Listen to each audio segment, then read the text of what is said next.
mi ká lọ. Ọ̀pọ̀ ìgbéyàwó ọ̀rọ̀ ilẹ̀ ẹnu mi.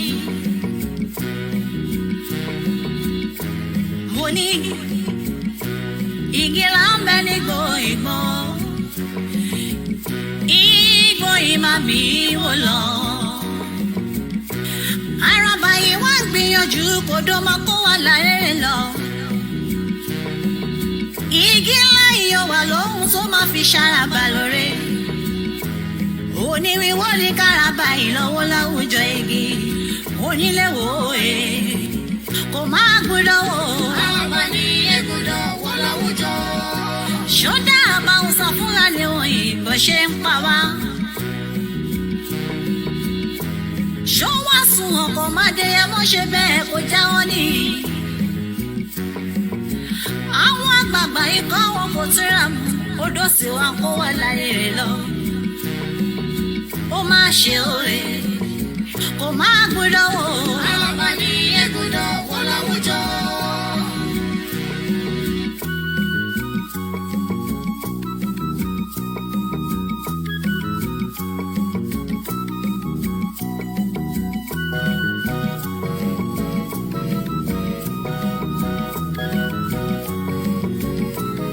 Èrò bá mi kọ́ mọ́ adé mọ́. Èmi kí ọmọ yíyọ ilẹ̀ akíkanjú ọkùnrin ogun. Èrò bá mi kọ́ mọ́ wọn ní igbó ọmọ rẹ̀. Iná máa rógún màmá ti di pẹ̀lẹ́ ọmọ bàbá rógún màmá ṣojo. Sunday ẹ̀yẹ tó má ṣe bọ́ kí yẹn ò sí ní gbọ́mọ́. Òrìṣà tí ó ṣe bọ́pọ̀ Mádéyẹ mọ́ ni ṣebí yẹn ò kọ́ mọ́ lágbẹ̀dẹ. Ẹ̀bà lè jẹ́ ẹ̀bọ̀nà jẹ́. Adéyẹmí yóò máa sọ kọ̀ọ̀kan láì dáa. Kìkì orí tó máa kọ́ ni wípé Yorùbá nation yìí ló going back in. Ẹ̀dá bí rẹ̀ ṣọ̀wọ́n òye kó máa gbọ́dọ̀ wò. Kò máa gbọ́dọ̀ wò, kò nílé wò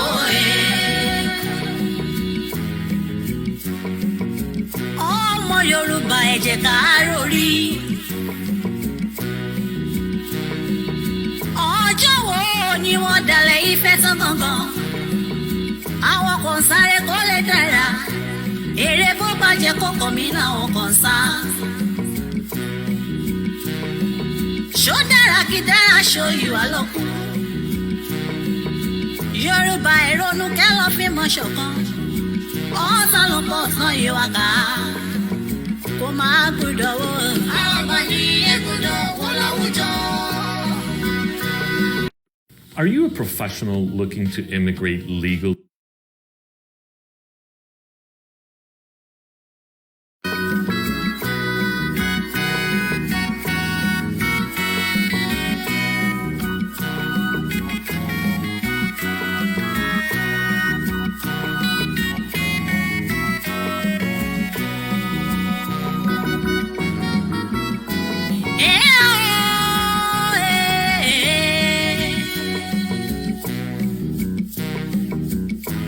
Yà mí lẹ́nu omi nù ń kọ́ mi.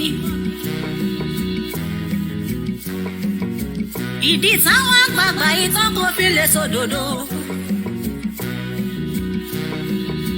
Òtítọ́ wọn àjẹkẹ́ wá jọba. Irọ́ láwọn àgbààgbà ìgbèdánijọ́ kiri. Wọ́n máa ṣe òye, wọ́n máa gbọ́dọ̀ wò. Àràbà ní ègùdọ̀ wọ́ láwùjọ.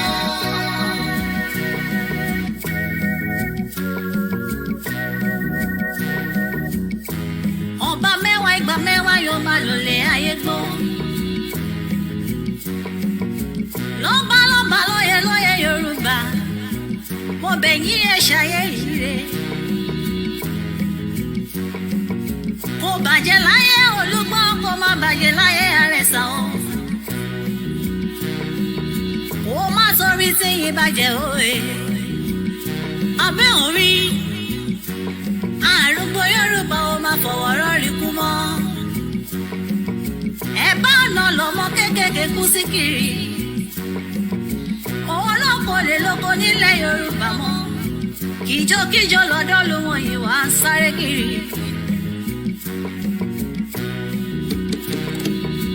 Ọmọ Yorùbá ẹ jẹ́ ká lélẹ̀. Bájọ́ bájúmọ́ á ń padà sílé bàbá ẹni ni. Ṣebí ewúrẹ́ yẹn ò ló ṣọmọ yàgùntàn. Àgùntàn ló ní màmá mi ò bí dúdú òye. Ṣebí látọdún tá ti wà nínú Nàìjíríà yìí. Ìdẹ̀ra là ń fojoojúmọ́ béèrè lọ́wọ́ wọn. Ṣùgbọ́n òmìnira náà fojoojúmọ́ fún àmú.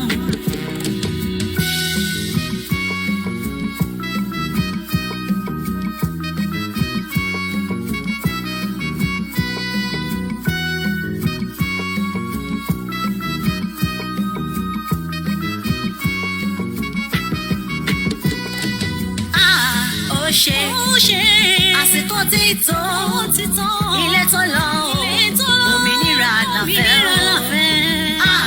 ó ṣe àsìkò tí tó ilé tó lọ òmìnira àlàfẹ́ ó ṣe àsìkò tí tó ilé tó lọ òmìnira àlàfẹ́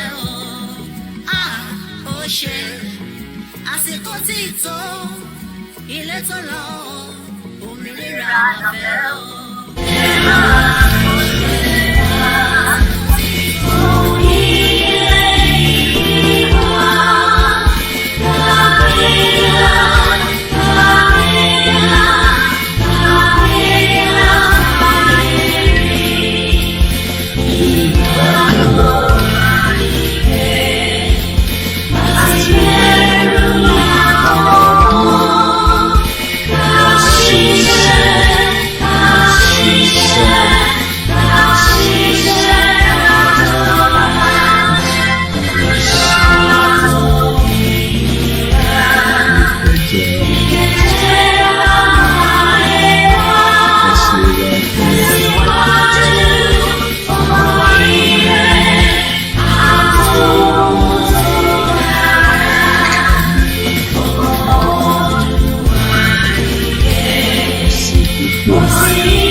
Mr. Tango kì í ṣe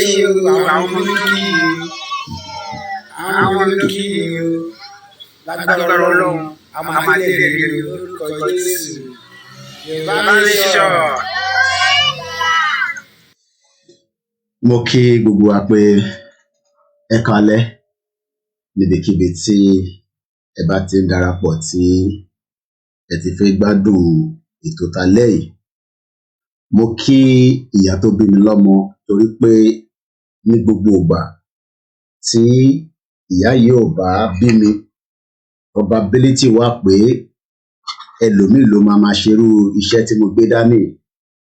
Tẹ́ bá ń gbọ́ mi dáadáa, ẹ jẹ́ ká mọ̀ pé ń gbọ́ mi dáadáa. Mo kọ́kọ́ kí gbogbo ẹ̀yin tí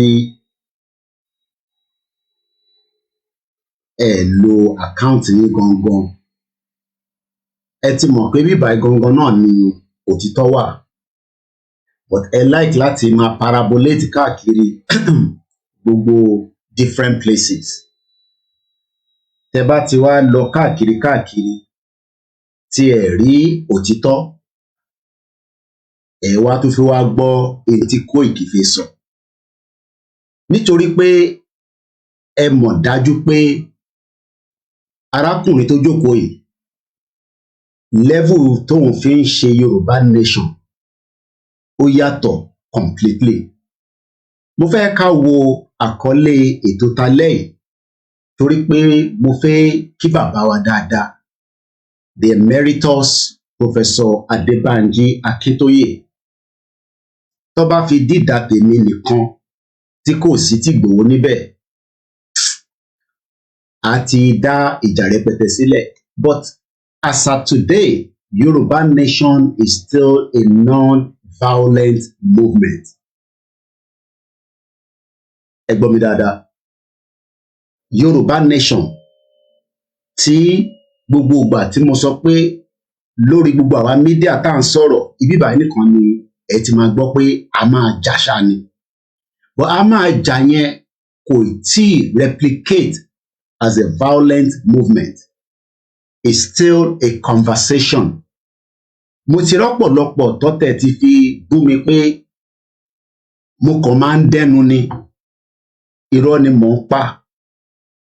Àmọ́ tí kò yé wọn ni pé ìfẹ́ tí mo ní sí bàbá wa dáadáa, bàbá lálùbáríkà, Professor Adébánjí Akíntóyè, tí mò ń fi tọ̀wọ̀tọ̀wọ̀ kí wọn ní gbogbo ìgbà, tí mo dẹ̀ ń fẹ́ kí gbogbo ọmọ Yorùbá bá máa kí wọn.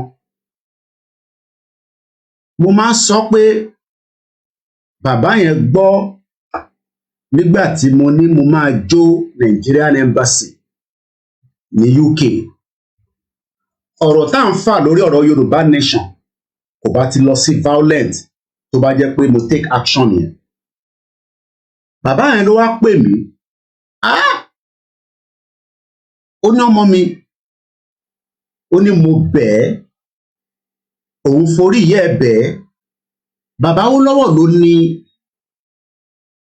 initiative tá fi kọ́ àbí tá fi ra building yẹn. Bí mo bá má ṣe bẹ́ẹ̀,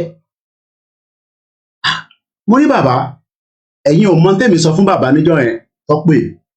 Mo ní bàbá, ẹ jẹ́ ká tètè jó kí ọ̀rọ̀ àwa àti British kó lè níyanjú, nítorí pé àti bá jó British á máa bi mí pé èmi ò ní sá lọ, màá dúró síbẹ̀ tọ́lọ́pàá máa fi dé, torí wọ́n ní nà mí, kò dàbí ọlọ́pàá Nàìjíríà. Tó bá dé wá gbé mi, mo ò dẹ̀ ní sọ òyìnbó kankan mọ́, Yorùbá ni màá máa sọ, wọ́n máa láti lọ gba translator. Ẹ mọ tí mo fi ń ṣe níjọ́ náà lọ́hùn, torí pé èmi fẹ́ jẹ́ kó di scatter níjọ́ náà lọ́hùn ni. Bọ̀ bàbá Akíntóyè ló ní má jẹ́ ká ṣe bẹ́ẹ̀, jẹ́ ká ṣì gbé ní ìgbé tí ọmọlúàbí.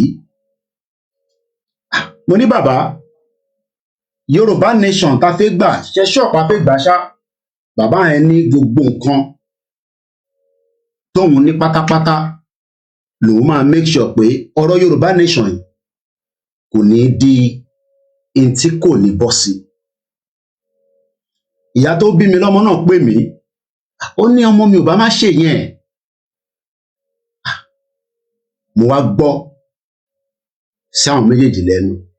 Ẹ̀yin ẹ kọ̀ imagine ní mind yín if I took that action. Ìwọ náà kàn máa gbé yẹ̀ wò.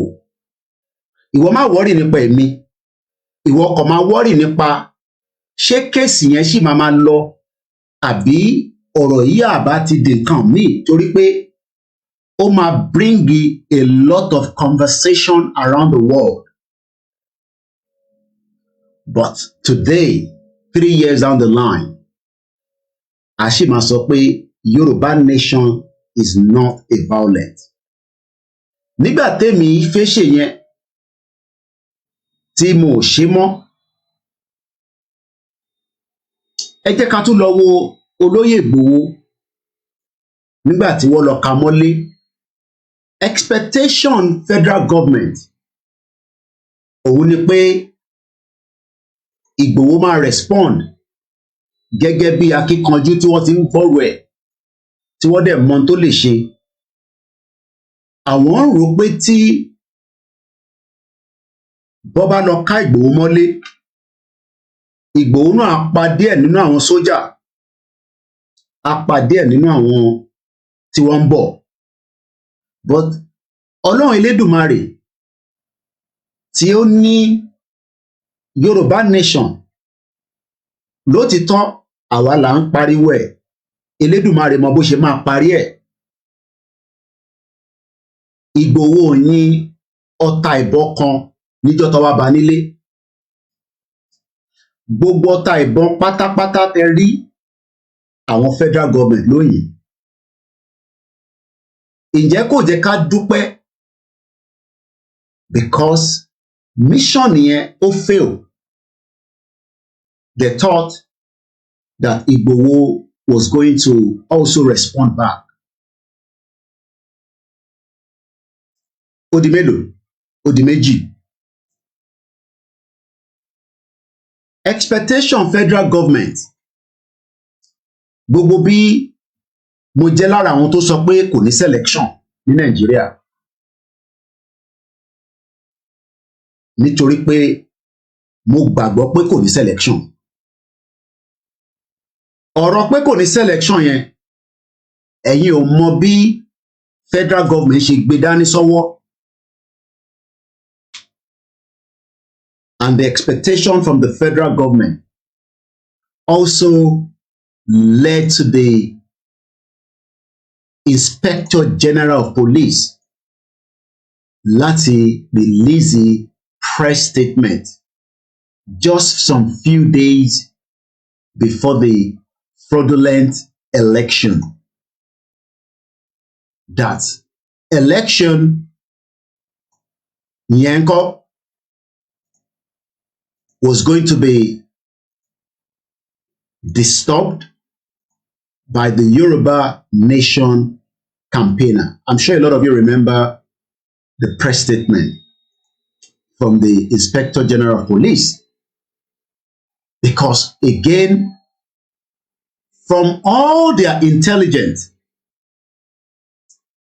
wọ́n mọ ọ̀nà tí Yoruba Nation movement tó fi gbà jáde. Gbogbo governor ilẹ̀ Yorùbá ló sọ fún federal government pé kó má fi ọwọ́ kékeré fi gbọ́ intan sọ pé kò ní selection pé amínẹ nítorí pé wọ́n ti rán ọ̀pọ̀lọpọ̀ èèyàn kó wá bá wa sọ̀rọ̀ a sọ pé kò ní selection náà ni. And that again was a big concern for the federal government. But lately, we have again been justified that the election went ahead, but our Yoruba Nation movement did not make any reason to stop our people to go and vote. Ó di mẹ́ta. And in the 3 years of the movement,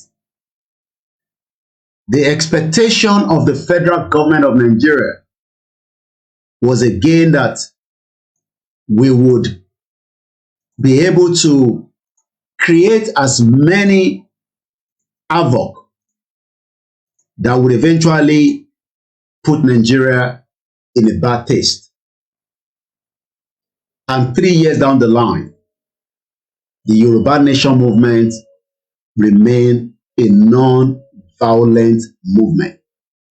Rather, we have seen that it is the federal government that has tried to eliminate as many of us and has also destroyed as many individuals within the Yoruba Nation movement.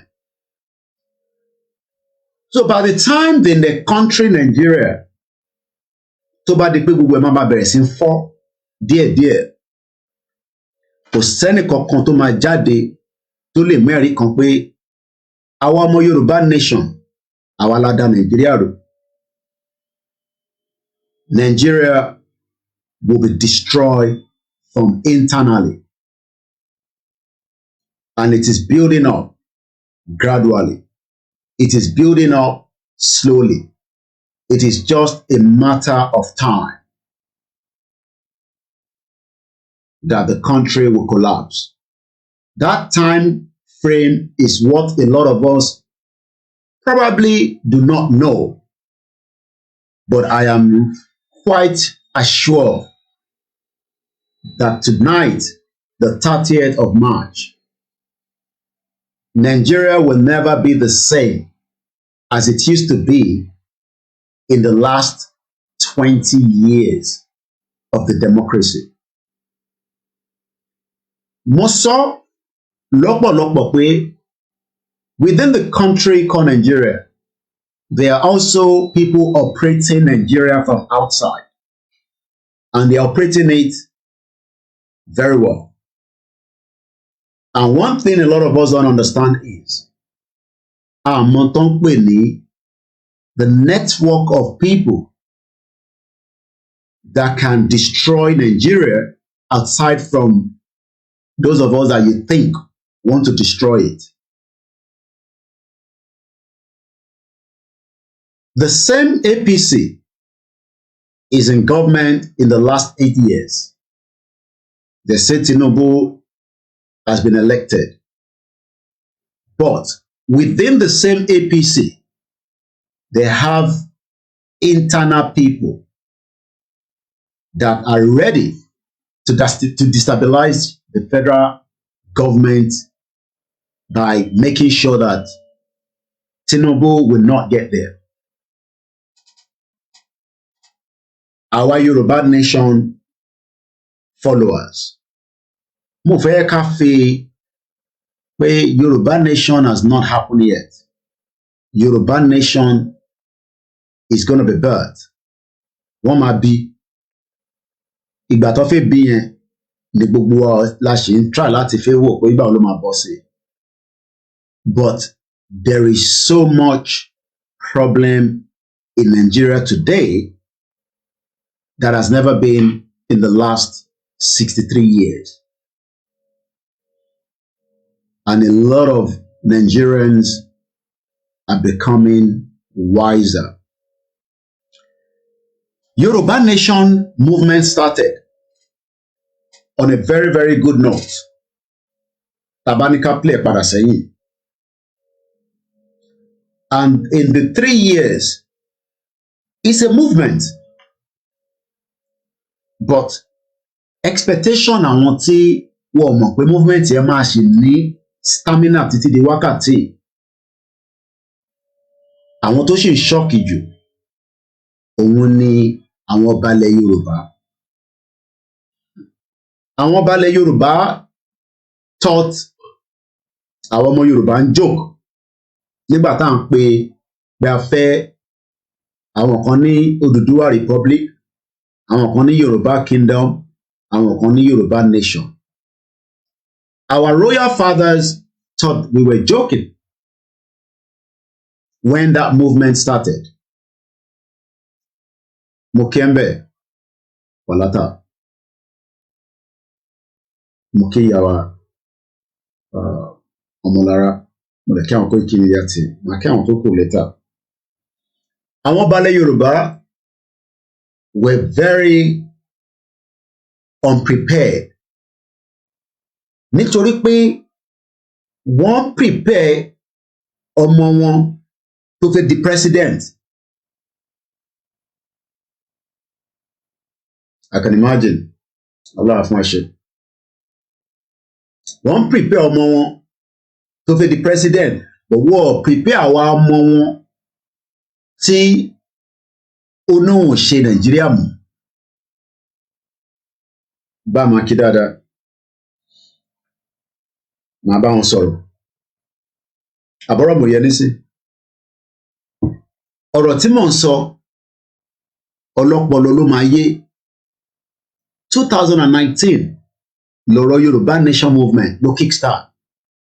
But prior to that ni wọ́n ti ń prepare ọmọ wọn tó fẹ́ di president. Ìjáde táwa jáde pé a fẹ́ Yorùbá Nation ó create a shock fún wọn.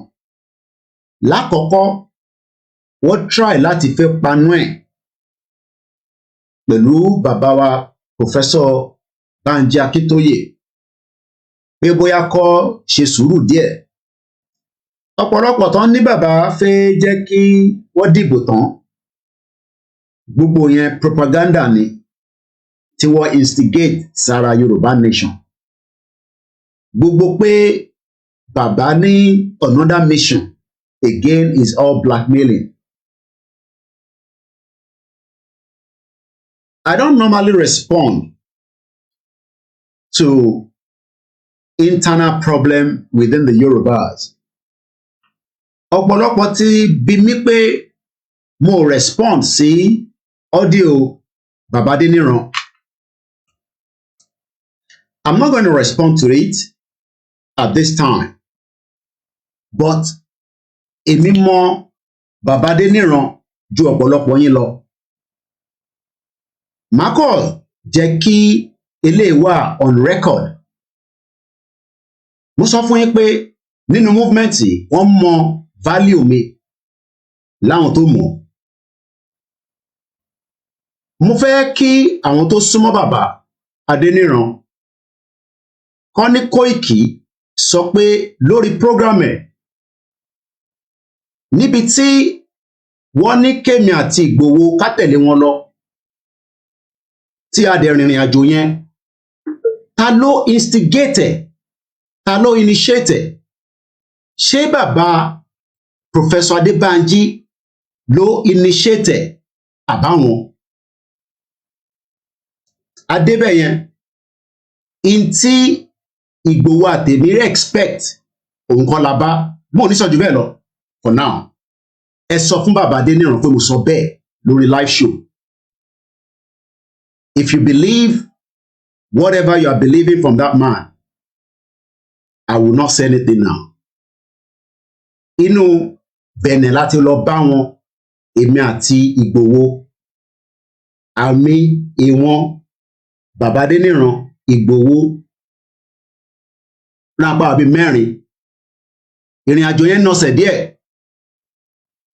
Expectation wa níjọ́ náà lọ́hùn was different. Ta ló initiate journey yẹn? Ṣé Professor Adébánjí Akíntóyè ni àbí bàbá Adéníran? Tí bá dákẹ́ tí n bá sọ̀rọ̀, mo ṣe ń fi làákàyè ọmọ kékeré mi fi ṣe ni.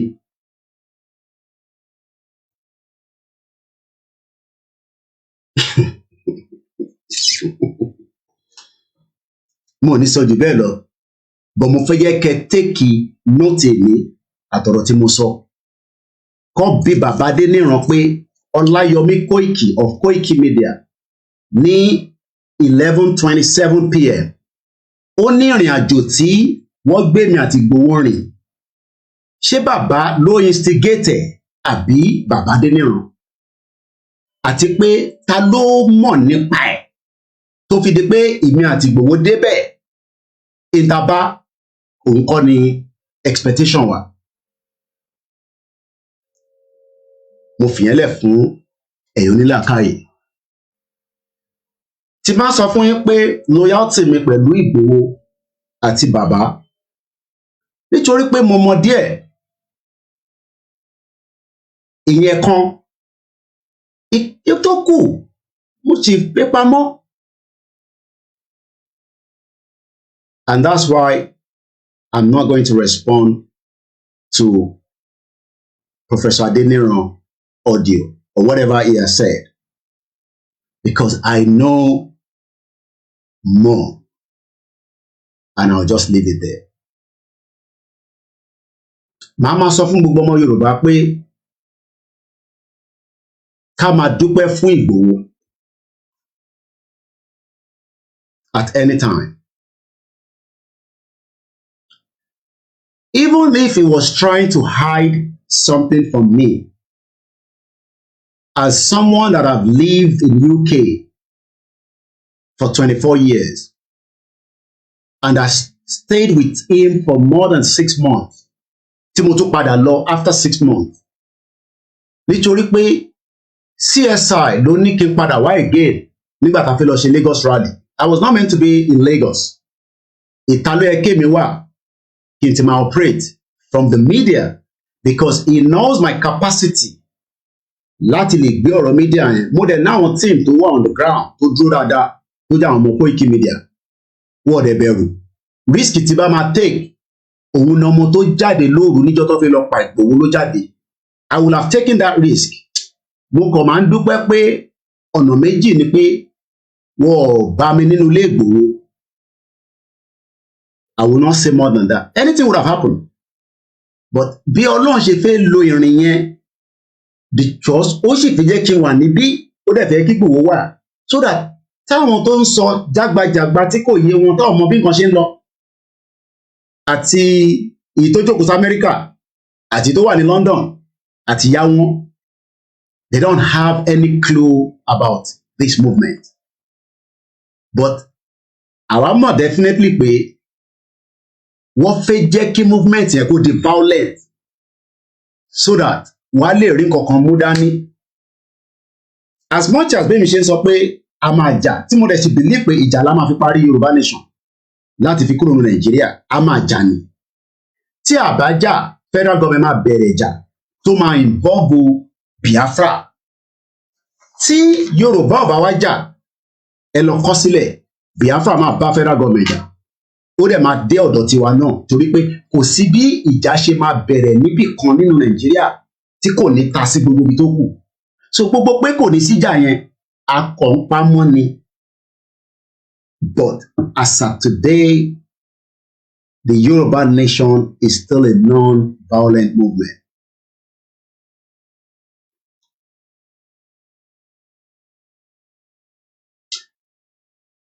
If anybody thinks that the Yoruba nation is violent, see the violent aspect of Yoruba nation.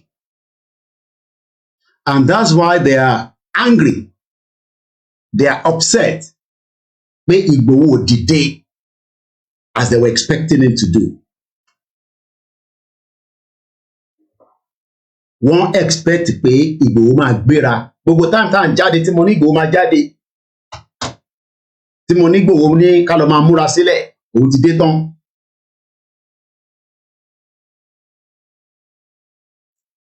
Ẹ rántí gbogbo time yẹn. There were a lot of other things that was also coming underneath.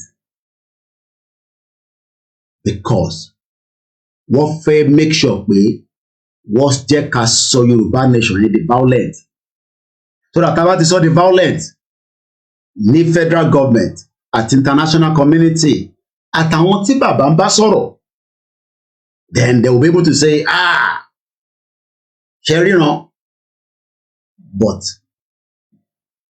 we can now say that the DSS, the same DSS, ó fẹ́ tó aago mẹ́wàá fẹ́ lọ́lù ni wọ́n kó àwọn Lady K jáde ní alẹ́ ìjọ tí wọ́n wá fẹ́ pa bàbá sílé because wọ́n expect pé wọ́n rí CSI pa sínú ilé. That was their expectation. Wọ́n rò pé àwọn rí CSI wọ́n rò pé wọ́n rí pa. But interview tí CSI granti BBC Pidgin ní kan bí ọ̀rọ̀ 6 o'clock wọ́n ń rò pé ṣé voice CSI nìyẹn or not. But when they were able to now confirm that ohun bàbá ẹ̀ nìyẹn kò kú ẹ mọ̀ pé release statement as anything.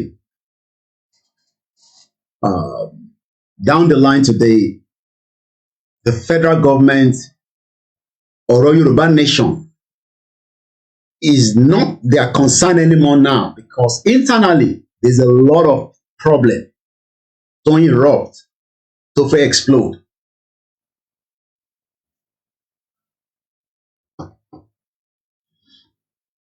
Gbogbo tẹ́ iṣẹ́ ń rí nísìn, mo sọ fún yín pé within me voice Yaya Bello ó wà lọ́wọ́ mi nígbà tó pè wá.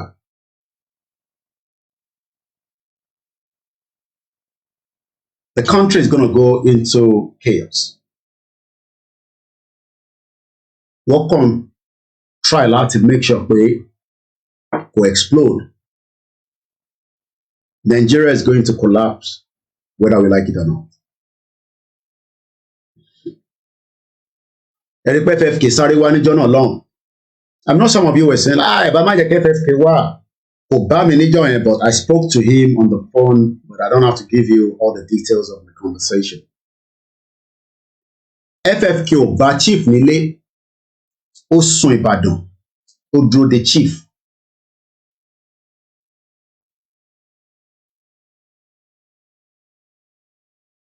FFK kò bá olóyè nílé níjọ́ tó kọ́kọ́ dé.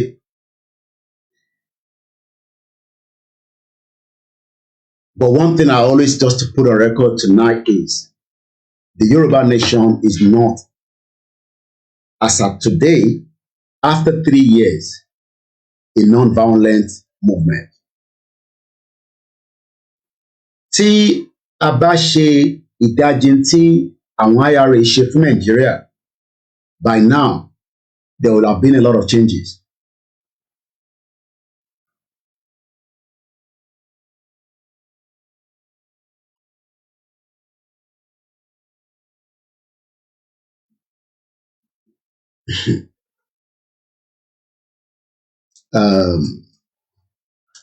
We cannot stop loving Baba Akintoye. Each time I see him throughout the period I was in Nigeria, even after they were in Benin Republic, I had the opportunity to see him a lot of times. So many times.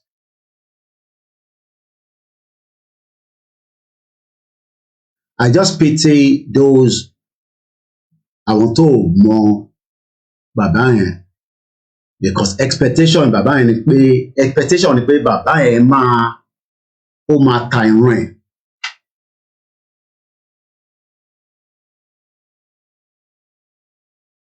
Táwọn kan mo máa ń fi sí record, mo dẹ̀ máa ń fi tẹnu mọ́.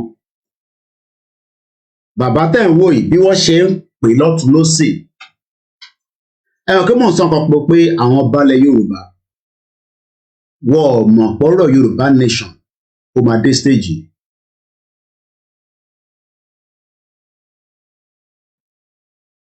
Wọ́n mọ̀ bẹ́ẹ̀. Oh yeah, FFK is a betrayer, we know that.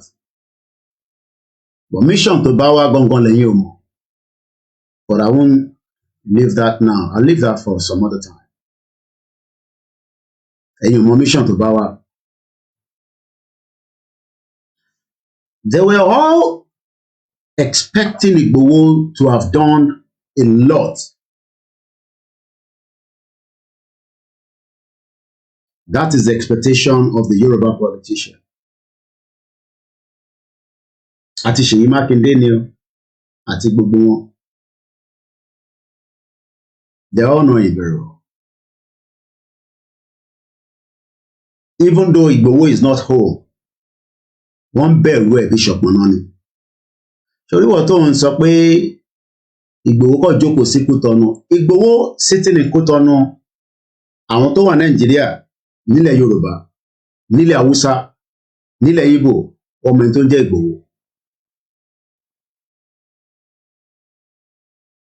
But because our faithfully value, we are thinking that this man, this our uncle, a father, ọ̀pọ̀lọpọ̀ rò pé Ìgbòho is a stupid man.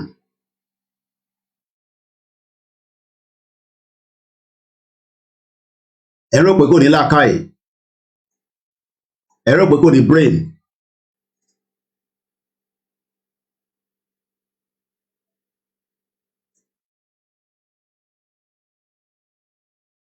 And that is why today, àwọn méjì péré tí federal government bẹ̀rù, òun ni Ìgbòho àti Nnamdi Kanu.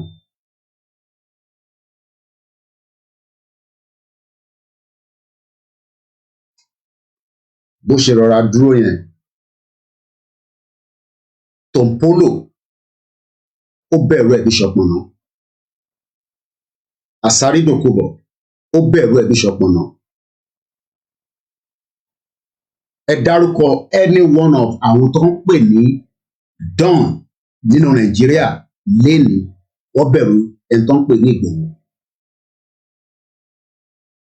Because Ìgbòho ti play in tó ń pè ní reality nínú Nàìjíríà.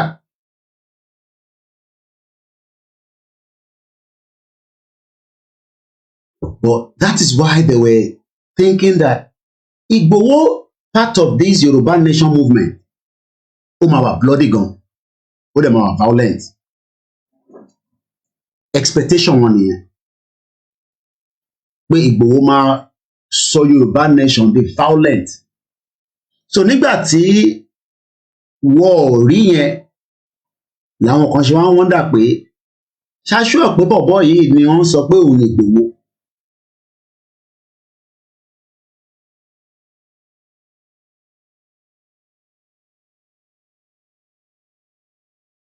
Mo sọ fún yín pé à ń lọ sí ọ̀dọ̀ bàbá Adébánjọ àti dékẹjà tán la pé bàbá yẹn pé àti ń súnmọ́ yín bàbá ni bàbá náà wà níjẹ̀bú Òde àbí Ìjẹ̀bú Igbó or something.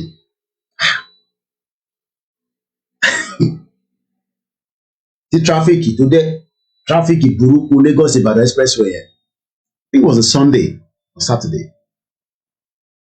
Àdókè akùnrin lára tán bàbá.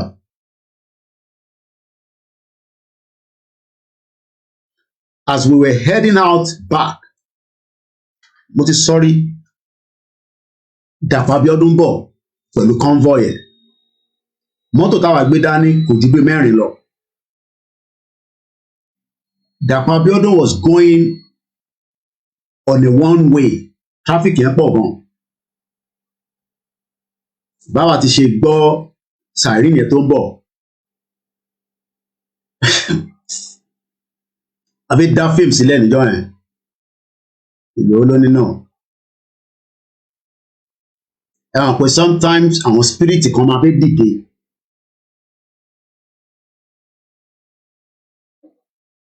I was in the vehicle with them.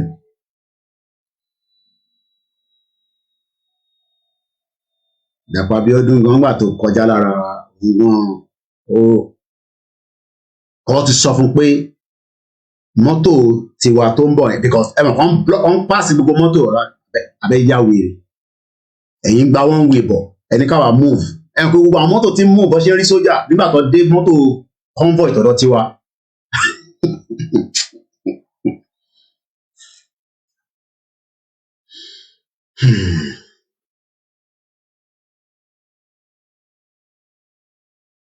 Ìgbòho ní àyà.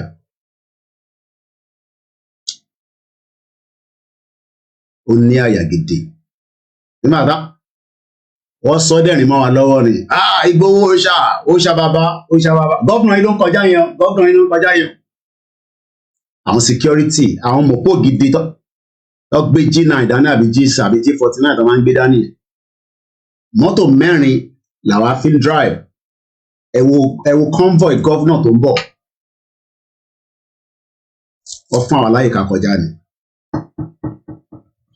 Ẹ̀yin ò lè rí irú lè rí because ẹ̀rọ pé mi wà ní mọ́tò I witness it live èmi rí live. So when people are now saying and this is a governor tó ń bọ̀ governor ló yà fáwa pé abẹ́yà wèrè ni. There was another similar incident like that. Bode George wàhálà ta fà lálẹ́jọ́ yẹn ẹ̀hàn pé Bode George náà máa ń mú pẹ̀lú full security and that is why when people are saying why are you loyal to this man because in tó ní lénìí ẹlòmíì tó ní jù bẹ́ẹ̀ lọ pọ̀ dá sọ̀rọ̀ Yorùbá nation.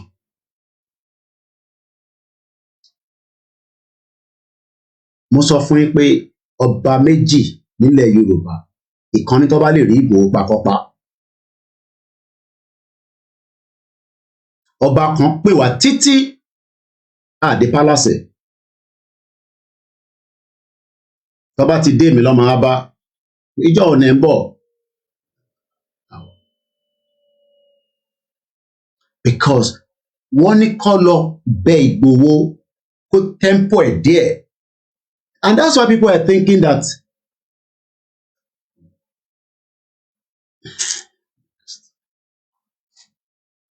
let's leave that. Ṣẹ̀rí Yorùbá nation bẹ́yìn ò ṣe bẹ̀rù ẹ̀ tó ní north wọ́n bẹ̀rù ọ̀rọ̀ Yorùbá nation ju Ṣọ̀pọ̀nná lọ. And they were looking for every means to slow this man down. Òun nìkan gangan ni wọ́n fi slow down kó lè slow Yorùbá nation movement down. I'm talking about the Sultan of Sokoto now because òun gangan ni the caliphate tó ń represent gbogbo ilẹ̀ Haúsá.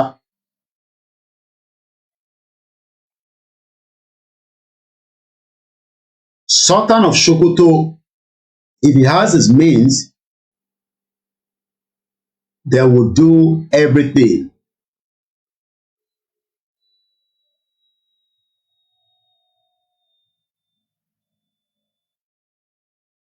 Sultan of Sokoto, if he has the means, pé tó bá jẹ́ pé $1 billion ni Ìgbòho fẹ́, wọ́n ready láti gbé fún pé tẹ́ panumọ́ díẹ̀. Kò sentọ́ fi bẹ̀ tán. Mo sọ fún yín pé kò ń ṣe lénìí, ẹ jẹ́ ká débi tá à ń dé tán lágbára Elédùmarè. Ẹ ka with evidence tí kò ń ṣe pé ọ̀rọ̀ ẹnu lásán. Tẹ́ bá gbọ́ àwọn nǹkan tí Yàyà Bello sọ with evidence, ẹ mọ̀ pé tó bá yẹ pé Ìgbòho fẹ́ talẹ̀ Yorùbá dànù bí àwọn Tinubu olórí burúkú àwọn olórí burúkú politicians yìí tó jẹ́ pé owó nìkan làwọn rí, CSI will have taken the money. Ṣebí tí former chief of army staff lẹ́yìn la ṣe ń sọ tẹ́lẹ̀. Before that, they were begging him with everything so that he can just pull out. Because àwọn ní pláàni míì fún Nàìjíríà, pláàni yẹn ló fẹ́ play out nísìn. Ẹ lọ ohun tí DSS sọ ní àná, yesterday was Wednesday. Okay. DSS says they have credible intelligence that they want to set up an interim government.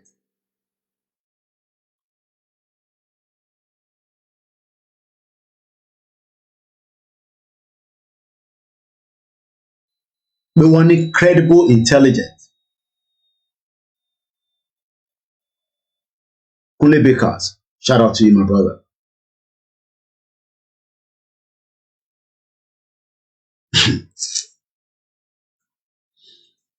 That they want to set up an interim government.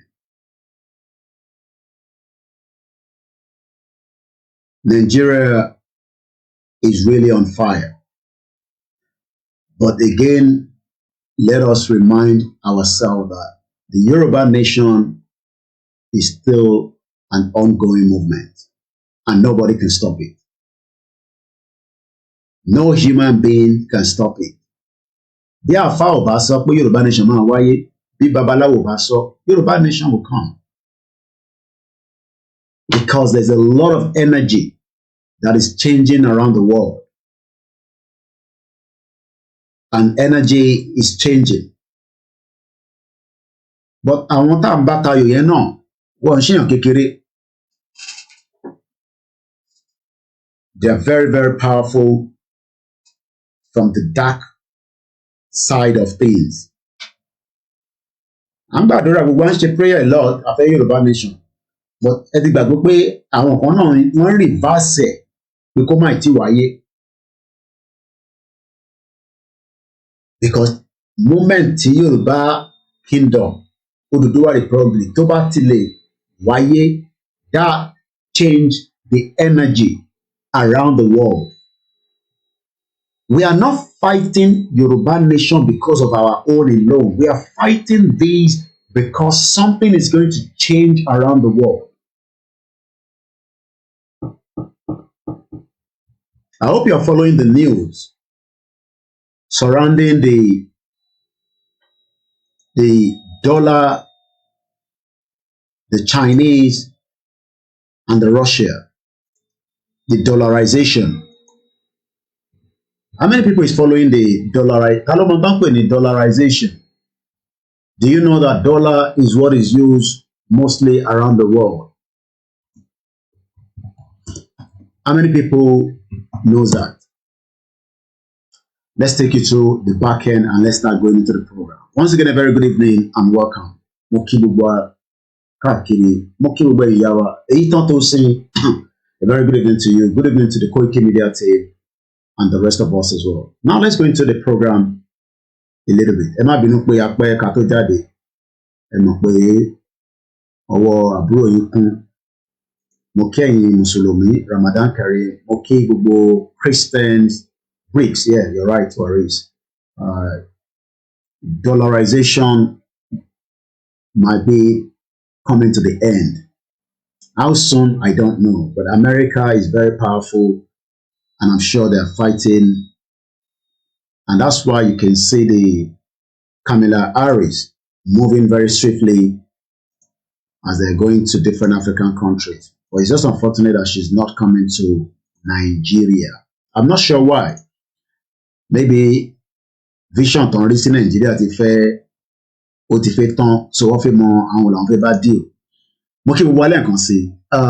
Why is the world dumping the American dollar? Okay, let's listen to these first. I do not own the copyright. It's just for educational purpose. Once again, this is Koiki Media. You're right, Eitan to say Nigeria is a destiny killer. Yoruba nation is not for us alone. Afefi Shekini, Afefi set up in Tonkwe ní àgbáyé. The world is going to change and the energy is going to move to a different location, which is Yoruba land. Let's watch this video. The dollar is facing a revolt. The world knows it as the king of currencies, but the dominance of the dollar is now under threat. More and more countries are looking for alternatives, and China's yuan is emerging as a clear challenger. Beijing is pursuing a string of deals. The latest one is with Brazil. Brazil and China are ditching the dollar. From now on, they'll use their own currencies for trade. So China is pushing the yuan. What about the Indian rupee? It's not far behind. The Indian rupee is also emerging as a serious contender. And why are these trends significant? Because currencies drive commerce. The dollar's dominance gives the US an outsized influence on the global economy, and a shift away from the dollar will only hurt America. It will also hasten the rebalancing of the global economy. In the next few minutes, we'll look at this trend and where this is going. First, the events in Brazil. Brazil announced that... I want us to pause there a little bit. Moki, gbogbo ẹ̀yin followers wa. If you're new to this page, this is not the usual beer parlor talk. This is not the gossip platform. There's a lot of different blogging platform, gossip, I think G list or different ones, they're out there. So when you get to a platform like ours, first and foremost, respect the platform. If you are part of us before, but for whatever reason, they are deviate a little bit because Ogboko want to declare Yoruba nation. Again, you might not be very comfortable on this platform. Platform here does not tolerate nonsense. I know you cannot see my back end, but on Instagram, they can see one of my screen. I have about 20 screen right in front of me. I can pick who is coming in terms of your comment. Facebook is so big, YouTube is so big, just find your way to somewhere else. má wàá sọ fún wa níbí báyìí pé ká parí ìjà pẹ̀lú ìyá kan àmọ́ ìyá kankan rí, má wàá gbé ọ́díò sọnù kan wá sí bíbá ìbíbá ń ṣe ibi tó ti ń ṣàṣírí ọ̀rọ̀ tó máa educate àwọn èèyàn là ń sọ níbí tá a bá ń dàpárá education platform níbí báyìí but lọ́kàn tèmi èmi ni mò ń sọ nísìnyí mò ń sọ on behalf of Ìgbòho àti bàbá Akíntóyè ọ̀rọ̀ Yorùbá nation pé àní jà ká tó lọ yẹn èmi sì ń sọ pé irọ́ ni but ìjà yẹn máa wá láti internal so má wá sí ibẹ̀ kó wá sọ fún mi pé Kóìkì utterances ò like ẹ̀ èmi wọn like ìwọ so please when you get to this platform tó bá ti gbọ́ bí i 2-3 minutes feel pé feel energy ẹ̀ kódà àwọn kan ń ṣe adult movie o lè lọ sórí YouTube ó wà ń bẹ́ẹ̀ o lè lọ sórí Facebook ó wà lórí Twitter o lè lọ sí different platforms. This platform is meant for the Yoruba people to know that tẹ́ bá ń sọ pé agbára wà níbì kan agbára wà lọ́wọ́ Amẹ́ríkà ṣì máa jẹ́ Amẹ́ríkà àmọ́ ìran Yorùbá náà máa dìde gẹ́gẹ́ bí orílẹ̀-èdè so lẹ́ẹ̀kan sí mo kí gbogbo yín bẹ̀ ṣe ń wọlé bẹ́ẹ̀ ni ìtàn tó sì ní Bọ́lẹ̀ Kájà media fans don't come here máa wàá bú bàbá Akíntóyè torí máa bú bàbá ẹ̀ máa dẹ̀ bú ìyá ẹ̀ máa bú gbogbo fámílì ẹ̀ máa wá ṣe block ẹ̀ máa wàá bú Ìgbòho níbí lọ sọ́dọ̀ ṣó yẹ kó rí bẹ́ẹ̀ mo lè dárúkọ ẹ̀ she's a public figure according to her lọ sí àwọn platform yẹn kó lọ máa ṣe gbogbo nonsense yẹn tó bá wá síbí tó bú Ìgbòho máa make sure pé mo bú bàbá tó bí ẹ gbogbo ìdílé yìí máa bú dáadáa mo kí ìyàwó agbẹmọ lókè mo kí gbogbo ẹ̀yin alálùbáríkà gbogbo náà ni mo ti rí tẹ́tí wọlé ẹ̀yin followers wa dáadáa mo kí ìyàwó Ramatu mo kí ẹ̀yin tẹ́tí wọlé náà lórí Instagram let's continue dọ́là kí ló ń ṣẹlẹ̀ these are showing the sign of energy kí ló dé tó jẹ́ pé nísìnyí gbogbo wọn ṣe ń sọ pé àwọn ò lo dọ́là mọ́ just like bẹ́ẹ̀ náà ṣe ń sọ pé kí ló dé nísìnyí náà ṣe ń sọ pé a fẹ́ Yorùbá nation tó bá dé stage kan ní ayé people will ask for something different people will ask for something different mo kí ìyàwó Fatima ẹ tó bẹ̀rẹ̀ pé ṣé Yàyà Bello tribe wọn ni aṣáàmùpọ̀ ọmọ Kogi ni àbí àwọn àmọ́ bóyá ìgbéra ní tiẹ̀ ni àfi tí bá bí sísítà mi ọlọ́run ẹ̀ máa ń ṣan wọn ti lọ́lé ẹjọ́ tí a bá rẹ́ni tó fi lọ́lé tó já àwọn fans wa ẹ jẹ́ kí n mọ̀ not anything big just let me know please. Yesterday, and it did not come out of the blue. The agreement had been in the works for a while. A preliminary pact was signed in the month of January. It laid the foundations of the final agreement, and it's a fairly simple deal. Earlier, Brazil and China used the US dollar for... ẹ mọ̀ pé a máa ń sọ pé Brazil àwa Yorùbá pọ̀ níbẹ̀ mo dẹ̀ rí pé bàbá wa Ọ̀jájá the second kábíyèsí o mo ṣí fìlà forí adé orí bí lọ́gbọ́n fìlà mi ṣì wà lórí mi mo kí dáadáa bàbá wa lọ síbẹ̀ láìpẹ́ ẹ rí pé mo kí bàbá fà mo kí gbogbo ẹ̀ tẹ̀ ń wọlé thank you so much tí n bá dárúkọ gbóyún I can feel the energy but àwọn tèmi lórí mixlr mo kí dáadáa àwọn ò rí picture tá à ń show but wọ́n farabalẹ̀ wọ́n gbọ́n tí mò ń sọ àwọn save data náà ni ẹ̀wọ̀n gbọ́dọ̀ Nàìjíríà mo sì mí ní kí n máa kí ní gbogbo ẹ̀ tẹ̀ ń wà láti ilé ẹlòmíì máa ń tọ́jú data ẹ̀ fún Kóìkì ẹlòmíì máa ń tọ́jú ẹ̀ fáwọn other media but we appreciate every one of you. Brazil has a lot of Yoruba people but economy Brazil náà ó strong gan ẹ ti kákọ̀ lọ́wọ́ Brazil as a country Brazil ẹ ti kákọ̀ lọ́wọ́ timeline wọn. Brazil, officially the Federal Republic of Brazil, is the largest country in South America and in Latin America at about 8.5 million square kilometers and with over 270 million people. Brazil is the world's 5th largest country by area and the 7th most populous. Now, ẹ jẹ́ ká break it down. Brazil is making headway within the South American and the Latin America and the global world. Mo kí àtòbí mi lẹ́ẹ̀kan sí. Do we know, mo kí Pastor Mo, do you know that tí Yorùbá nation náà bá dìde a máa rẹpísẹ́ǹtì àwọn tó jẹ́ gbogbo Togo Sierra Leone, Liberia, Gambia, Benin Republic. Even tí wọ́n bá join ní country wa, we will be able to give them as much opportunity, and then Yoruba nation will then be a very, very strong. We have a lot of London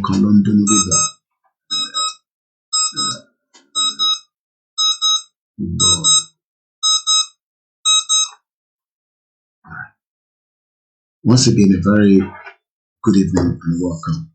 Our media, oríṣiríṣi nǹkan la máa set 214 million. Let's say that the Yoruba kingdom, tá ń fẹ́, kí lẹ rò pé máa end population wa? Roughly, mo kí n bá ìyàwó Lára Ọlábọ̀dé. If we are saying that that we're about probably 48 million, according to what this is saying, the Yoruba people are 48 million in Nigeria. Ní Benin, 1.6. Ní Ghana, 425. Ní Ireland. But ṣé mọ̀ pé tó bá jẹ́ pé à ń run ní Yoruba kingdom gangan from the day one láti ìgbàṣẹ, ṣé mo pronounce it dáadáa? Yorùbá mi báyìí kàtìkàtì ni nígbà míì. Tó bá yẹ pé ìran Yorùbá ti ń operate Yorùbá nation or Odùduwà kingdom or Yorùbá kingdom tí kò ṣe pé òyìnbó kó gbogbo àpapọ̀, kí lẹ rò pé population wa máa jẹ́ lénìí? Roughly, maybe about 100 million.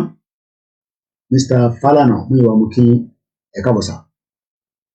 Only we're around 60 million. But to buy a war, co-op Nigeria, to get we are operating our own independent sovereign nation. Okay, Igba wase. Okay, Igba wase. You have me make it correct me. Igba wase. To buy a we were who we are, Okay, Mr. Olani at 200 million. Sure. Hello, fake contested. Hello, fake young man. Hello, fake PC. Can move forward. Interactive platform. Maybe I'm not very question. Shefi Bama Mukim Babami Omitebu. Do you think that we will be this number today, 48 million, according to what Nigeria is saying? Olakuleni will be over 300 million. So let's even say that we are about 150 million if we have not been part of this messed up country. Shewa Monti Omafti Katimama She. And that is why we are telling the people that ọ̀rọ̀ Yoruba nation is beyond ọ̀rọ̀ Nigeria. Ọ̀rọ̀ táwọn àgbáyé àwọn kan wà ṣẹ́rí àwọn kan ló láyé o, báwọn kan ṣe lọ́run làwọn kan ló láyé. Àwọn kan máa wá ń tọrọ fún Elédùmarè pé máì tí jẹ́ kọ́rọ̀ Yoruba nation bọ́ sí nísìn. But gbogbo tí o bá fẹ́ gbà lára wa, bó jẹ́ ìyàwó mi ló fẹ́ gbà ní, ọmọ mi ló fẹ́ gbà ní, gbà kúrò lára wa. But Yoruba nation ò ní wáyé. There are some people like that.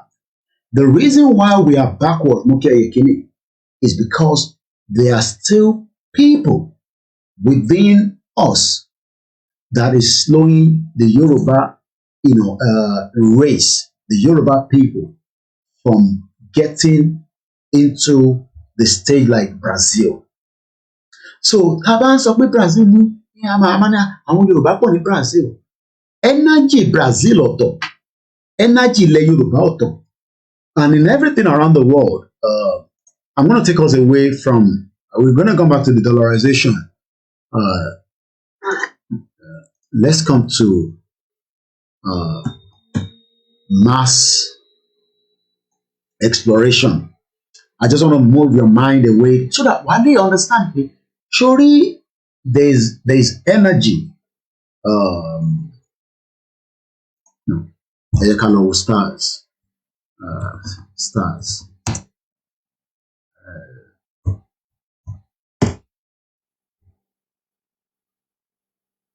Let's look at this from the National Geographic. Kí ló ń pè ní stars? Kí ló ń pè ní stars ní Yorùbá? mo kí bàbá wa chief máa ń ilẹ̀ Yorùbá kí ló ń pè ní stars ìràwọ̀ ṣé ìwọ̀n ló ń pè ní ìràwọ̀ àbí ṣé ìràwọ̀ ló ń pè ní stars mo kí ìyàwó Joy stars. Let's remove the audio. Ìràwọ̀, okay, thank you, last one. Now, ìràwọ̀ mélòó lẹ rò pé wà ní òkè lọ́hùn? Bílẹ̀ ṣe ṣú nísìn, tí bá lọ sí curtain mi, tí bá ń wòkè, a máa rí oríṣiríṣi ìràwọ̀. Kí lẹ rò pé ó ń dá ìràwọ̀ tiwa dúró? Lára àwọn ìràwọ̀ tó wà lókè, kí ló ń dá ti ilẹ̀ Yorùbá dúró? Wọ́n fi lọ́kẹ̀ mọ́ Nàìjíríà. Àti pé báwo la ṣe fẹ́ yọ ìràwọ̀ yẹn tí gbogbo àgbáyé máa fi mọ̀ pé àwa la dé yìí. So when àwọn tí kò yé tán sọ pé àwọn fẹ́ wà ní Nàìjíríà, then ìràwọ̀ Nàìjíríà ò lè jẹ́ kí ìràwọ̀ tiwa kó tàn because ìràwọ̀ tiwa ó yàtọ̀ sí tó ń pè ní Nàìjíríà. Ìyẹn ló ṣe change identity yẹn, and that is why we are having problem around the world because ògo tí àwa ní wọ́n lọ́kẹ̀ mọ́ country tó ń pè ní Nàìjíríà sórí pé ìràwọ̀ nílé tó wà lókè nísìn. These are the different stars. Àwọn tí wọ́n mọ̀ nípa ìràwọ̀ tiwa ṣòro ọ̀rọ̀ Yorùbá nation táwọn ṣe ń sọ yìí àwọn kan ti rí ìràwọ̀ yẹn thousands of years ago, but what they want to do is to make sure pé tí ìràwọ̀ yẹn bá tẹ̀ máa yọ kò ń ṣe nísìn ló yẹ kó yọ. Wọ́n lè torí tí a bá fà dáadáa ọ̀rọ̀ Yorùbá nation ìràwọ̀ yẹn lè má jáde within the next 30 years. Àgbàdúrà kò tó stage yẹn. Ó lè má jáde within the next 10 years. Ó lè má jáde within the next 5 years. But because àwọn àkàn ti jáde according to Baba Akintoye ní 2019. Kí ni mo sọ pé nígbà tí mo kọ́kọ́ bẹ̀rẹ̀ program? Mo ní àwọn ọba ilẹ̀ Yorùbá wà concern because wọ́n mọ ìràwọ̀ yẹn lóòótọ́. Ṣẹ́rí àwọn ọba ilẹ̀ Yorùbá mọ̀ pé nǹkan tá a gbé dání tòótọ́ ni. But problem táwọn ní ni pé how do we break the Yoruba people out of Nigeria? Tẹ́ bá lọ wo statement tí wọ́n ní sọ nígbà tí wọ́n wá àtàkì Ọ̀wọ̀ ìyẹn church yẹn. Let me see if I can get that statement. Wọ́n ní Ọ̀wọ̀ massacre. Ọ̀ní is 00. Ọ̀ní of Ife.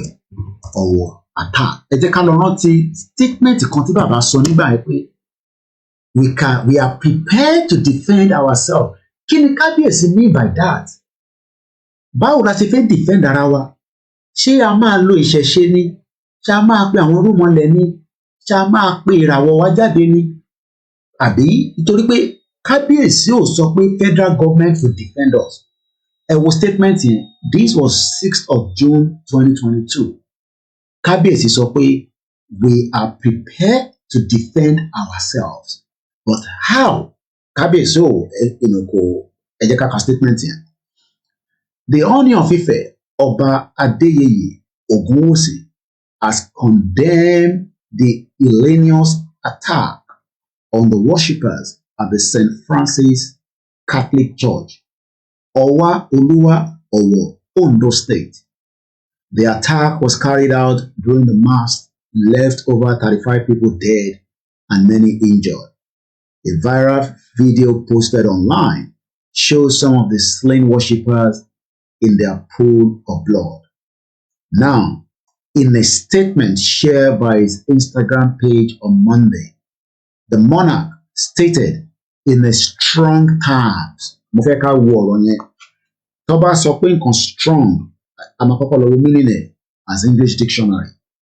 Ẹ̀bùn báwa láìka máa educate ara wa. Ẹ jẹ́ kárí kàtán, but àlọ́ wo meaning ni strong yẹn. Tó bá sọ pé nǹkan tó strong, kí ni kábíyèsí mean? In a statement shared by his Instagram page on Monday, the monarch stated in strong terms that despite the peace-loving nature of the Yoruba people, they are capable and ready to defend themselves against external invaders. Kí ni kábíyèsí mean pé in strong terms? Let's see if we can get okay. We know that strong is powerful. Tó bá sọ pé nǹkan tó strong, nǹkan tó ní agbára. Ṣé agbára tí kábíyèsí ń sọ yẹn, ṣé agbára ìbọn ni? Ṣé agbára làákàyè ni? Ṣé agbára kí ni? Because what strong words call for, they are called power, because they are so persuasive that people simply can't resist being influenced by that. Why was that statement made by Ooni of Ife? Why? Because nígbà yẹn, he might have felt the energy of what happened in Ondo State, but energy and anything ought to die down, because even though atrocity is still happening in Yoruba land, because as at 2 days ago, if not yesterday, there was still attack. Even gone, I saw one attack in Oyo State.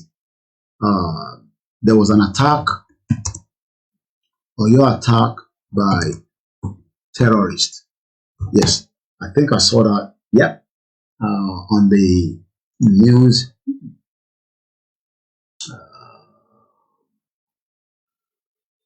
Might not be terrorists.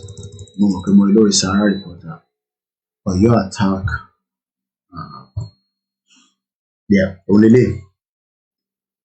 Ẹ mọ̀ pé kábíyèsí ò jáde nísìnyí, kábíyèsí ò sọ̀rọ̀. So bí eléyìí ò mú kábíyèsí lára. But we know that suspected herdsmen attacked a secondary school in Oyo State, southwest Nigeria, and injured students and likewise some teachers. The question then is, why is Kabiyesi not allowing us to use our power to stop it? Let's read a little bit further, according to what we know.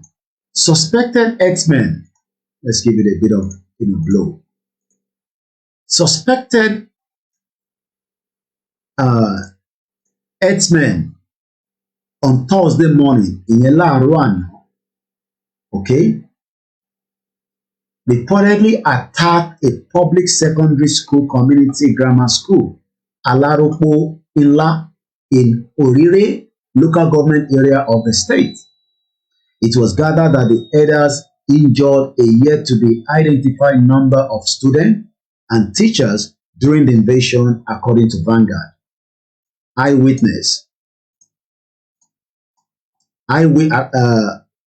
According to the eyewitness account, over 20 herdsmen allegedly invaded the school with their cattle and injured some of the students and teachers. Some of the students and teachers, including Mr. Paul Oladele, were caught with the sword and machete, while many others suffer broken legs and arms. But Kábíyèsí ò tí ì rí story yìí bí àwọn media wọ́n sọ fún wọn pé wọ́n tún attack ibì kan nílẹ̀ Yorùbá. But mo mọ̀ pé ní Ondo State, bí àwọn alálẹ̀ jáde ni Kábíyèsí ṣe sọ pé eléyìí tí ẹ ṣe ní bíbá yìí a lè defend ara wa o. But ṣẹ́rí gbogbo eléyìí tí wọ́n dákẹ́ nísìn tó sọ̀rọ̀ lórí ilé, because I've not seen him respond to this, but if he does, I'm going to come back and I'll tell us. But what I know is, okay, Kábíyèsí is not at all me, okay, but we will know. But let's come back to Ìràwọ̀. Why is Ìràwọ̀ ọ̀tàn tó fi di pé àkọ́kọ́ fẹ́ lọ sí church, àkọ́kọ́ fẹ́ lọ sí mọ́ṣáláṣí, a fẹ́ lọ sọ́dọ̀ àwọn babaláwo, a fẹ́ jẹ́ kó fún wa ní tí ìràwọ̀ wa àtògo wa máa fi tàn, when in tó ń dìlé ìràwọ̀ wa gangan is the land tá wà nínú ẹ̀. Because if we remain in Nigeria, ìràwọ̀ wa ò lè tàn. But rather than kí ìràwọ̀ yẹn kó tàn, not within the context of Nigeria, no, within the context, we are now going as individually. We are now seeing more people, going online and do praise and worship. People go to church, they spend more time in the church, they spend more time in the mosque. You have to sit down and pray, so that o wá fẹ́ connect ẹ̀mí tiẹ̀ pẹ̀lú ìràwọ̀ tó wà ní space tó ń wò yẹn. Normally ìràwọ̀ yẹn ó wà nílẹ̀ẹ́lẹ̀, but wọ́n ti overshadow ẹ̀. Ìràwọ̀ yẹn dàbí movie tí mo ní kí ẹ lọ wò, ẹni tó bá ní opportunity láti wo movie yẹn tí wọ́n ń pè ní Shadow and Bone. Mo ní lè play because the last time tí mo play, wọ́n yọ kúrò lórí fídíò mi so kò sí point. Tẹ́ bá lọ wo Shadow and Bone yìí mo ṣàlàyé pé ọ̀rọ̀ yẹn ó dàbí Benin Republic, right? And Benin Republic sí Nàìjíríà ṣé wọn pé tó bá máa gba Benin kọjá ẹ̀mí à máa ṣe pa. Koiki, you need to check. Yeah, I'm following James Webb Space Telescope, and I know it's been giving us very beautiful view as well. We're going to check it out in a minute as well. Thank you so much, Otumba. These things cost a lot of money, but it's giving us a lot of, James Webb Telescope. It's been giving powerful images back from the space. Let's see if we can get something out of it. Okay, this is the first one from NASA. So while I'm talking, the Webb first image. So now let's see if we can get something. So bí star ṣe rí ni, but n tí mo fẹ́ ká mọ̀ ni pé mo fẹ́ land orí ilé. Now èmi fẹ́ ṣoríire ní Nàìjíríà nísìn. Bí mo ṣe lè ṣoríire ni pé màá fẹ́ make sure pé ṣorí each one of us ló ní spirit tó ń ràn lára wa yàtọ̀ sí ẹ̀jẹ̀ tó wà lára ẹ̀. Ó mọ̀ pé tẹ́jẹ̀ bá stop tó bá pa ẹran àbí adìyẹ, the moment tí o bá ti gé ọrùn ẹ̀ tó ní àwọn Muslim ní similar nígbẹ̀kẹ̀ agé orí ẹ̀, àwọn Kristẹni àwọn lè gbàdúrà kékeré. Ẹ̀jẹ̀ tó ń ràn lára bọ́dì yẹn ó máa ṣe kí ni lára heart yẹn ó máa stop. Tẹ́jẹ̀ yẹn bá ti stop automatically then there is no life.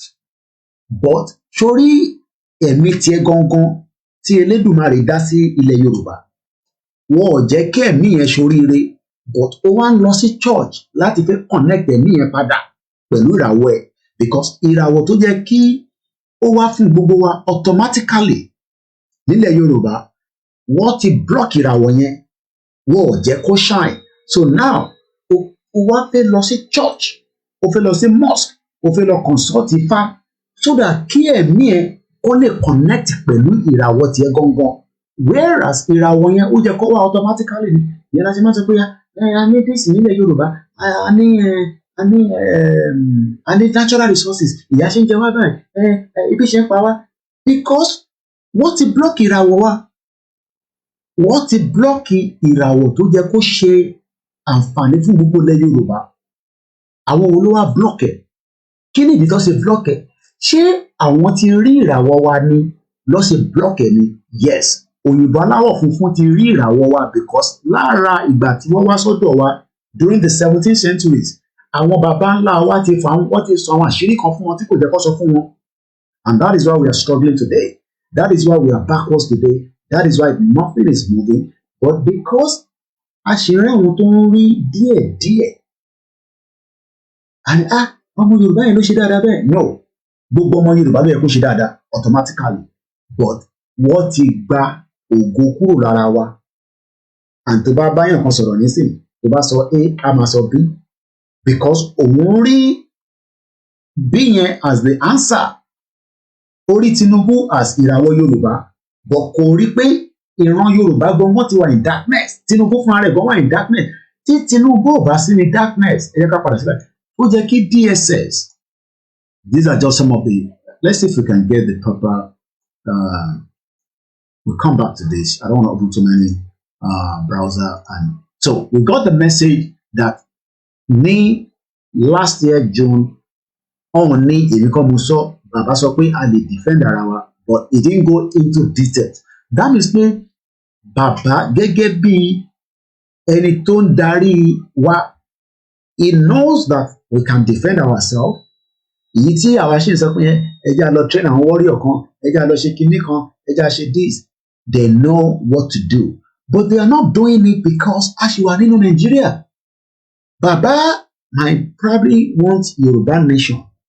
Wọ́n dẹ̀ ń fọgbọ́gbọ́n ṣe, wọ́n ò fẹ́ jẹ́ kí ìbínú wà pẹ̀lú àwọn àtàwọn Haúsá. But all they have to just tell everybody, look, we are still going to be neighbors.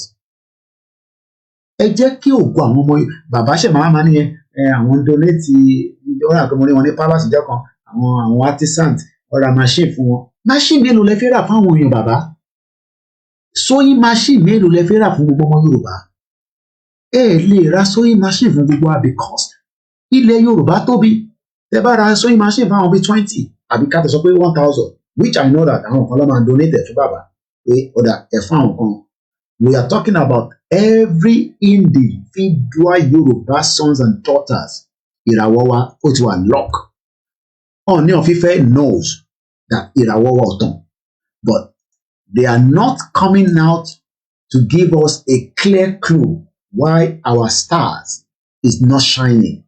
They know because if he can tell us in these that we can defend ourselves. How? Okay, a máa sọ pé àní ìbọn, àní weapon. So kí ni Ọọ̀ni fẹ́ fi defend ilẹ̀ Yorùbá nígbà tó wà attack Ondo State? Why is he not saying the same thing now that he's going to defend Oyo State? But we know that they are playing the diplomatic side of things. Ọọ̀ni Òrìṣà is not just an ordinary individual. I'm talking about the stool. I'm not talking about him as a person now because stool yẹn gangan ni ló ní value, not the individual, because the individual could be anybody. And maybe the individual yẹn la wá ní problem pẹ̀lú, I don't know. But I know that the energy tó wà lára stool Ọọ̀ni of Ife ó lè fún wọn ní àṣẹ lébi pé àṣẹ Nàìjíríà mọ̀ kò lè sí kankan tó máa ṣẹlẹ̀. But they are not doing that. The question now is, ta ni Ọọ̀ni represent? Ta ni bàbá wa Kábíyèsí Ọ̀jájá second? Ṣé àwa ìran ọmọ aládé tí a sọ pé àwa ni ìmọ́lẹ̀ ògo adúlá? Ẹ mọ̀ pé ìmọ́lẹ̀ ni ìràwọ̀. But ìmọ́lẹ̀ yẹn ò tàn. But àwọn nínú bí a ká jẹ́ kí bàbá Tinubu ṣe ná. Tí Tinubu bá ṣe tán, tá a bá wá rí ọ̀nà lọ́dọ̀ Tinubu, I don't know. Ṣé tí Tinubu wá ṣe tán ni bàbá ṣe fi sọ̀rọ̀ ni? But Ọọ̀ni can actually give the directive. Gbogbo ọ̀rọ̀ Yorùbá nation náà fà lójú náà lọ́tà bọ̀.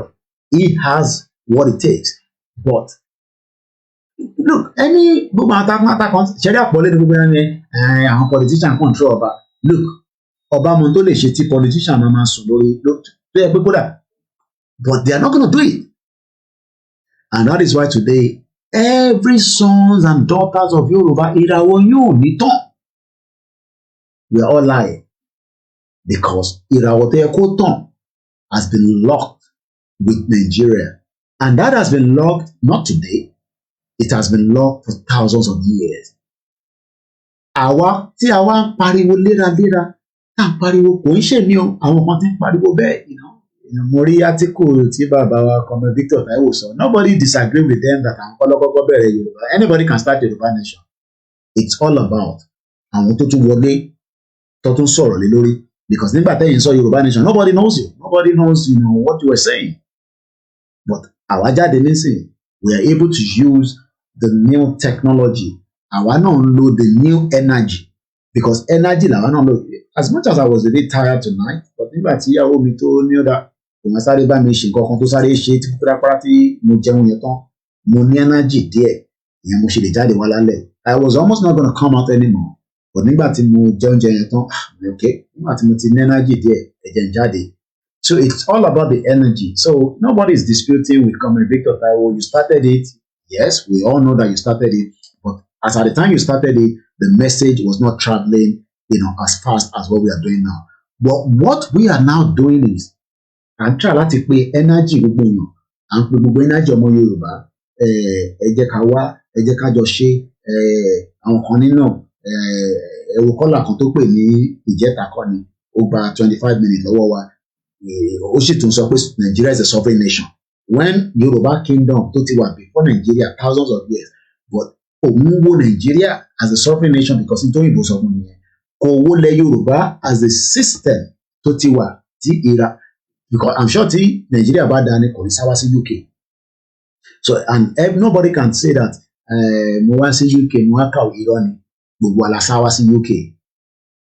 Táyìn tó lókàlùkù sáwá bá ṣe ń sọ̀rọ̀ nísìn àwọn kan ti dé, àwọn kan dé lánàá, àwọn kan dé ní 24 years ago, àwọn sì mi dé ní 31 years ago, àwọn kan ti dé ní 40 years ago, àìdẹ̀ tí padà lọ sí orílẹ̀ wa because ìràwọ̀ sí níbẹ̀ ìràwọ̀ yẹn wọ́n ti gbà kúrò lọ́wọ́ wa and this is why we are saying should we remain in mo kí ìyàwó Elena Òsínlóyè mo kí ìyàwó Mrs. Modupe AA kò ń ṣe the other one yẹn kẹ́ má mix one together so and that is why when you look at these beautiful stars you can see how beautiful it is.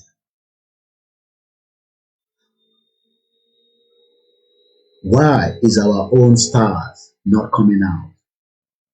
Benny, and some are still processing to japa. You're right, Sonky. Ojoojúmọ́ làwọn yẹn wá opportunity bó ṣe máa japa. Benny, come on, máa mix in pẹ̀lú ìyá yẹn ṣe sọ pé Mrs. Modupe yẹn kọ́ ni the other person. So, kò fẹ́ rán agbó Mrs. Modupe afẹ́ lọ gbà kò ń ṣe woman yẹn.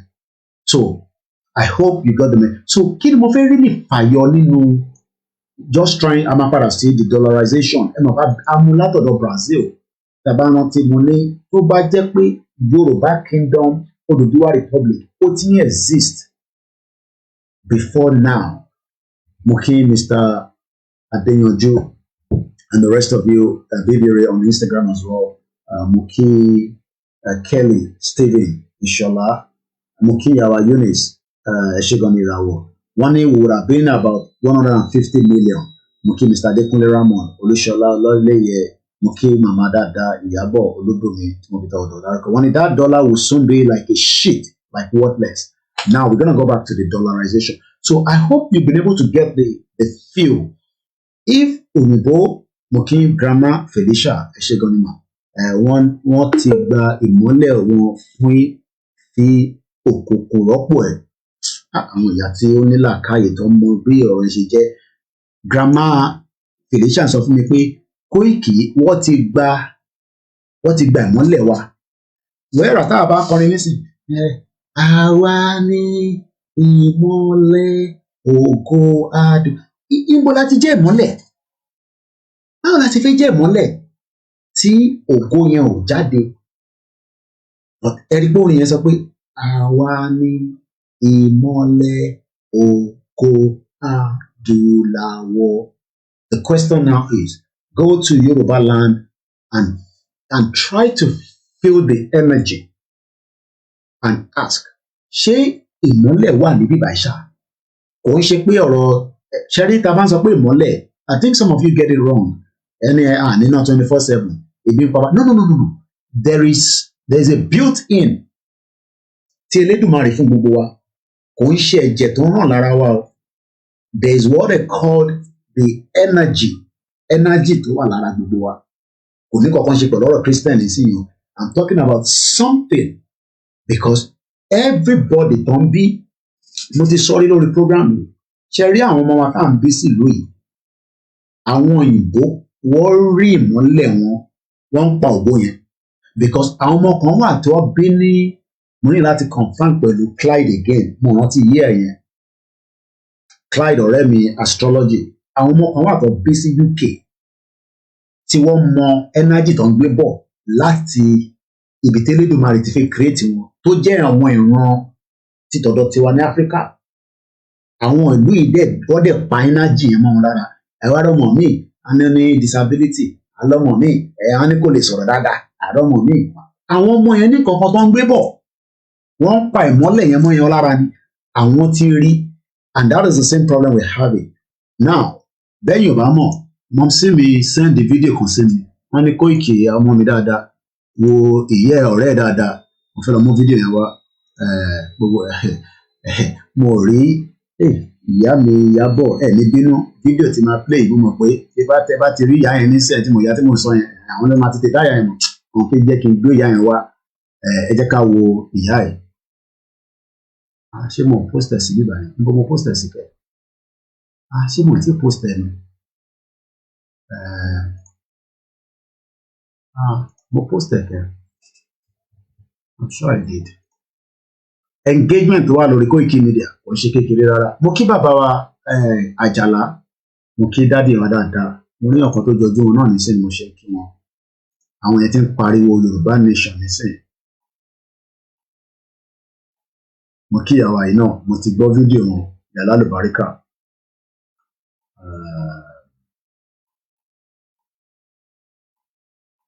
Mo ti post video yẹn ọ̀yà ẹ jẹ́ ká padà wá sí bíbá ká máa gbé lè lọ kí n lọ post video yẹn ẹ jẹ́ ká padà sí dollarization. Mo kí gbogbo yín pátápátá all hail Biafra. Mo kí ìyá wa lẹ́ẹ̀kan sí ìyá wa Felicia Àjàgbé grandma wọ́n ní wọ́n ti gba ìmọ́lẹ̀ wa fún òkùnkùn rọ́pò. Báwo la ṣe máa wá gba ìmọ́lẹ̀ yẹn padà grandma bí ẹ bá tún bá mi ṣàlàyé ẹ jẹ́ ká wá gbọ́ fídíò lẹ́ẹ̀kan sí. This is the new world that is changing. And what is changing about it? Bí àmì lẹ́nu pé mo post video tí mo ṣe sáyẹn sí mi ṣá. Náà mo ṣe ṣe and I thought I posted it. Àbí mo kàn assume pé mo posted. Ẹ jẹ́ sáré lọ posted. Bóyá orí Instagram mo posted sí. But my posted on Facebook. The world is changing and it's changing very, very fast. And dollar, as everybody knows, Yami Oluwatoyin Fatima, Salaam Alaikum. If we can come out of that country, definitely our stars will shine throughout the world. That is the right thing. But the problem is, they don't want us to come out. Every Brazil, listen, ṣẹ́rí bí Brazil ṣe ń bá America fa wàhálà àti àwọn ní relationship tó dáa pẹ̀lú China because Nigeria wọ́n bí Nigeria dá nísìnyí kó sọ pé òun ló dọ́là because ìràwọ̀ wa kọ́ ní Nigeria tó bá jẹ́ pé Yorùbá country làwa náà nísìnyí as of America pé we might not be able to use the dollar anymore a máa lo rúbà a máa lo owó tiwa but mo kí ẹ bẹ́ẹ̀ as is but we cannot do so. Just as ìyàwó Olúwatóyìn sọ pé if we come out of that country called Nigeria, definitely our stars will shine. And I think I've got that video ready now. I can play it now. Lára àwọn tí wọ́n fi jẹ́ kí ìràwọ̀ wa kó tàn yẹn. Ó yá ẹ jẹ́ ká wo ìyàwó dáadáa. Ìyá Alálùbáríkà. Ó yá.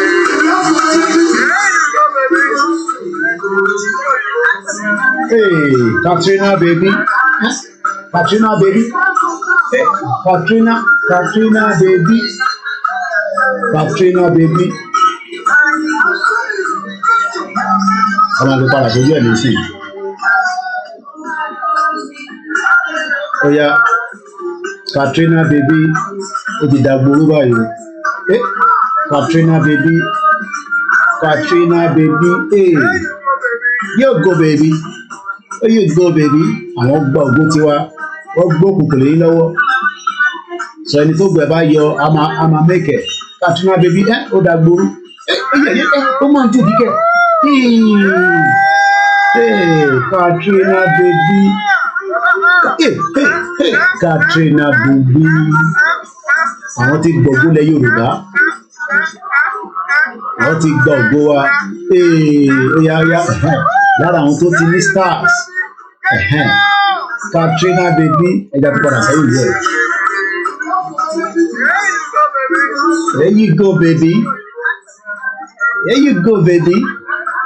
Sórí jẹ̀ǹpọ̀ sórí yẹn sórí bí Katrina ṣe ń jó yẹn àwọn ti gba ògo títí ẹ nítorí pé ìlú ẹ̀ ló kó wa sínú ìlà ìlò ta wà nú ẹ̀ bọ́ tí wàá rí pé lára àwọn tó wà bíbá yín nísìn ìràwọ̀ wa tàn kó ṣe pé ìràwọ̀ yẹn tàn lásán èmi ó máa connect mọ́yàn kan wàá fi ní kankan adolówó èmi kàwé ó connect èmi lọ sí church ṣó wá rí each one of us tó wà nínú bíbá yìí kò wá ń ṣe gbogbo ọmọ Yorùbá ní ìràwọ̀ ẹ̀ tàn àwọn kan wà níbí wà nísìn ìràwọ̀ wọn tàn nítorí pé wọ́n gbìyànjú láti connect ẹ̀mí wọn mọ́ ìràwọ̀ tó wà nínú space tí mo fi ń wọ̀ lẹ́ẹ̀kan ó ṣe rí pé Katrina baby nísìn ó ṣe ń jó Katrina baby and this is why we are saying that our world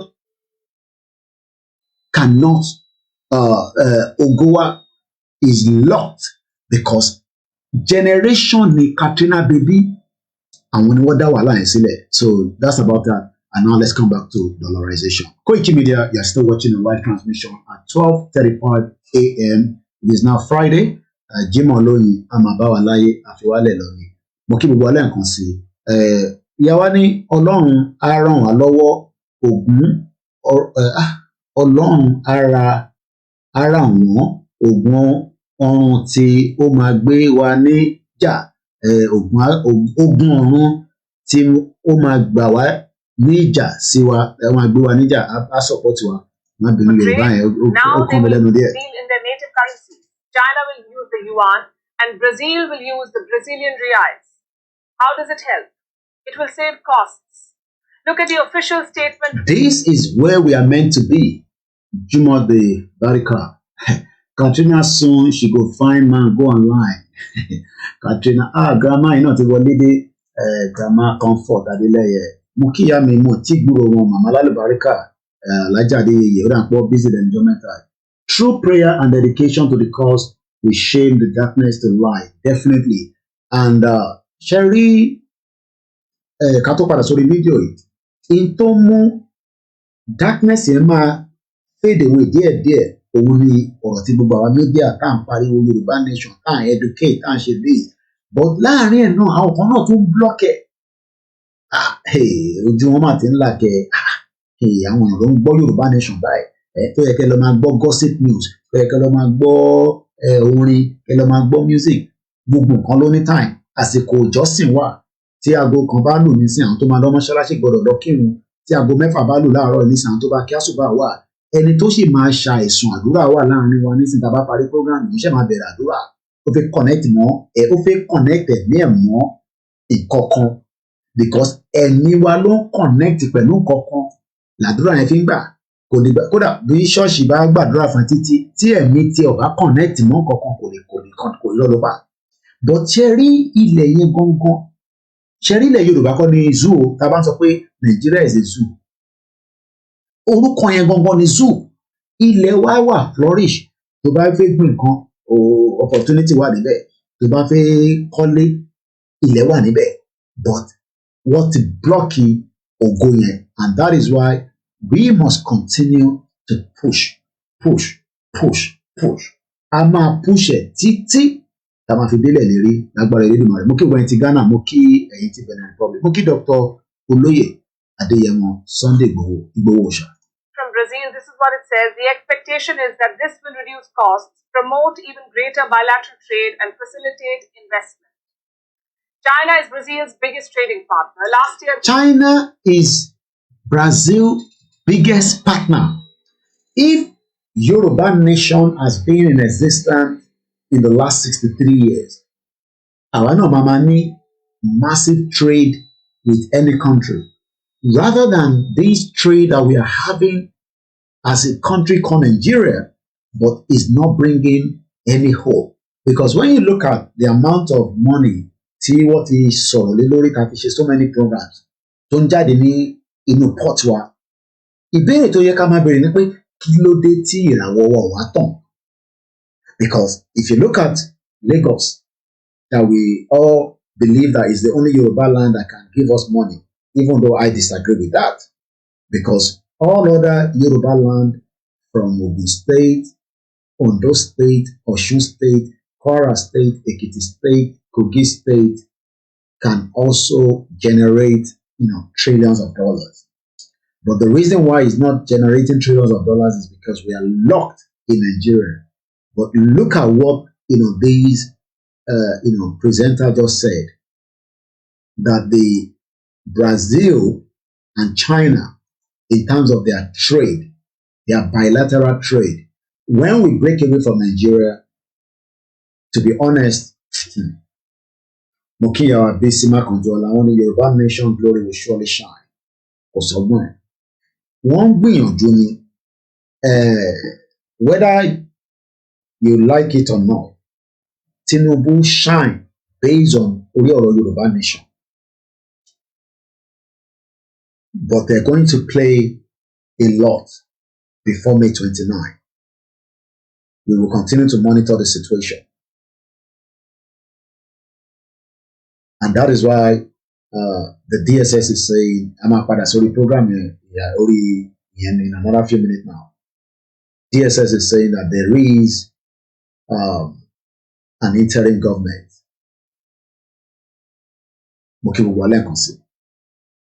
trade and facilitate investment. China is Brazil's biggest trading partner. Last year, their bilateral trade was worth over $150 billion. Yeah. China Brazil bilateral trade $150 million. Brazil is only 200 million. Mo sọ lẹ́ẹ̀kan pé ṣé tó bá jẹ́ pé Yoruba Kingdom has been operating as a country in the last 63 years. Ṣé fi báwa náà ni máa ṣe irú trade báyìí pẹ̀lú China? Ṣé fi pé àní máa ṣe irú trade báyìí pẹ̀lú China? But ìràwọ̀ wa is locked, and that's why mo fi sórí post pé UN sọ pé 300 naira ni an average person lè ó ní nísìn láti fi jẹun. Bọ̀bọ́ kan comment níbẹ̀ pé kódà iná àkáǹtì wọn òun tẹ̀ 100 naira, and that's ọmọ Yorùbá tí pọ́ọ̀tì tí ó ń generate owó fún state gẹ́gẹ́ bí ọmọ Yorùbá ó wọ́ ti millions of dollars, but òun fúnra rẹ̀ ò rí ògo yẹn lò. So irú òun nísìn tó bá wá lọ sí church wọ́n lè wá gbàdúrà títí fún débi pé ẹ̀mí ẹ̀ á connect mọ́ ògo ẹ̀ nínú space á wá di òun náà máa lówó díẹ̀, nǹkan kan connect, but kò jẹ́ kó rí bẹ́ẹ̀ yẹn. Automatically ó jẹ́ kí ilẹ̀ yẹn kó generate source of resources fún gbogbo wa. Inú ẹ̀ náà làwọn náà máa wá bí sí, a máa rẹ̀ sí, a dẹ̀ máa kú. Bí ọ̀kan bá dẹ̀ ń sọ pé ilé ayé máa parẹ́ is all lies. Àtàyè lọ́ọ́ ti ń sọ yẹn. Ayé kankan parẹ́, forget about all that nonsense. Àwọn èèyàn inú ẹ̀ ló máa kú. Báwọn kan dẹ̀ ṣe é kú làwọn kan máa bí sí. Kọ́lọ̀ fún kẹ́ ẹ̀kan náà àwọn Nollywood actor ọmọ 16 years old ó jáde láyé lánàá. Imagine 1 year, 2 years, 3 years, 4 years, 5 years, 6 years, 7 years, 8 years, 9 years, 10 years, 11, 12, 13, 14, 15, 16. Bóun ṣe ń jáde láyé ọtún tó bí kan done on that place. That is life. Wọ́n dẹ̀ náà ti rí náà níjọba láńdè yẹn. That's all I think I saw the post somewhere. So. Sense for Brazil to ditch the dollar. What's in it for China? Beijing is on a mission. It wants to Beijing is on a mission. Everybody is on a mission. The Professor Adebanji Akintoye is on a mission to rescue the Yoruba people from the demonic Nigeria that is holding us back, so that we can fulfill the dream of somebody like the late Obafemi Awolowo. Our dream is not going to come in Nigeria. If you are hoping, if you are thinking, if you are dreaming, if you are praying, like I said, this is just a clear evidence from these stars. It is not going to come up.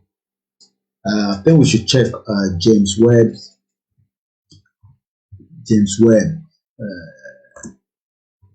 telescope live. So you might find a better image as well. Mo kí gbogbo alẹ́ kan sí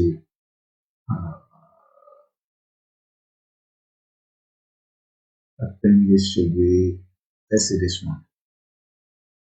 Once again, a very good evening and welcome. We're going to come back again to the dollarization, but our focus point is about our funarawa. Again, the Yoruba Nation movement is a non-violent movement, but Nigeria is a criminal nation. It is not going back. So let's now look at some of the beautiful image that is coming from the James Webb Space Telescope. It's about 8K. Now, the world is big. We have a lot of different galaxies. We have a lot of different things tó wà lókè. Ibi tí wọ́n mọ̀. Ìyẹn làwọn kan ṣe máa ń sọ pé àdúrà ní different layers. Tó bá ṣe lè connect pẹ̀lú àdúrà ni. Àwọn oníjókòó síbẹ̀ ká sọ pé àdúrà òun kì í gbà. Ìyẹn làwọn kan ṣe sọ pé àdúrà máa ṣiṣẹ́ nínú ìrìn àjò Yorùbá nation. But a kò lè wá jókòó tatarata káwá ní àdúrà máa ṣiṣẹ́ o. Àdúrà máa gbà o. Ọ̀nà tádúrà fi gbà kọ̀ máa yàtọ̀ ni. But we must continue the push. We must continue to prepare for the worst case scenarios. And the worst case scenarios is anything. As we know, Nigeria is not ready to break itself, but our la ma make it or break. Good evening, Mr. Jimmy. I want it to come to pass, and I can promise you, Wahala will start from the north. Mark my words. Yeah, I've been following the El Zakizaki. They're really, they're gonna fire up. But there's a lot happening simultaneously. So this is, some of the images that we've never seen before from the James Webb space. How about Pariwo? And when you look at all the stars, the galaxy, ṣe fi pé nǹkan kan ò fẹ́ jẹ́ kílẹ̀ Yorùbá kó jáde. Àwọn tó ò fẹ́ jẹ́ kó jáde bí ṣe ń sọ, wọ́n ti mọ ìràwọ̀ wa, and that's why wọ́n ní yíyí ṣe nígbà tó dé London ló wá flourish. No, kò ń ṣe ìgbà tó dé London, ó yẹ ká flourish ní ilẹ̀ Yorùbá, but because we are running a different identity, a ní láti gbé ìgbésẹ̀ ọmọ akin lórí ẹ̀. Bẹ́ẹ̀ ni grandma Felicia, wọ́n ní a ní láti máa fi Yorùbá yẹn kọ́, kébì náà máa gbìyànjú láti kà. Wọ́n ní a ní láti gbé ìgbésẹ̀ ọmọ akin. Ìgbésẹ̀ ọmọ akin yẹn, òun ni wọ́n try láti make sure pé Ìgbòho ò ní gbé, because wọ́n mọ̀ pé tí Ìgbòho bá gbé ìgbésẹ̀ tó fẹ́ gbé, ọ̀rọ̀ Yorùbá nation yìí á ti rìn jìnnà. But they are making everything to make sure that Ìgbòho má gbé ìgbésẹ̀ yẹn o, tó bá ti gbé ìgbésẹ̀ yẹn o. Ìyẹn rí pé brother wa kan tó máa ń pè mí, á ní look, I don't know what chief is doing. Ẹ jẹ́ kí bàbá yìí kó jáde. But we have a lot of people that are also doing so many things so that ìgbésẹ̀ tí chief bá fẹ́ gbé, wá make sure pé ìgbésẹ̀ yẹn ò ní bọ́ sí. Chief nìkan kọ́ ni alágbára ilẹ̀ Yorùbá. Àwọn ọba ilẹ̀ Yorùbá tó jẹ́ àwọn ọba gidi, àwọn náà ní agbára, but they are not ready to make use of it. Mo fún yín evidence ẹlẹ́ẹ̀kan, èmi kúkú kọ́ mo kọ́, tí Ọọ̀ni sọ pé we can defend ourselves. Kí lẹ́yìn rò pé Ọọ̀ni rí tí bàbá fi sọ pé a máa defend ara wa o? Kí ni nǹkan tó tún wá bá wọn sọ̀rọ̀ tó fi slow down? Ṣé Tinubu bá wọn sọ̀rọ̀ ni? Táwọn bá ṣèpàdé ní tán ní náà, ẹ má tí ì jẹ́ kí ọ̀rọ̀ Yorùbá nation yẹn kó bọ́ sí. Why are we delaying our stars? Why are we delaying our energy? Kí ló dé tá Diesel 123, thank you so much. Kí ló dé tá fi jẹ́ kí ọ̀rọ̀ Yorùbá nation yẹn kó jẹ́ the main priority? Why are we holding our destiny back? Why are we not asking people to listen? These are images that have never been seen before. And this is why we are saying that if Yoruba nation comes through, people around the world will feel us more than where we are right now. But the problem is nobody is ready to let us go. We are going to tell the world we must go. And we will tell them, not in a way that they will probably like, because again, some people will come and say, no, listen to anybody, because the more Taban listens to one, the more they are not allowing us to shine. And we want to shine. We want to be people. If anybody can hold the stars, our stars is being held by demonic people, countries, individuals. There are some people that Nigeria is their own source of survival as a country. And until we stop that survival of their own country so that we can survive, it's all about the survival of the fittest. Ẹ̀yin ìyàwó àti bàbá wa, ẹ̀yin náà lè máa ń pa àwọn òwe kan, ẹ̀ràn pé àwọ̀ tó pa òwe níwájú yín tí ọmọdé làwà. Ẹni tó bá ń gúnyán nínú, báwo ló ṣe ń pọ̀wé yẹn, tó bá ń gúnyán nínú kinní kan, ẹni máa yó á yó, ẹni ò ní yó, but àwa fẹ́ yó, but ọ̀nà tá fẹ́ gbà yó yẹn, Ìdòwú Michael Muriembe, òun ni ọ̀rọ̀ ṣe ń pa ìwé yẹn, mo fẹ́ sọ dáadáa. Bọ̀ ẹ jẹ́ kí n ṣe expose, ẹ jẹ́ kí n sì mi sọ fún mi àwọn ṣàlàyé fún mi ẹni máa yó ẹni ò ní yóò ní ṣe kíní kan tó bá ń gúnyán nínú báwo lọ ṣe ń pọ̀ òwe yẹn náà báwo lọ ṣe máa ń pọ̀ òwe yẹn ẹni máa tó bá ń gúnyán nínú kíní kan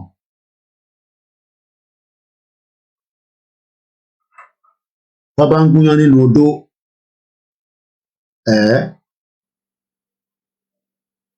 tó ń ṣe ọbẹ̀ nínú epo ẹ̀pà ẹni máa yó ayó ẹni ọ̀dà ẹ ṣe so wọ́n ní tó bá ń gúnyán nínú odó tó ń ṣe ọbẹ̀ nínú epo ẹ̀pà ẹni máa yó ayó ẹni ò ní yó now àwọn àgbáyé tá à ń sọ pé a fẹ́ lísìnsì kò àwọn báwa bá yó ẹ̀gbọ́n mi yé kò kàn wọ́n because they are not interested whether we are Moriembe Rahim Abbas Moriembe Waris Jinadu àwa tá fẹ́ yó àwa la máa tiraka o the world cares less whether you will survive or not àwa la máa sọ pé odó tó fi ń gúnyán yìí a gbọ́dọ̀ jọ jẹ inú epo ẹ̀pà tẹ́ẹ̀ fi ń ṣe ọbẹ̀ yìí a gbọ́dọ̀ survive. It's all about survival to the fittest. Epo ẹ̀pà ẹ ṣe gan yìí ní ìyá mi Ìyábọ̀. We have to prosper. But how do we prosper? Ìyàwó Ìyábọ̀ ni once we get Yoruba nation, we will trade with whomsoever we want to trade with. But àwọn gọ́fúnà yóò lè sọ pé àwọn ò lo dọ́là mọ́ nísìn láti fi ṣe business because they are operating under Nigeria. And this is why we are saying to our people that there is an energy in us. Tá a bá activate energy yẹn láti jẹ́ kí a rí ọ̀nà kọjá, we will be stuck in Nigeria. We will come out every day and we'll be talking about things that sometimes will make you angry, sometimes will make you think, why is it like this? It's because inú epo ẹ̀pà tó ti ń ṣe ọbẹ̀ yẹn ẹ mọ̀ pé epo ẹ̀pà ó kéré gan tá a bá lọ wo groundnut ìwọ tó bá mọ tó ń pè ní epo ẹ̀pà groundnut ló ń pè bẹ́ẹ̀ groundnut tó bá lọ wo groundnut torí image yẹn now àwa fẹ́ ṣe ọbẹ̀ nínú epo ẹ̀pà fúnlẹ̀ Yorùbá èèyàn mélòó ló máa yó. And this is why we are saying to Yoruba people, Mokin Prince Adiola, it is easy to say Nigeria will flourish, but inú ọ̀pọ̀ ẹ̀pà tó ń sè yẹn, èèyàn mélòó ló fẹ́ yó nínú ẹ̀? Ẹ̀pà lẹ́ ń wọ̀ yín sí. Bàbá wa David sọ pé tí wọ́n bá ń gúnyán nínú ewé tí wọ́n ń sebẹ̀ nínú epo ẹ̀pà ẹni máa yó ayó ẹṣẹ gan ni àwọn tó bá mi kọ ẹ jẹ́ screenshot ibẹ̀ yẹn torí mo gbọ́dọ̀ máa rí lò lẹ́ẹ̀kọ̀ọ̀kan àwọn òwe tó da lélẹ̀ mo kẹ́ ń bẹ̀. Mo máa ń bi gbogbo ọmọ Yorùbá lálẹ́ ní ọ̀gànjọ́ òru tá a wà yìí pé ṣé ọbẹ̀ tó ń sè nínú epo láti 1963 nílẹ̀ Yorùbá ìjà yó ẹ mọ̀ pé àwọn kan máa ń fi ẹ̀pà náà sí ọbẹ̀ náà pé mo ti gbọ́ bẹ́ẹ̀ rí wọn ẹ̀pà ọbẹ̀ ẹ̀pà wà ìbéèrè ni mò ń béèrè ní sí pé these groundnuts that you are looking at in front of you in the last 63 years èèyàn mélòó ló lè tọ́ka pé ní ìdílé mi o whether o travel ni o travel ni o mọ̀lẹ́bí ẹ̀ kan travel ni o ọ̀rẹ́ ẹ̀ kan travel ni o in the 63 years of the existence of this messed up criminal country called Nigeria ọbẹ̀ tó ń sè níbẹ̀ ìjọ yó na Igbo soup okay Ọ̀túnba ẹ̀yin máa ń dá ẹ̀kọ́ ń jẹ́ káàkiri tí yín ni báwo lẹ ṣe mọ̀ pé Igbo soup ni bàbá yìí ẹ máa jẹ̀bá Igbo gan-an mo rántí Uncle B Abdullahi Mukein tẹ́wà ní United Arab Emirates. I hope we are following the conversation. Ṣé ká ṣe ojú òpó díẹ̀? ó ti fẹ́ tó 2 hours. The line is open. Ẹ̀yin ọlọ́gbọ́n, ẹ jẹ́ ká tún jọ gbé yẹ̀wò lálẹ́ ní wákàtí méjì tá a ti ń sọ̀rọ̀ bọ̀.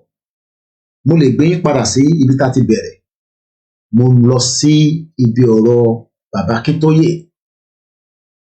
Mo dé ọ̀dọ̀ Ìgbòho. Mo tọ́ọ̀chì díẹ̀ nínú bàbá Adéníran.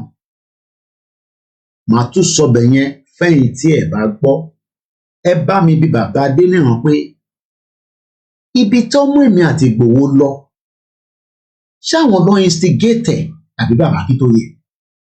Nítorí pé ibi tó mú wa lọ yẹn, ta drive tó ń ṣe ìrìn wákàtí kan, tó ń ṣe ìrìn wákàtí méjì, tí a débẹ̀ tí a wá ń béèrè pé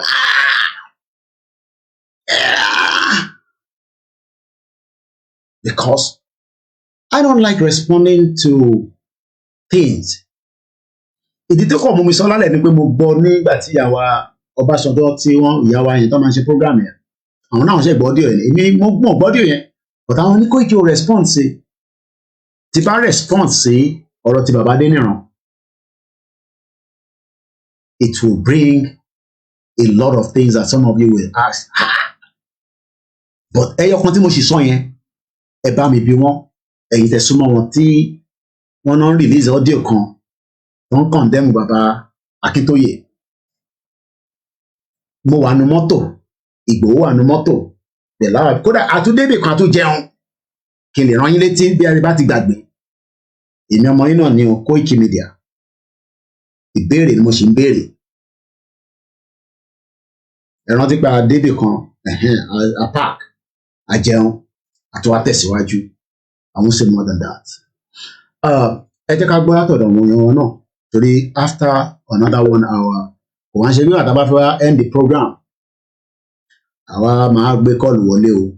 We have an hour now for you to also call in. I'll continue the program, then we can also take your calls if you want to join the conversation. Once again, this is live transmission. My name is Olami Koiki, and this is a Friday, the March 31.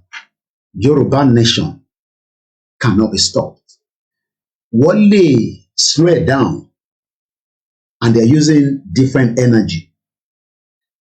Intelligent as at 2 years ago, ní àwọn kan tí ń rìnrìn lọ sí Senegal.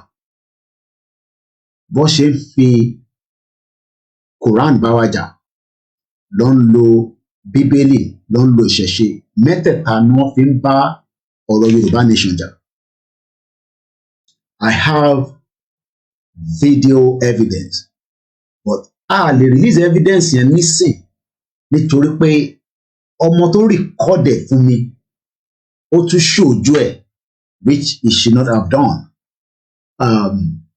But àwọn politicians yìí from the north, from the southwest, were traveling to Senegal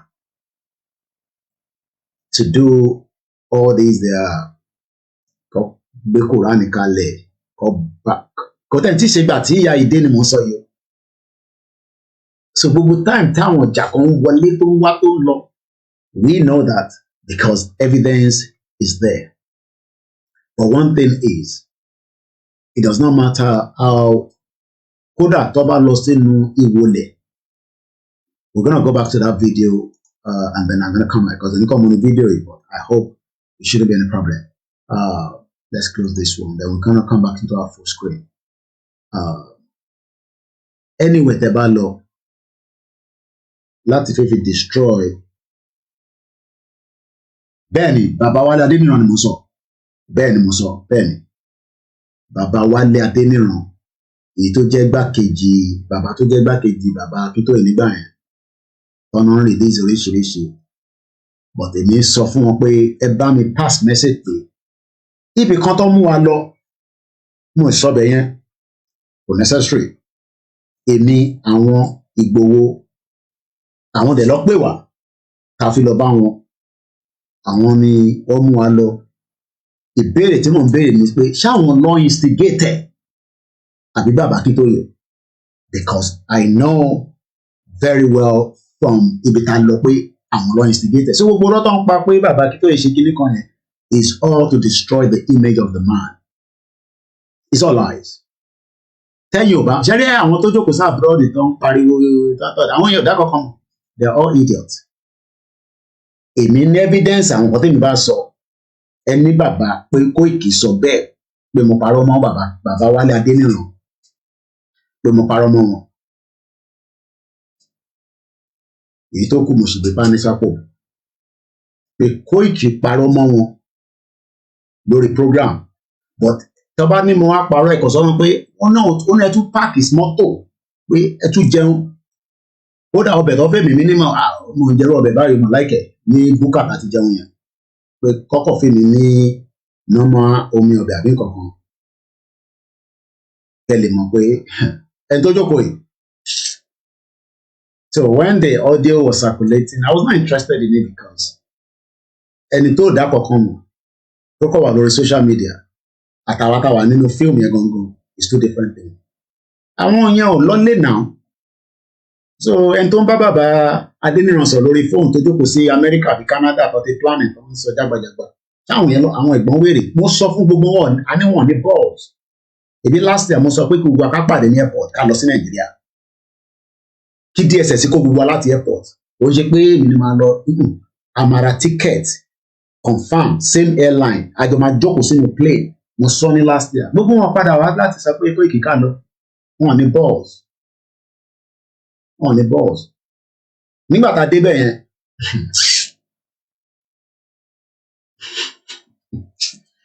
ẹyẹ ìfìyẹn lẹ̀ fíjọ́ mi ẹ̀yin ọmọ Yorùbá ẹ fọkàn balẹ̀ kò ń ṣèlì náà ti fi da arìn àjò yẹn rú kò dẹ̀ ń ṣàmì wọ́n máa try ni ẹ jẹ́ ká pàgọ́ fídíò ìjẹ́ ẹ̀sẹ̀ ní common video so I don't want to use too much of it anyway I can understand it so we can go and watch it let me just take it out because mo fẹ́ kí because each time Facebook dẹ̀ ti yọ àmì YouTube dẹ̀ ti yọ monetization wa so ààrẹ owó gbà gan lórí YouTube èyí tẹ̀ ní Kóìkì à ń rówó gbà lórí YouTube ààrẹ owó gbà mọ́ báyìí nísìnyí but it's not the end of the world so let me remove my other video and let me just stick to my own tí bá ń sọ̀rọ̀ my own tọ́ba ti report the program yẹn there's nothing wrong. Two of my videos was very powerful that federal government say tẹ́ ẹ̀ bá yọ ẹ̀wọ̀n bí Lai Muhammed ó ti sọ fún Google pé we are destabilizing Nigeria with our program. Mo ṣe program méjì kan. Mo appeal it YouTube náà wọ̀n gbà. And I think we are frozen up again. I hope it comes back.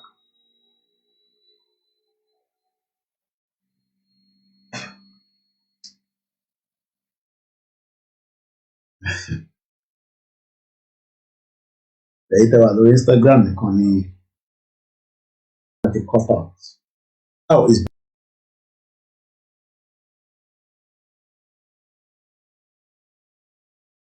back. I don't know what happened there. If I could go and I was just going to close the whole program and go home and go and sleep. So if I could go I would just have to disconnect and go. But it's back. Okay, comrade plan B. Ìyẹn lọ sí máa ń bẹ̀rù Kóìkì ọmọ pété bá sọ̀rọ̀ kò sí nǹkan kan tẹ́ fẹ́ sọ nípa Ìgbòho ní any evidence kankan èmi ò kàn ní láti máa respond sí yín because kò necessary ìgbà wo lẹ́yìn iṣẹ́ mọ Ìgbòho tẹ́ ń pariwo Ìgbòho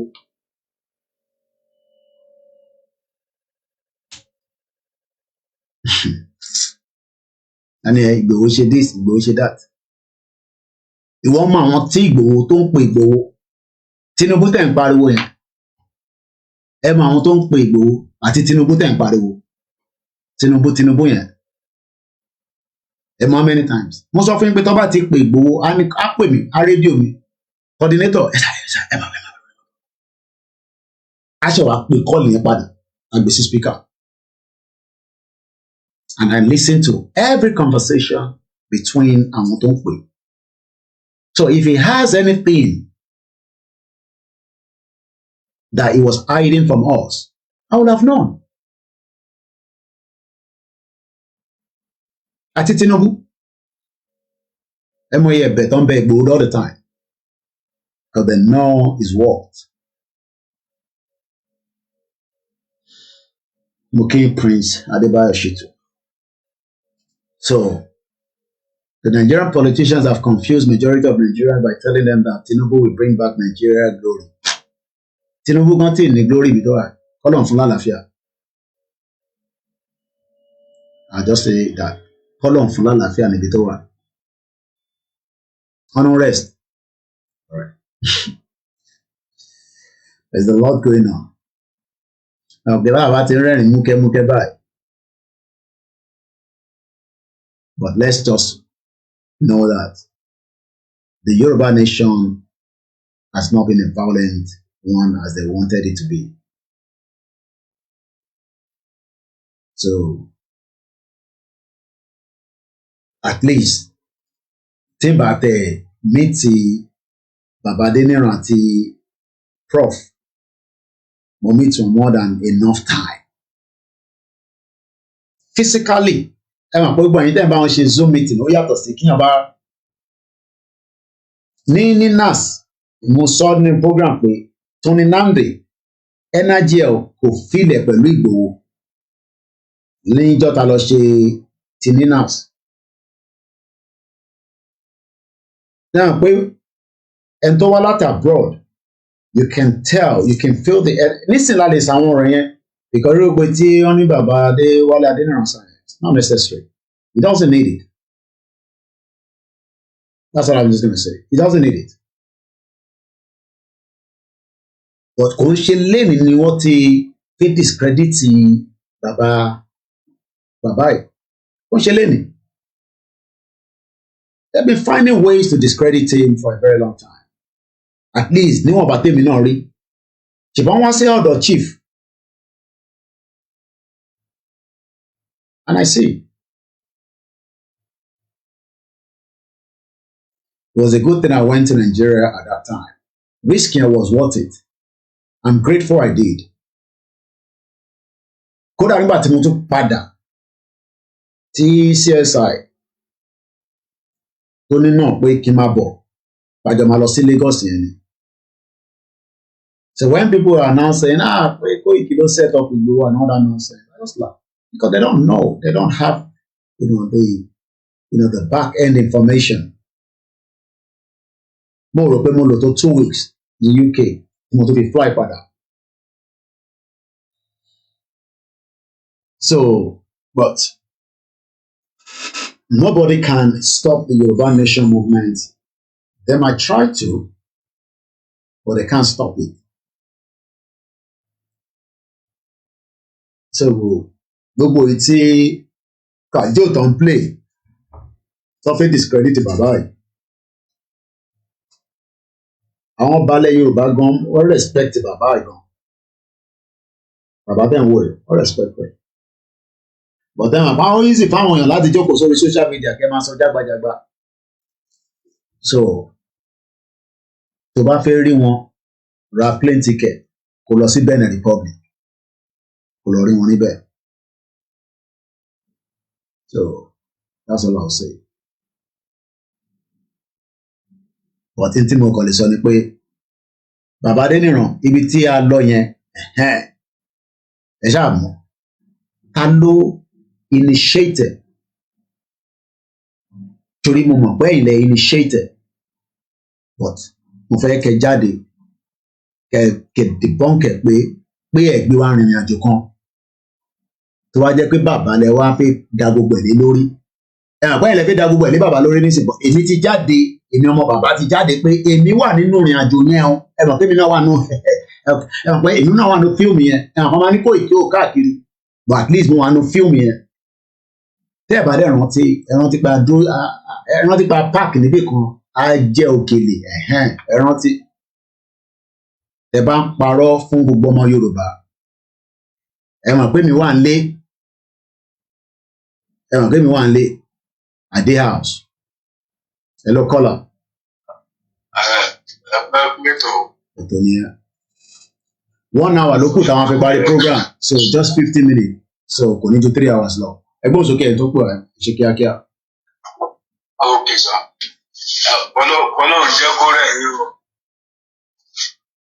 Ṣẹ̀rí bàtẹ́ ìṣe program ló lẹ́ẹ̀kan ẹ pé bèrè question pé ẹ sọ̀rọ̀ kan ẹ ní question tó yẹ kí Yorùbá máa bèèrè wọn. Ẹ ní pé kí ló dé tí Yorùbá ò ṣe máa bèèrè wọn pé kí ló dé tí Yorùbá ò fi kó jáde. Èmi náà wá fẹ́ jẹ́ ẹgbẹ́ yé sọ̀rọ̀ yẹn ẹ̀rí kan ọ̀rẹ́ ìrìbí tí mo jókòó sí ni. Jẹ́rí èmi náà wá fẹ́ tó bá fẹ́ bèrè question kan lọ́wọ́ ní ẹ̀gbọ́n pé ẹ jọ̀ọ́ báwo ni ògo Yorùbá ti fẹ́ kú jáde nígbà tó jẹ́ pé ayé aláyé ni Yorùbá ń gbé. Ayé aláyé jẹ́rí mo sì máa ń sọ̀rọ̀ mo máa tẹnu ọ̀rọ̀ ẹ̀wọ̀n ní. Ó dìgbà jẹ́rí bóyá Yorùbá bóyá àwa Yorùbá bóyá àmọ̀ bóyá à ń tọ́ra wa ni o. Àwa mọ̀mọ́ ń tọ́ra wa sí ni o. Àbí bóyá àmọ̀ bá ń tọ́ra wa ni àárẹ̀ èyí ò yé mi. Ṣùgbọ́n ní tèmi, èmi mọ̀ dájú pé 100% pé Yorùbá ń tọ́ra wọn ni. Gidi kan tó bá jẹ́ pé à ń tọ́ra wa láàbẹ̀ mọ̀ fún tọ́ra wa ó ti ọjọ́ ta bá bọ̀ pé à ń tọ́ra wa pé kí Yorùbá tó lè lọ síwájú. Jẹ́ kó fẹ́ sọ ọgbọ́n fún lẹ́kọ̀ọ́ pé ayé aláyé jẹ́ ayé Yorùbá pé Yorùbá ń pè. Tá a bá fẹ́ sọ bẹ́ẹ̀ ayé aláyé ni Yorùbá ń pè kì í ṣe ayé Yorùbá kankan kọ́ ló ń pè. Tó bá jẹ́ pé Yorùbá fẹ́ líbù láìpù tó tọ́ sí wọn láìpù tó yẹ kí Yorùbá máa gbé gangan kò yẹ kó ní ọmọ Yorùbá kankan tó máa jáde kúrò ní Yorùbá. Pé ó fẹ́ lọ ṣiṣẹ́ láwùsáì kọ́ńtù tó lè sọ pé ó fẹ́ mú jẹsẹ́ lù. Ẹ̀kọ́ pé kì í pẹ̀lú ọ̀rọ̀ tí mo sọ fún yìí. Jẹ́ rí ó ní àwọn àdúgbò òbí kan nísàlẹ̀ ọ̀dọ̀ àwọn àdúgbò ohun sí mi tí bá dárúkọ bẹ̀ ó pẹ́ sípò. Ó gbọ́ kí bàbá Ìgbòho kọ́ mọ bẹ̀ yẹn bọ̀ bí ìdí dárúkọ bẹ̀. Jẹ́ rí àwa náà fẹ́ ṣe wọ́n bẹ̀rẹ̀ láìtì wa pẹ̀lú details. Àwọn òde wọ́n tún máa ń gbé wa sí. Pẹ̀sẹ̀ ìgbẹ́ ni wọ́n ń ṣe ẹ̀kọ́ pé tó bá jẹ́ pé ilẹ̀ Yorùbá ń ṣiṣẹ́ bó ṣe kó ṣiṣẹ́ tó bá gbé system kan wà àwọn ìṣẹ̀lẹ̀ kan wà tó máa ń ṣẹlẹ̀ nílẹ̀ Yorùbá nígbà kan tó jẹ́ pé a máa ṣe bá àwọn ayé ni o àwọn àjẹ́ ni o jẹ́rí ìsìn ni mo ṣe wà ń ṣẹ́ẹ̀tì pé kì í ṣe àjẹ́ kì í ṣe ayé kọ́ ló jẹ́ káwọn kíyàn máa ṣẹlẹ̀. Tó bá jẹ́ pé system tó ń ṣiṣẹ́ gidi wà nílẹ̀ Yorùbá ni ẹ̀kọ́ pé kì í ṣe ìlú pé ọ̀pọ̀lọpọ̀ àwọn ilẹ̀ kan ló wà lórí Yorùbá tó gbé wọn ní kọ́lé síbẹ̀ rárá kò yẹ kó kọ́lé síbẹ̀ torí pé ó ní àwọn ẹgbẹ́ kan nílẹ̀ Yorùbá tó jẹ́ pé ẹ̀kọ́ gbàgbẹ́ kọjá gáàsì gbàgbẹ́ kọjá everything fún àgbẹ̀ tó jẹ́ pé ẹ̀kọ́ bá jẹ́rí ó láwọn àdúgbò kan níbi pápá ìgbẹ̀ yẹn jẹ́rí tí tó bá ju owó ọ̀sán tí òun máa kú gidi ẹ̀kọ́ sàbí máa rí pé dókò máa jáde nínú rẹ̀ yẹn ni tó gbàgbé máa dìtẹ́kì wọ́n wá dìtẹ́kì pé gbogbo ilẹ̀ yẹn kì í ṣọ̀rọ̀ dé ìka àsìkò tí mo sọ yìí. Òbí mi gbogbo ilẹ̀ yẹn gáàsì ló dìtẹ́kì níbẹ̀. So ó ti wá jẹ́ pé ẹ bá dẹ̀ lómi jù lé pé tó bá sùn sí wọn dé ẹ̀tọ́ ọkọ̀ sọ pé iná kò ṣàìdé so lábẹ́ bẹ́ẹ̀dì wọn ọmọ ọkọ̀ tó pa gbogbo ògbà nígbà tó pọ̀ lọ́wọ́ ò tí ì ṣe àwọn àpilù pèsè ayé ni. Ẹtíkẹ́tì fọ́ọ̀tì mi nìsín. So tó bá jẹ́ pé kì í ṣe ayé aláyé kọ́ ní Yorùbá ń gbé ni wàhálà ìsọ̀sí tó wà ní Yorùbá kò yẹ kó Yorùbá ọkọ̀ jáde sí ìta ẹ̀sìn lẹ́lẹ́. Jerry the most problem mo máa tún rí bí tọ̀rọ̀ yẹn lónìí. Jerry problem ẹ̀yọ̀ kan ìdí ò lè má jẹ́ ọ̀rọ̀ yìí kì í ṣètò ẹni tí máa ń sọ. Wọ́n máa ń dàbí èpè lójú àwọn tí ò ní ọpọlọ ní ṣùgbọ́n. Jerry ló dá àwa tó jẹ́ pé ọgbọ́n wa ká bíbù láti ọ̀gá sáwọn tẹ̀ sọ́ra mọ̀ pé ìkọ̀lẹ́ ẹ̀ṣẹ́. Jerry òun yóò kúrò lè kúrò láyéláyé tó bá jẹ́ pé ẹ̀ṣẹ̀ máa ṣe kúrò pẹ̀lú Nàìjíríà. Ẹ jẹ́ ká sòtọ̀rọ̀ fúnra wa. Jerry Benin Republic nílẹ̀ lè bẹ́ẹ̀ láwọn ẹgbẹ́ Benin Republic ló súnmọ́lẹ̀ Yorùbá ju ẹ̀kú fẹ́yìn. Jerry ta bá fẹ́ sọ̀rọ̀ nípa lókálì ní Benin Republic fi mọ̀ pé Yorùbá ni wá. Locally ló fi mọ̀ pé Yorùbá ni wá. But when it come in terms of internationally, Benin Republic kò mọ̀ wá nímọ̀ pé Yorùbá ni wá. Nàìjíríà wọ́n mọ̀ wá sí. Torí pé whatever tá a bá fẹ́ ṣe irú whatever bá fẹ́ travel lọ bẹ̀rẹ̀ bí ẹ̀kọ́ ní tó bá wù wípé ó yẹ lọ by road ni o, ó yẹ lọ by plane ni o. Passport jẹ́ máa lò. Orúkọ ta ló wà fún orúkọ wo ló wà bẹ́ẹ̀. Gbogbo nǹkan tẹ́ fi lo orúkọ wo ẹni fi lè ṣe kì í forúkọ Nàìjíríà kan ni. So, ibù kan ní tó bá fi lè mọ̀ pé jẹ́rí ìdí Benin Republic tó súnmọ́ wa tí wọ́n jẹ́ fi lè dá Yorùbá mọ̀ pé Yorùbá ni wá in terms of international ní ọ̀pọ̀ pé Yorùbá ni wá.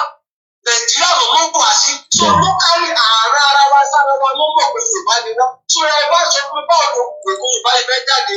Ẹ jẹ́ ká tó jẹ́ kẹ́lómi wọlé last born. Ẹlẹ́kẹta tí mo fẹ́ sọ ilé kí n rà jẹ̀ ọ́. Ẹ̀kọ́ Kóìkì. Àtẹ́láfẹ́ tọrọ wa lókù. Báwo ni òkú Yorùbá ti fẹ́ jáde? Àwa Yorùbá á dẹ̀ wá dẹ̀ Yorùbá dẹ̀ máa kílè pé ilẹ̀ Yorùbá ilẹ̀ wa ni. Kò tó bìlì pé kò tẹ̀ sí èèyàn kankan nínú ọgbẹ́ Yorùbá tó ní access sí resources tó ní directly. Mi sọ pa indirectly o.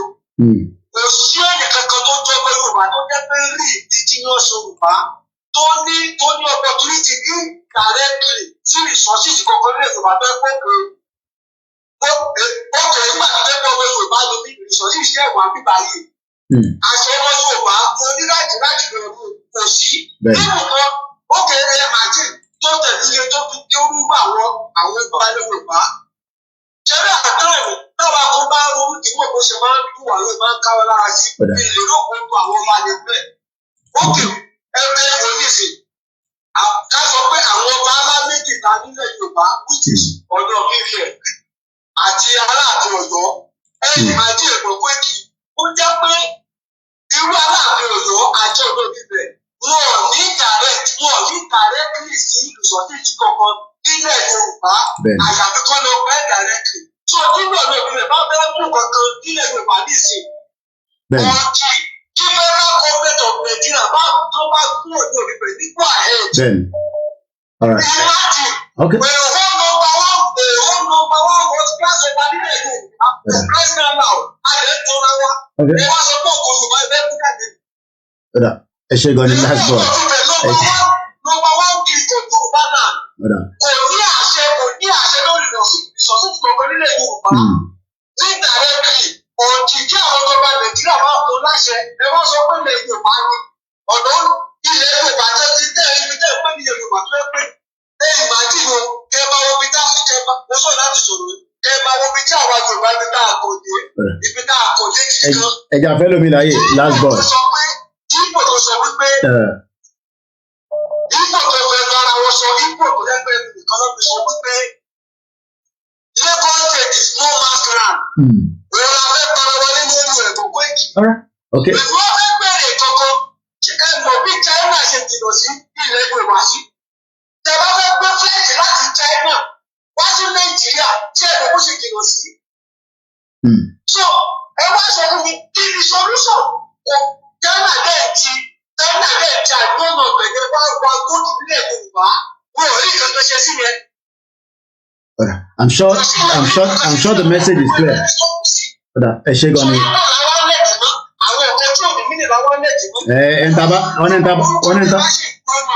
Tabari náà la máa lẹ̀. Tabari náà la máa lẹ̀ bímọ. Ẹ ṣe gan ni last boy. Ẹ jẹ́ ká jẹ́ kẹ́lómi wọlé. Thank you so much and you made quite a lot of points there. And some of the points he actually raised was only how is Yoruba glory going to rise when we are living a different life? Good evening, Eunice, for joining us. Yawa Grace they came out for political rally, but they refused to come out for Yoruba Nation rally because they want to be a slave for life in their own nation. I still have one more. Tima Funilale, Lori Babadeniran. Am I still original? This has got to do with Oro Radio. Tibuko Indawo Nijosi. But one more, so that ẹ̀yin tẹ́ bá gbọ́ gbogbo jágbajàgba tí àwọn àtẹni tọ́jọ́ kúkì story yẹn tí wọ́n wá play out fún public ẹ fẹ́ bà bàbá Akíntóyè jẹ́. Ẹ jẹ́ kí n rán yín létí tẹ́ bá tútù gbàgbé ẹ ní sọ̀rọ̀ ẹ̀ tẹ́ ń pè wá kó tó sápá mi lórí. Bàbá Wálé Adéníran ni mo bá sọ̀rọ̀, bàbá dáadáa àbí ẹ fẹ́ discredit bàbá Akíntóyè. Ẹ rántí pé Ilé Ifẹ̀ ni mo ti wá bá yín, màá tún rán yín létí again bí a tẹ bá gbàgbé. Ṣé mọ̀ pé ńgbà tí a dé inú cafeteria Ilé Ifẹ̀ ní University of Ilé Ifẹ̀, níbẹ̀ ni gbogbo a jókòó sí. Mo mọ ibi tí mo jókòó sí, mo mọ ibi tẹ́yin jókòó sí, mo mọ ibi tí bàbá Akíntóyè jókòó sí, mo dẹ̀ mọ ibi tí àwọn méjì tá a ní láti dárúkọ. But ọ̀rọ̀ yìí èmi àtẹ̀yin àti bàbá Akíntóyè. And that is how ọ̀rọ̀ rédíò jáde pé ẹ̀ ń gbèrò pé fẹ́ ṣe rédíò lẹ́ni kọ́ lọ pè mí wá pẹ̀lú bàbá lálùbáríkà.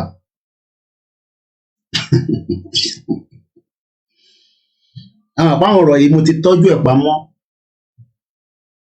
torí àwọn ìjọba ẹ̀.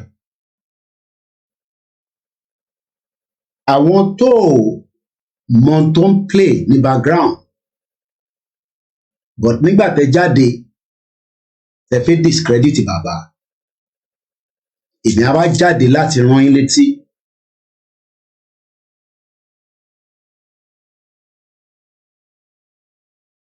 Kódà ẹ rántí pé wọ́n ń béèrè pé oúnjẹ olùgbò máa jẹ, olúkàlùkù jẹ oúnjẹ, but níjọ́ yẹn I raised 2 million naira. Call méjì péré ni mo make, 2 calls ni mo make lórí table yẹn. Tẹ bá bàbá bá àwọn yẹn sọ̀rọ̀, àwọn méjèèjì dẹ̀ promise 1 million naira cash. Wọ́n dẹ̀ send owó yẹn, a dẹ̀ raise gbogbo owó tó kù náà. But in tí mo fi bí bàbá Wálé Adéníran ni pé ta ló instigate pé kọ́ máa fi Koiki Media tó raise owó Yorùbá Nation Radio sínú committee radio àti Maxwell. Oh my God. Ẹ jẹ́ kó bà orúkọ tèmi jẹ́ ní gbogbo àgbáyé. Àbí bẹ́ẹ̀ kọ́? Ta ló ṣé bàbá Akíntóyè náà ló ní kó máa forúkọ Koiki tó lọ raise owó wá sínú committee ọ̀rọ̀ rédíò? Àwọn kan mọ̀ ń béèrè láàrin ẹ̀yin àti Maxwell. Ta ló ní kó máa forúkọ mi sí inú committee yẹn? Àwọn àgbáyé kan lè raise owó, platform tèmi ló raise owó fún rédíò tó fẹ́ tarnish orúkọ mi. But ẹ mọ̀ pé èmi níyà tó dáa tó ní kí n dákẹ́ kí n má sọ̀rọ̀. Ó ní àsìkò ọ̀rọ̀ tí tó ọmọ mi gbé sára, jẹ́ kó máa bẹ̀ lórúkọ jẹ́, èmi wọ̀ òkú kówó rédíò jẹ́, ìbò kówó rédíò fún wọn, ó dẹ̀ ti fún mi evidence, ẹ wọ́n dákẹ́. But ta ló instigate pé kó má fi orúkọ Láyọmí Koiki sínú committee yẹn after tí mo raise owó tán?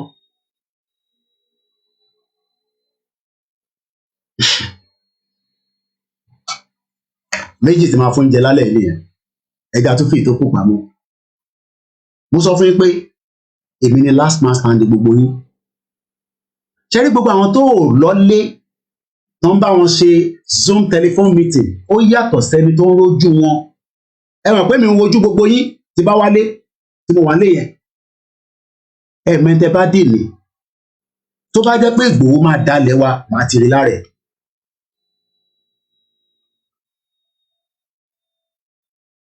Bàbá Wálé Adéníran, bàbá dáadáa àbí? Question méjì ni mo ti bi lálẹ́ yìí, ibi tẹ́ gbé wa lọ. Méjèèjì náà la jẹun.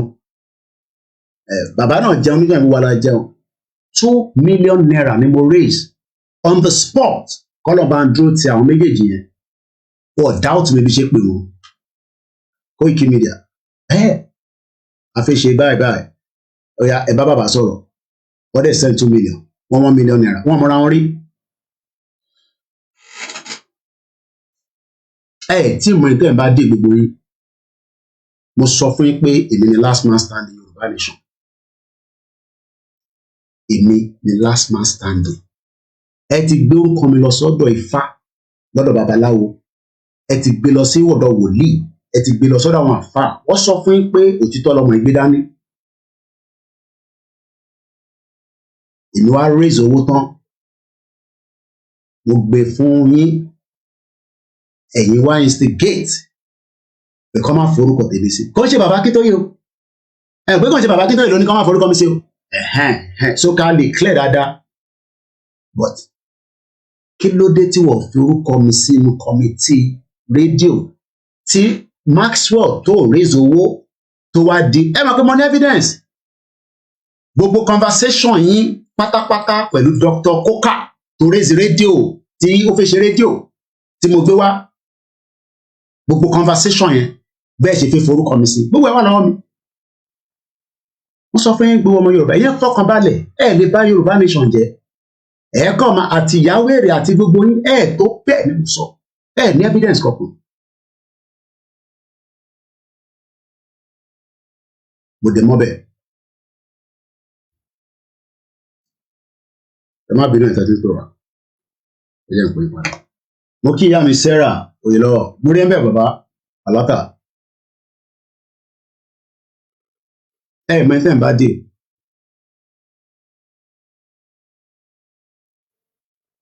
mọ ẹni tẹ́ ń bá dé ẹ fẹ́ discredit bàbá wa àbí ẹ̀yin fẹ́ discredit wọn ẹ̀yin ti gbàgbé pé bọ̀bọ̀ tó jókòó yìí ẹ mọ̀ pé kò ń ṣe ẹ̀ǹkan kò ń ṣe méjì la pàdé ní Benin Republic after tẹ̀tí kúrò ní Nàìjíríà tí dá kọ̀ọ̀kan gbogbo yín mad people all over the place ẹ bá ṣe ní kíákíá ètò yóò ní ju 3 hours lọ ẹ má wọrí àníjẹ́kẹ́ni tó ń pè é tó pẹ́ ju bísítà kọ́kọ́ lọ good morning.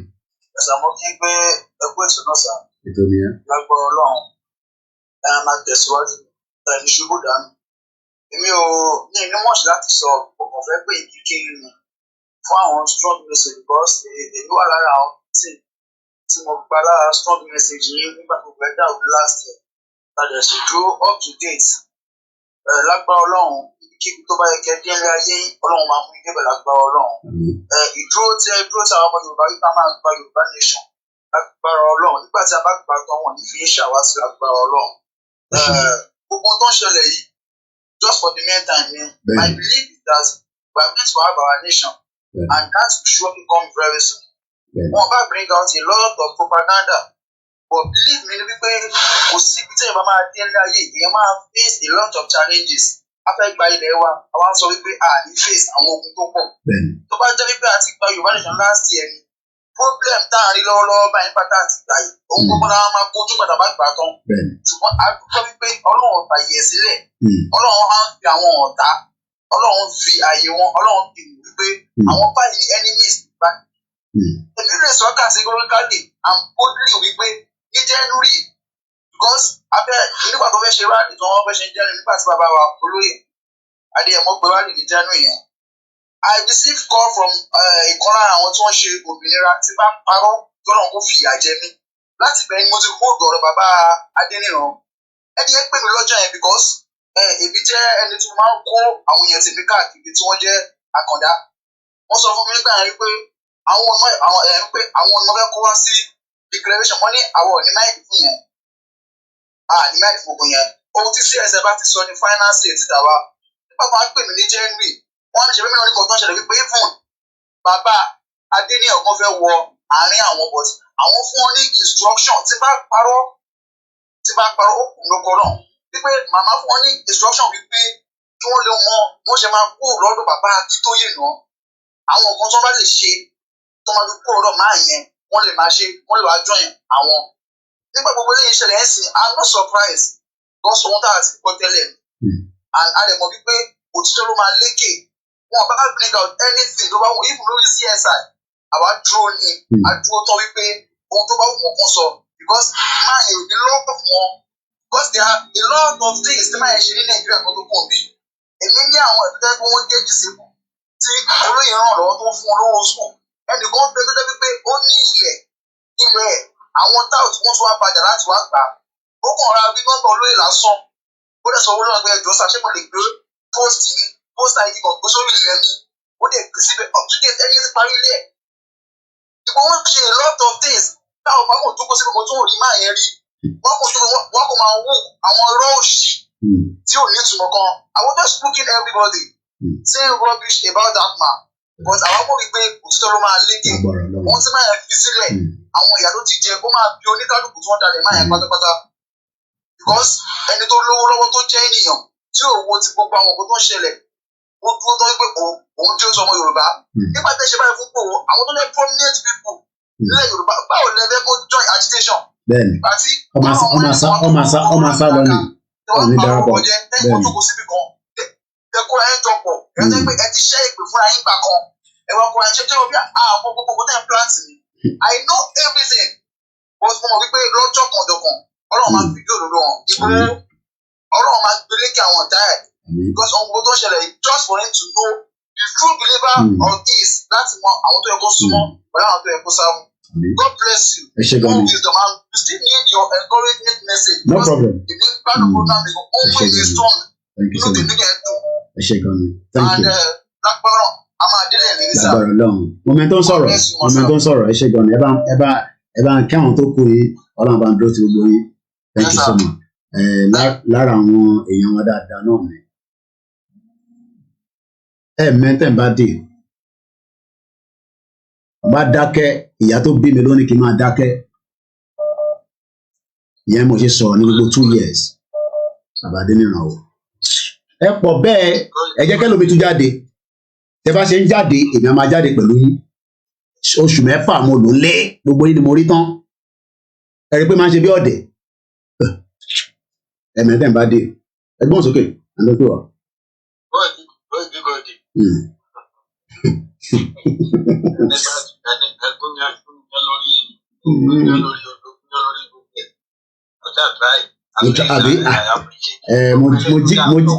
mo jíwèé wò ẹ̀rí pé mo pé mo ń sí mi.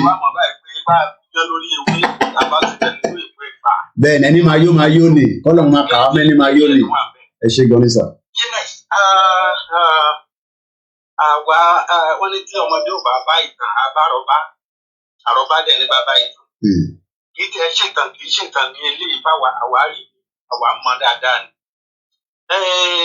a fẹ́ sọ̀rọ̀ ètò sí yìí tó bá jẹ́ pé bàbá Èkìtì Ọmọlúkà nígbà tí wọ́n ní bàbá resign ni wọ́n gbé kìnní fún bàbá Adéníran. ó pé bàbá Èkìtì dọ́rọ́mọ Èkìtì mo kọ́kọ́ pé òun I don't know bóyá mo sẹ́yìn bóyá mo pè I don't know. mo ní mo wà disappointed mo ní because mo ní kàn kọ́lẹ̀ pé bàbá yẹn ò lè ṣe anything kò lè move anything débi kan. wọ́n ṣàlàyé fún mo ní bàbá Adéníran ìdóòsì láti jìjọ kúrò. ó ń lé ọ̀pọ̀ omi ló la Ìdó àti Ọ̀rẹ̀ bóyá mi ò bẹ́ẹ̀ ṣe kìíní débẹ̀ nígbà ìyá ló lẹ̀ bóyá ẹgbẹ́ yà lọ́sàdó kan lọ́jọ́ yìí. now láì tí ì mọ̀ rárá láì gbẹ́jú rárá ká gbàgbé ti 1964 1961 yẹn but nígbà tí MPN and UPN bàbá Adéníran ó wà lára àwọn tó da ajá ṣe ń gbà yẹn. òun bàbá Adébánjọ bàbá Fáṣọ̀rántì àwọn Àgbáyẹwà àwọn Olúkọ̀rọ̀ àti ọmọkùnrin owó we know them very well. bàbá yẹn ti dá lékè ṣe na it's not just now kán lọ ìlú Ìlọrin yẹn tó bá fẹ́ gẹ̀ẹ́jẹ̀ kó lọ ìlú Ìlọrin kó ní bàbá Adéníran kí ló ṣe fọmọ ìlú yìí. bàbá has been like that. tó mo pe Ọmọlúkà lọ́jọ́ yẹn mo ní àti bàbá Èkìtì pé bàbá Èkìtì pé mo mọ̀ pé bàbá yẹn kò sí kẹ́kẹ́ ìlú sọ. pé bàbá yẹn ò lè ṣe kankan pé bàbá yẹn inú ẹ̀ that was that the Baba resigned. We preach from I accept it. My brother. Wọ́n tí Ọlọ́run bá ń ṣe nígbà mí ẹ̀gá ló ń ṣe. Wọ́n rò pé kí gbogbo wa kóra wa lọ báyìí sí. Yorùbá lè ṣe tán sọ yẹn irú àwọn tó máa dábẹ̀ ẹrú ni wọ́n lè ṣe kú wọ́n sì máa yọ ní kọ̀ọ̀kan. Tó wọ́n fi kí á mọ̀ yẹn dáadáa. Bí bàbá ìfọwọ́ ó ti ṣe mínísítà fún education. Ó ṣe mínísítà fún education. Wọ́n bẹ̀rẹ̀ pé kí ló ṣe sílẹ̀ tí ó bá gbà yìí. Ìlú ẹ̀rọ rẹ̀ ló lọ ìlú ẹ̀ka náà bí i ṣàkàdé náà. But many things about it. He has never been a son. But àwọn akọ̀rọ̀ pé bóyá ìdáná kò bá lọ olùgbà bẹ́ẹ̀. Bọ́ọ̀ ló sọ pé bàbá yìí àìkọ́ olùgbà ìlú nígbà bẹ́ẹ̀ kò ní ní ìrọ̀rùn. Ó sọ kó gbé kó náà ti lè dáhùn pé bàbá yìí ò lè mú fún múmẹ̀tì jẹ́ ìwé ọmọ àdáró. So we thank God ẹ jẹ́ ká máa yan Ọlọ́run pé ìkúra wa bá sí náà.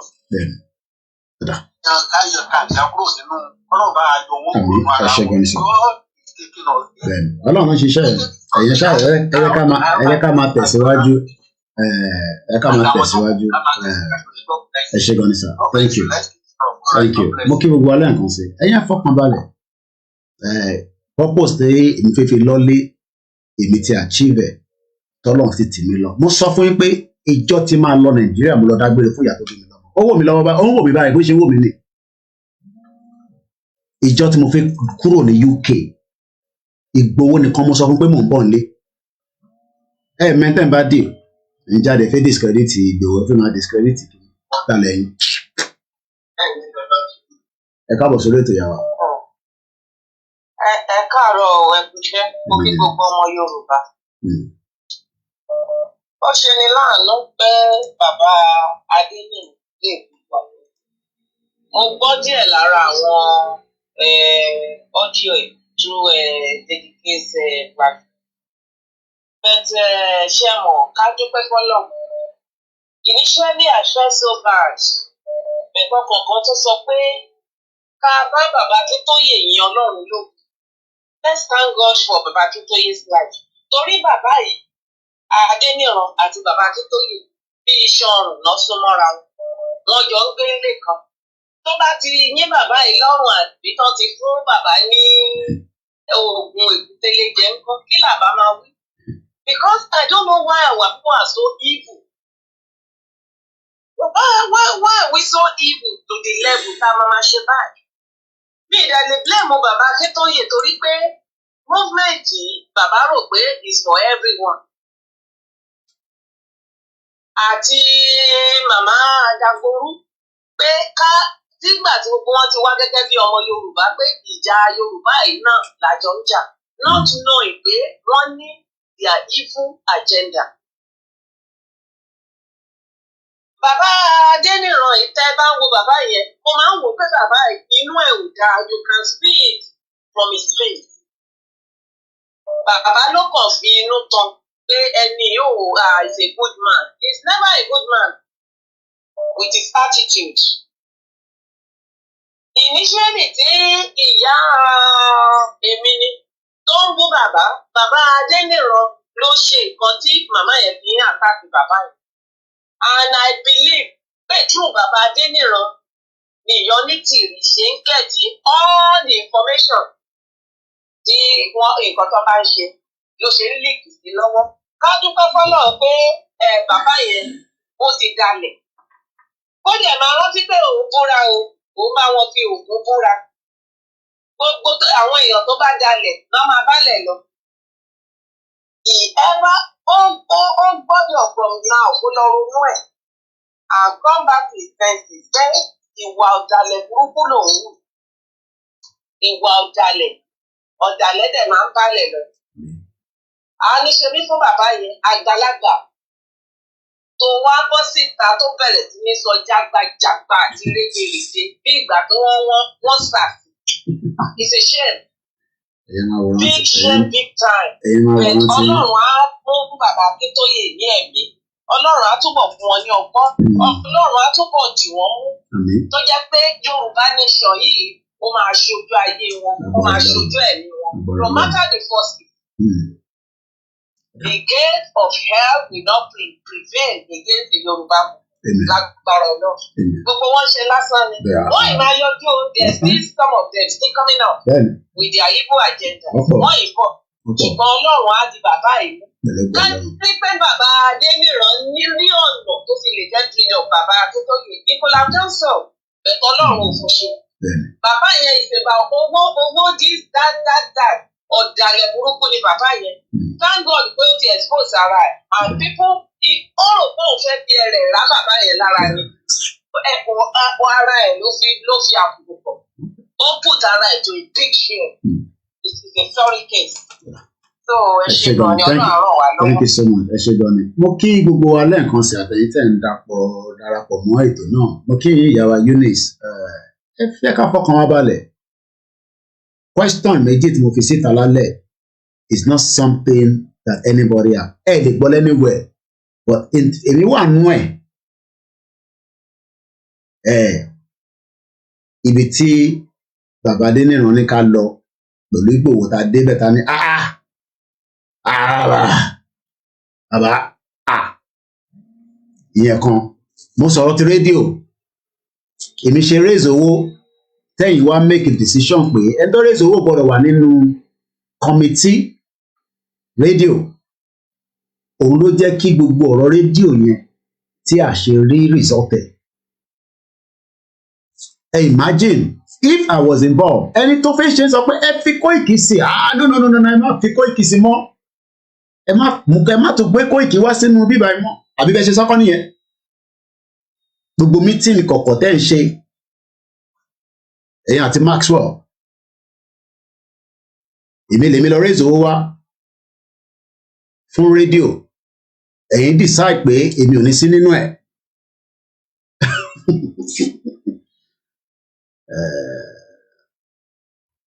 ẹ mọ tẹ́ ń bá dé torí ẹ̀ ní ọ̀rọ̀ rédíò yẹn la ṣe rí rìsọ̀tẹ̀ ẹ má bínú ìyá mi ẹ má bínú ṣe rántí pé bàbá yẹn sọ pé nígbà tí Dr. Coker pé o ìgbẹ́ gbọ̀n wọn fẹ́ yàgbẹ́ ẹ rántí nígbà tó ná owó rédíò yẹn tún ṣe kinní kan nígbà tẹ́ ẹ fèmí ìbọ̀ ẹ ti yọ ẹ̀mí kúrò nínú setting èdè mi mo lọ rẹ́sọ̀ owó wá èmi dákẹ́ ni ọjọ́ ọ̀rọ̀ tó lè ní mo ṣe ń sọ ẹ tún sọ̀rọ̀ míì màá tún gbé mi jáde tó máa larin nánánáná bíá statement tí ìyàwó tó sọ̀rọ̀ tó yẹn pẹ́ fẹ́ pa bàbá àbẹ́ fẹ́ pa bàbá màá sọ yẹn jáde mẹ́tẹ́ ń bá dé Koiki Media ni mo ní mi ní last man standing Yorùbá nation má pa gbogbo yín lórí mídíà ẹ bó ń sókè ìyá mi. Ọ̀gá Koiki ẹ kú iṣẹ́ o tó a máa gbé wa. Àmín. Èmi ìbá tiẹ̀ má tiẹ̀ gbé lálẹ́ ṣùgbọ́n tẹ bá ti ń sọ̀rọ̀ ní ọ̀dọ̀ bàbá Adéníran inú mi máa wú sókè because nǹkan bíi 5 ló kó wà lọ́wọ́ mi báyìí bàbá yìí ṣe. Mo ní ọdún ẹ pé bàbá dẹ̀ máa pariwo my partner is my partner is my partner that is why everybody bẹ̀rẹ̀ sí ní gbẹgẹgẹgẹ no respect. Number 1 ó dé agbé ìlànà èdè London dìde òran Maxwell kó ló sọ fún kó lọ ajáde court cases táàbà ti fi san 30 million yẹn lọ bẹ́ẹ̀. Ó dẹ̀ áìdí bíi pé o ò mọ̀ pẹ̀. Ó ṣe kúrò ń bẹ̀ lórí ọ̀rọ̀ Máyégún ìwọ ló máa ní lójúmọ́ lọ gbogbo ọwọ́ Máyégún wá gbàdádáwó fún private gbàgbó. Wàá jẹ́ máa áìdí sábẹ́ bàbá wa máa rán Maxwell. Oríṣiríṣi kan bẹ́ẹ̀ yẹn tó ṣe. Ó wá dìde tí ó wá lọ́dọ̀ orí tí ó wá lọ́dọ̀ pé bàbá ń ṣe òkú. Ṣé kí n ṣe ìbílẹ̀ ni wá ṣé kí n ṣe. Ẹ̀yin àná béèrè pé bó ló gbé àwa lọ sẹ́ èmi àwọn pé mo sàn kankan ẹ̀kọ́ bá ń bí bàbá yẹn pé bó ló mú mi àti Ìgbòho lọ ṣàwa ń béèrè pé bàbá àgbàlagbà ṣe ń ṣe lágbàlagbà báyìí òtún ẹ̀ka àwọn ọmọdé máa ṣe ṣé tí bá tiẹ̀ báyọ̀ jà bí mo ṣe wà ìyàtọ̀ yà mí lè mú láti lọ máa sọ nǹkan tájọ ṣe wà á ní disappointed àbí ìtẹ̀ irú àwọn àgbà wo lè dé àgbà tí ò tó léwu dalérú kò sí kan tó ṣe ó bàbá àgbàlagbà dá 8 kó bá àgbàlagbà ẹgbẹ́ ẹ̀ ṣe kan ẹ ló lè fún ẹ wọ́n ṣe ní tí wọ́n bá ti ní àjẹnujẹ àti ìwà ọ̀dàlẹ̀ láti inú kò lè yí padà. tó bàbá ìgbà ọgbọ́n ló ń ti bàbá ló ń fi ọwọ́ bàbá bọ́ ìyá mi ẹ mọ̀ pé nígbà tá a ti lọ sí pálásì kan. gbogbo àwọn tó fẹ́ bá wọn ṣe bá a ṣe kù ṣe. wọ́n fẹ́ destroy bàbá yẹn wọ́n fẹ́ destroy bá ṣe kù. mo lọ síbi tí wọ́n bẹ̀ mọ́ á sọ pé bàbá lóun mọ gbogbo nǹkan tó ń ṣẹlẹ̀ ó jẹ́ kí n sọ̀rọ̀ àwọn máa ń tún ẹ̀fẹ́ pẹ̀lú lórí bàbá yẹn jẹ́ kọ́mọ mi yẹn sọ̀rọ̀ náà. bàbá dínà dẹ̀ kí n fún òun mọ̀kàn tó ń ṣe wá ní ìlànà ẹ̀yin kọ́lẹ̀ tó kọ́kọ́ lọ sọ pé ẹ̀yọ wá kúrò nínú ìlànà ẹ̀ wá lẹ̀ mọ̀kàn tó ń ṣẹlẹ̀ bẹ́ẹ̀ ẹ̀dà yẹn rú tí òun ti rán bàbá yẹn rí lè plant rẹ̀ láti gba gbogbo orin àjò Yorùbá nation jẹ́ ni ṣùgbọ́n ṣe ti mọ̀ pé àwọn èèyàn àwọn alálẹ̀ la máa ń pè tó wà nídìí ọ̀rọ̀ Yorùbá nation ó máa tú àṣírí everybody ó máa tú àṣírí everybody ni so òun lọ̀rọ̀ wọn ṣe mọ̀ pé lẹ́yìn ìgbà tó tó gbogbo ẹ̀ tó ń ṣe ìdílé yẹn kàn gbé jáde kó wá tú àṣírí rẹ̀ ló ṣe bí o mọ̀ bí ọmọdé bí ọmọ even ó ṣe máa wo bàbá yẹn pẹ̀lú nǹkan tó ṣe tó bẹ̀ ní fi sọ̀rì fún Yorùbá yóò ní fi sọ̀rì fún pé sí Yorùbá náà ṣe kó tó sọ pé Yorùbá jẹ́ nílé ẹni tí a gbójú àgbo àgírí kan ní kò jẹ́ ní àgbà a máa survive a máa survive sọ́wọ́ àbíkí ìjẹ́ òṣìṣẹ́ òwe ló bá lọ a máa survive ìyá mi wọ́n ṣe ti ń dàgbà a máa wọ́n lọ survive gbalé tó jẹ́ 800 something ní kí n tọ́wọ́ pé owó oníṣó wọ́n kó bàbá oníbàbá lọ bẹ̀ wọ́n jọ ọ̀sẹ̀ lórí títì very deadly man a deadly man irú yìí ló ń sọ̀rọ̀ ṣá. ẹ̀yà máa wọlé máa wọlé. ẹ̀jọ̀ mo kò fẹ́ kọ́rẹ́ jẹ tó pé wọlé sí i tó sọ pé Adéníran tẹ̀yìn sọ yẹn ti ọ̀rìn yẹn òun ṣe ti sẹ́mu Adéníran ìfẹ́ lélẹ̀ Adéníran ọ̀rìn ìmáàbí ọkọ̀ lẹ́gbẹ̀lẹ̀ ọmọ ọlúàbí ọmọ Yorùbá ni this is another Adéníran ìfẹ́ lélẹ̀ prof that was once an ambassador is a prof not the one politically correct one. Thank you so much. ẹ ṣé gan-an.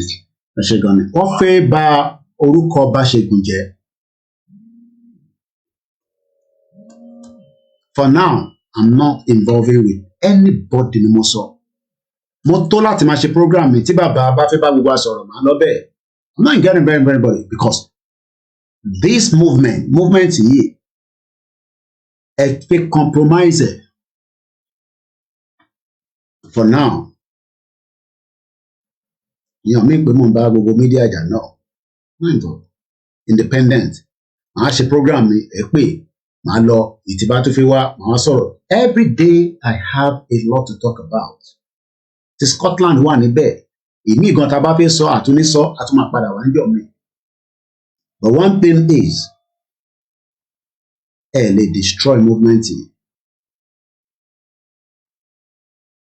Bàbá Adéníran àti Maxwell ni bàbá ní ọ̀rọ̀ rédíò yẹn àwọn fà lẹ́yìn lọ́wọ́. Ẹni tó fẹ́ ṣe rédíò ní Kóìkì ńkọ́ ẹ má mú Kóìkì wá mọ́. Àbí bẹ́ẹ̀ ṣe sọ́kọ́ nìyẹn. When my name was tarnished across the world pé mo ti jẹ owó rédíò whereas owó rédíò ó wà lọ́wọ́ ìlànà tí ẹ̀yin dẹ̀ jẹ́ chairman the radio committee ẹ mọ̀ pé ìjáde rárá ṣé mọ̀ pé wọ́n fọ́ọ̀sì ń sọ̀rọ̀ ni lórí zoom kan wọ́n wo zoom yẹn bàbá wa ẹ wọlé àwọn lọ̀tẹ̀ àwọn yẹn fẹ́ wọ́n fẹ́ fi ọ̀tẹ̀ wọ́n fẹ́ fi béèrè question wọ́n ti gbàgbé wọn mọ̀ pé ọwọ́ yín ni gbogbo ọ̀rọ̀ rédíò wà ẹ mọ̀ àwọn lọ̀tẹ̀ wọ́n wò mí báyìí náà báyìí o mad people all over the place.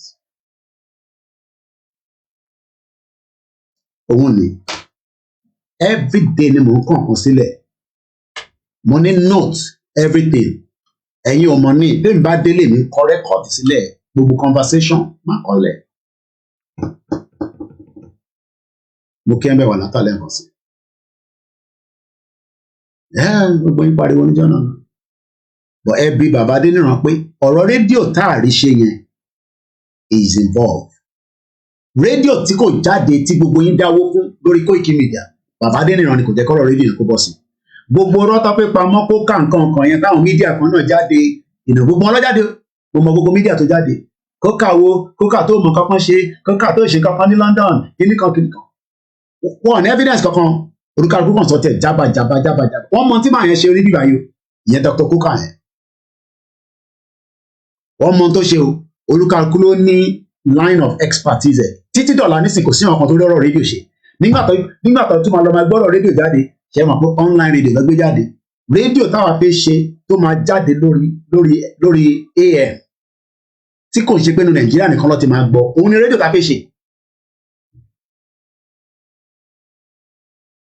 But àwọn èèyàn fẹ́ mọ ìdìbò ìgbọ́n ní rédíò tí máa jáde mo rántí pé meeting níjọ́ tí mo lọ sí kéèsì kékeré máa dùn ẹ rántí àwọn tó bá ń follow Koiki Media níjọ́ tó kọ́kọ́ máa gbé kéèsì kékeré máa dùn wá sí London tí mo lọ record ibẹ̀ ni mo ti record bàbá wèrè málà yẹn wọ́n pè mí sínú meeting kan conference call bàbá wà ń bẹ̀ níjọ́ náà lọ́hùn bàbá adéníran náà wà ń bẹ̀ pẹ̀lú àwọn different people níjọ́ yẹn mo mọ̀ pé bàbá yìí ń ṣe bàbá tó ń parọ́ bàbá emeritus ọmọ mi Koiki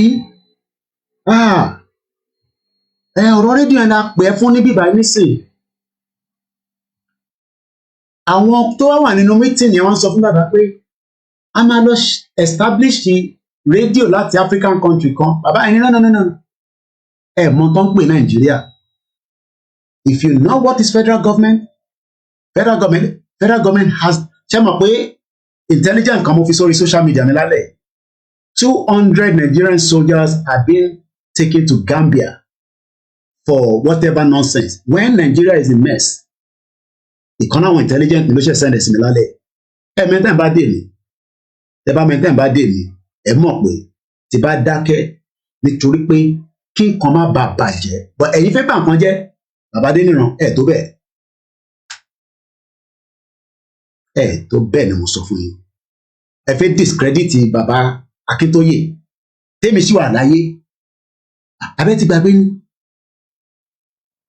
àwọn ọmọ Yorùbá wa ń retí rédíò èmi jáde mo fi integrity tèmi sílẹ̀ ẹ̀yin àti Maxwell wá ṣọ̀rọ̀ rédíò yẹn yamayama wọ́n wá da gbogbo ẹ̀ lé mi lórí ẹ̀yin dẹ̀ lẹ́wà involve ẹ̀yin lọ gbọ́rọ̀ rédíò rẹ lọ́wọ́ àwọn èèyàn wá ń bi mí pé Koiki oní rédíò máa ṣiṣẹ́ oní £100 oní £200 àwọn èèyàn dáwọ́ àwọn mídíà tó dá kan mọ àwọn yẹn ni mo ti kówó jẹ mọ báwọn èèyàn ní làákàyè ọ̀dà kankan mọ èmi wá jókòó mọ owó bá ìyá mi ní má sọ̀rọ̀ ṣáà má wòran and Baba Adeniran was the chairman of that radio committee.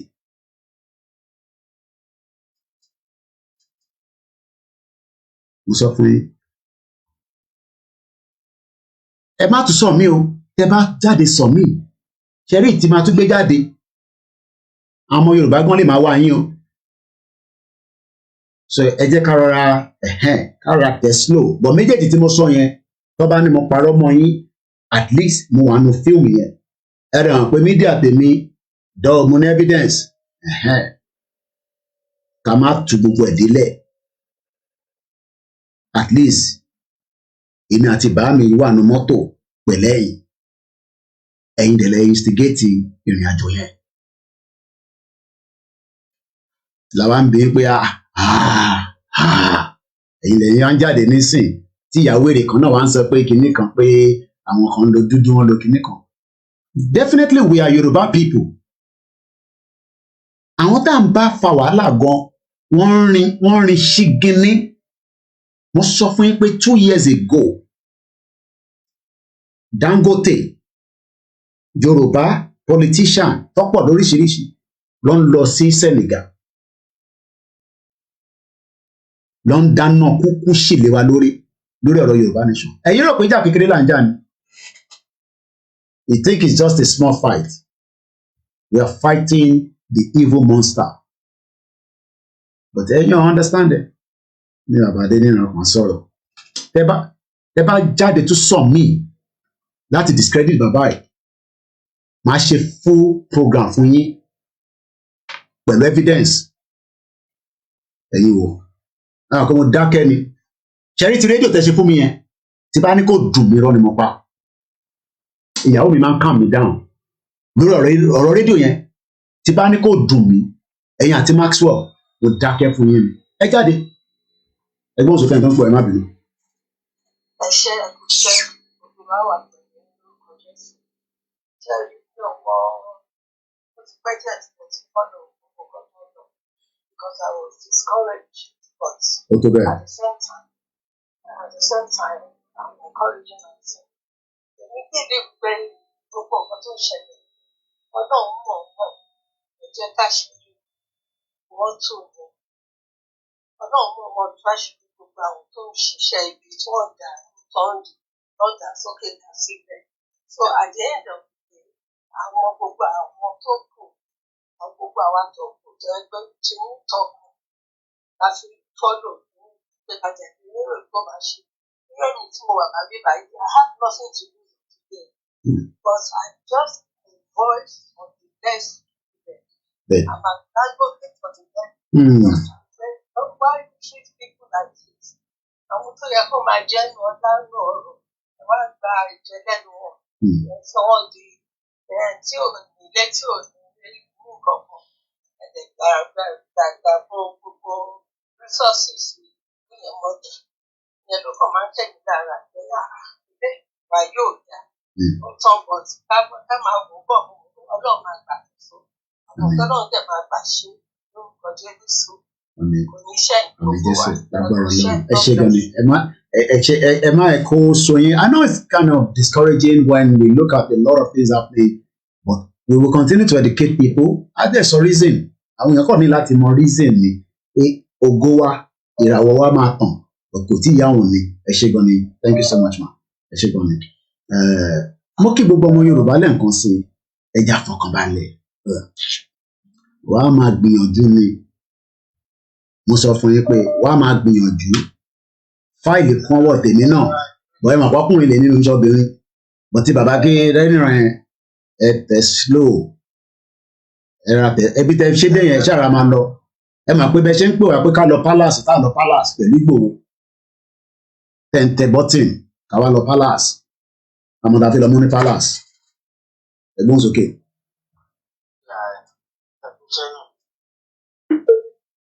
Nǹkan kan ní question kan ní mo fẹ́ bèrè lọ́wọ́ àwọn Yorùbá wa kí ló dé tó yẹ pé àwa Yorùbá kì í fẹ́ kí wọ́n lédè wa. Ẹ wo Mazi Nnamdi Kanu òun ló ń lédè struggle kó tó dé pé òun tó wà ní. Simon Ekpa. Kí ló kọ. Simon Ekpa. Kó tó di kó bẹ̀rẹ̀ sí jáde máa sọ̀rọ̀. Bẹ́ẹ̀ni. Ìgbà tó ṣe tán. Nnamdi Kanu ló ń take over. Bẹ́ẹ̀ni. Nnamdi Kanu sínú ilé. Bẹ́ẹ̀ni. Tí Nnamdi Kanu tó máa filẹ̀ lọ́la. Everybody máa fọ́ bá lẹ́yìn ni. Kí ni máa ń ṣe Yorùbá ló tó jẹ́ pé Áfíríkà máa backstab ara wa.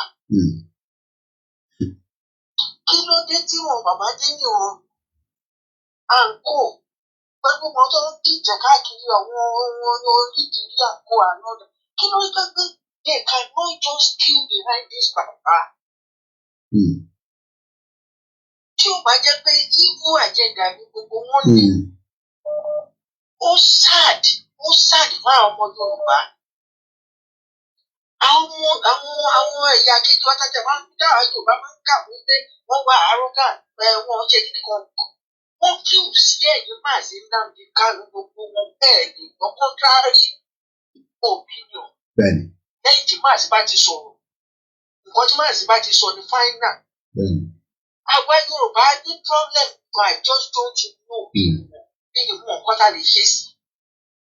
It's sad.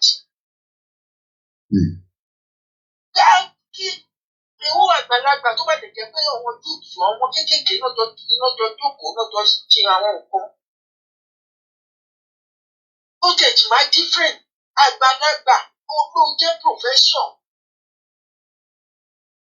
A profession for that matter. Ẹ̀yin àti àwọn bàbá yẹn ló kọ́ jẹ́ pé òun ti di orílẹ̀-èdè lẹ́nẹ̀ẹ́jà. Ẹ wá ṣe àwọn nǹkan kan. Ẹ wá padà tó gbà kò sí any disagreement. Follow me bàbá ẹ̀gbọ́n mi tẹ́ bá follow the beginning of this conversation mo náwọn balẹ̀ Yorùbá kan expectation wọn mọ̀ pé ọ̀rọ̀ yìí máa dé stage yìí. So wọ́n ti kọ́ àwọn èèyàn sáàárín àwa. It's just now that we are now getting the feel. But some of us, you know, because wọ́n mọ̀ pé ọ̀rọ̀ Yorùbá nation yẹn ó máa push the stage yìí. So gbogbo ìtawà kan rò pé bàbá kan, ìyá kan, èèyàn kan, kinní kan. But irú èmi nísìnyí I came out of the blues kò sẹ́ni kankan mo ṣe politics kò sí ẹ̀kan tó lè sọ pé n tó kúrò Nàìjíríà ní 1998 pé mo bá ń ṣe politics 1999 lè padà sí democracy ẹ lè sọ pé mo wà involved in any political party in order. So some of us were like a shock to them. So irú àwọn kan irú Ìgbòho gbé mọ́ra tó ṣe bá Kóìkì wàá máa ṣe spokesman mi it became a threat to them. Bàbá Akíntóyè rí mi ó ní ọmọ mi ṣe sùúrù mo ní òkè bàbá màá wá rí nílé ibi yẹn ló gbé mi lọ Nàìjíríà and each time tí bá fẹ́ padà wá ní àwọn ògùn.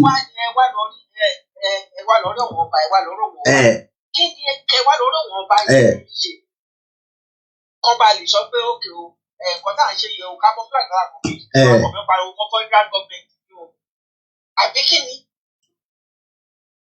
Ojoojúmọ́ ló ń bẹ̀ wá ọba yẹn wọ́n títí tí mo fi kúrò Nàìjíríà títí dọ̀la Ìgbòho ìdí ìlọ yọdún sí. They were asking us to come ẹ̀ka wọn ń pè wá ẹ̀ka wá sí palace kí la fi wá ṣe ní palace. Ìyẹn máa wọ rántí. Ọba ti gbé picture wa lọ sọ́dọ̀ Buhari gan wọn náà ti bá wa sọ̀rọ̀. Ọlọ́run bá a túbọ̀ máa fojú àwọn àṣìbí kan. Lágbọ́rọ̀ náà ẹ ṣe gan-an ẹ̀gbọ́n mi thank you so much. Mo mọ̀ fáwọn èèyàn sì fi pé àá jẹ́ kíkọ́ yẹn wọlé mo dúpẹ́ lọ́wọ́ gbogbo wa ṣe rí ibi tí èèyàn bá ti ń ṣe èèyàn ti ń jẹ èmi ò lè parọ́ yẹn pé ibi tí èèyàn bá ti ń ṣe èèyàn ti ń jẹ bọ̀ lórí ọ̀rọ̀ Yorùbá nation mo sọ fún yín pé ọ̀rọ̀ rédíò yẹn táàrí ṣe yẹn tó bá yẹ pa rí rédíò yẹn ṣe ni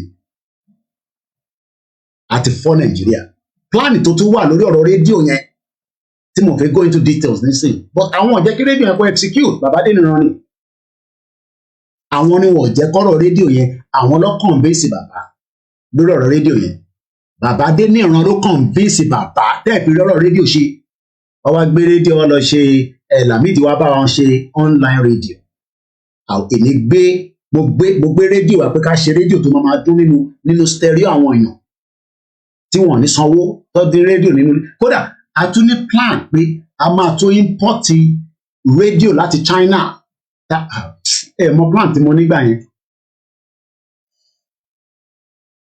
pain yẹn pẹ̀lú tí bàbá yẹn wá ṣe nísìn tẹ bá jẹ́ ń sọ̀rọ̀ tẹ bá jẹ́ kí n tún sọ̀rọ̀ a ju eré tí mo kọ̀ ra sọ lálẹ́ yìí lọ tẹ́yìn ọmọ Yorùbá bá mọ plan ta ní lórí ọ̀rọ̀ rédíò yẹn wàláì àti máa fọ́ federal government ní nǹkan tá a fẹ́ ṣe tí kò ṣe máa tí ì sọ síta nísìn. That's why I said I don't want to get involved with anybody tó bá fẹ́ ṣe anything ẹ lọ ṣe fún I don't want to get involved with anybody because it is now I realize that spirit dey gone just lies upon lies. Ìdí jáde máa bá àwọn Yorùbá sọ̀rọ̀ pàbí a máa ṣe rédíò was I raise owó within 2 weeks mo rántí engineer ní Dublin lọ bá mi break owó yẹn down with everybody bá dá £100 or something like that Adamoleko within 2 weeks Bàbá Akíntóyè was shocked nígbà tí mo padà lọ bá wọn tí mo ní mo ti raise owó yẹn tán bàbá yẹn ò believe it bàbá yẹn ni mo ti raise ẹ̀ tán mo níbẹ̀ ní sà owó ní ẹni tó lè bá yín ṣe project nílé ó yẹ kí n tẹ̀lé Dr. Coker lọ sí Ilé Ifẹ̀ fún meeting yẹn mo ní kí Dr. Coker lọ fúnra wọn because inú kan lèmi ń lò Dr. Coker wá débẹ̀ tán wọ́n wá ń ṣe meeting ìyẹn wá ní ẹjẹ́ àpé Kóìkì ẹ má tún pé Kóìkì mọ́ ìyẹn lẹ̀ ṣe rí ọ̀rọ̀ rédíò yẹn ni kò ṣe jáde àwọn á jáde àwọn nìyẹn Dr. Coker came he was giving a lot ṣé íńtánẹ́ẹ̀tì tí bàbá Adéníran ń lò láti 3 years ago ṣé wọ́n sanwó replacement ṣé tí tó bá gba contract phone lọ́wọ́ Virgin àbọ̀wọ́ T-Mobile àbọ̀wọ́ 3G àbọ̀wọ́ Vodafone tó bá gbé contract yẹn fún ẹ ó ní máa sanwó monthly fee lọ calculate fún wọn lọ́ní ó náà fẹ́ 30 million àwọn kan náà bẹ̀rẹ̀ sí jáde Dr. Coker yẹn ó lè ní kíníkan kò sí rẹ́kọ̀dì kan gbogbo mídíà tó sọ̀rọ̀ yẹn mo mọ gbogbo pátápátá àtàwọn ẹ̀gbọ́n mi kan náà àtàwọn ìyá mi kan everybody wanted to castigate the man wọ́n ọ̀dẹ̀ lè ṣe tí màá yẹn ṣe àwọn kan ní àwọn ti gbéṣẹ́ fún rí olúkálukú bẹ̀rẹ̀ sí sọ jágbajàgba jógbojògbo ẹ̀yin mọ plan táwa ní fọ́rọ̀ rédíò yẹn but ó yọ èmi kúrò ní setting ẹ wá so definitely a ti wà compromise tipẹ́tipẹ́ tèmi ò mọ̀ níta mo ṣe wá ní pé kábíyèsí Elédùmarè ìyá kan pé mo ní ó ní kí ló kówó fún wọn fún ìwọ àwọn trust wo làwọn ṣe kówó fún wọn ìwọ tó wá kówó fáwọn kan and that's the reason why tá a ṣe lọ́rọ̀ rédíò ṣe àbádé nínú àwọn ní kọ́ wá lọ launch online radio what a shit ẹ jẹ́ ká pé kọ́ mẹ́ta tí ó ti pè padà then we start winding down. Imagine tó bá yẹ pé rédíò yẹn ṣiṣẹ́ in the last 2 years kó tẹ̀ máa sọ̀rọ̀ fún once a week káwọn èèyàn gbọ́ pé bàbá professor máa sọ̀rọ̀ for 2 hours. Imagine if that radio has been working wọ́n mess up ẹ̀ wọ́n destroy ìlànà UK bá ṣe gùn wọ́n fẹ́ bá orúkọ bá ṣe gùn jẹ́ wọ́n ní kò mọ̀ kápọ́n ṣe gbogbo àwọn tó fẹ́ púlẹ̀ ní ìgbà tẹ́mi wà Nàìjíríà ní ọ̀kan tí ní ká lọ gba ọ́fíìsì kó tó di pé ọ̀rọ̀ Ìgbòho ní gbogbo problem yẹn pé tí federal government máa fún wa ní problem ẹ jẹ́ ká lọ gba ọ́fíìsì sí Benin Republic ká staff ẹ̀ but wọ́n ti infiltrate already ẹ bá máa ṣe ní kíákíá because 3 hours yẹn ti pé so kó má di just 2 minutes long ẹ bá ṣe briefly mad people all over the place.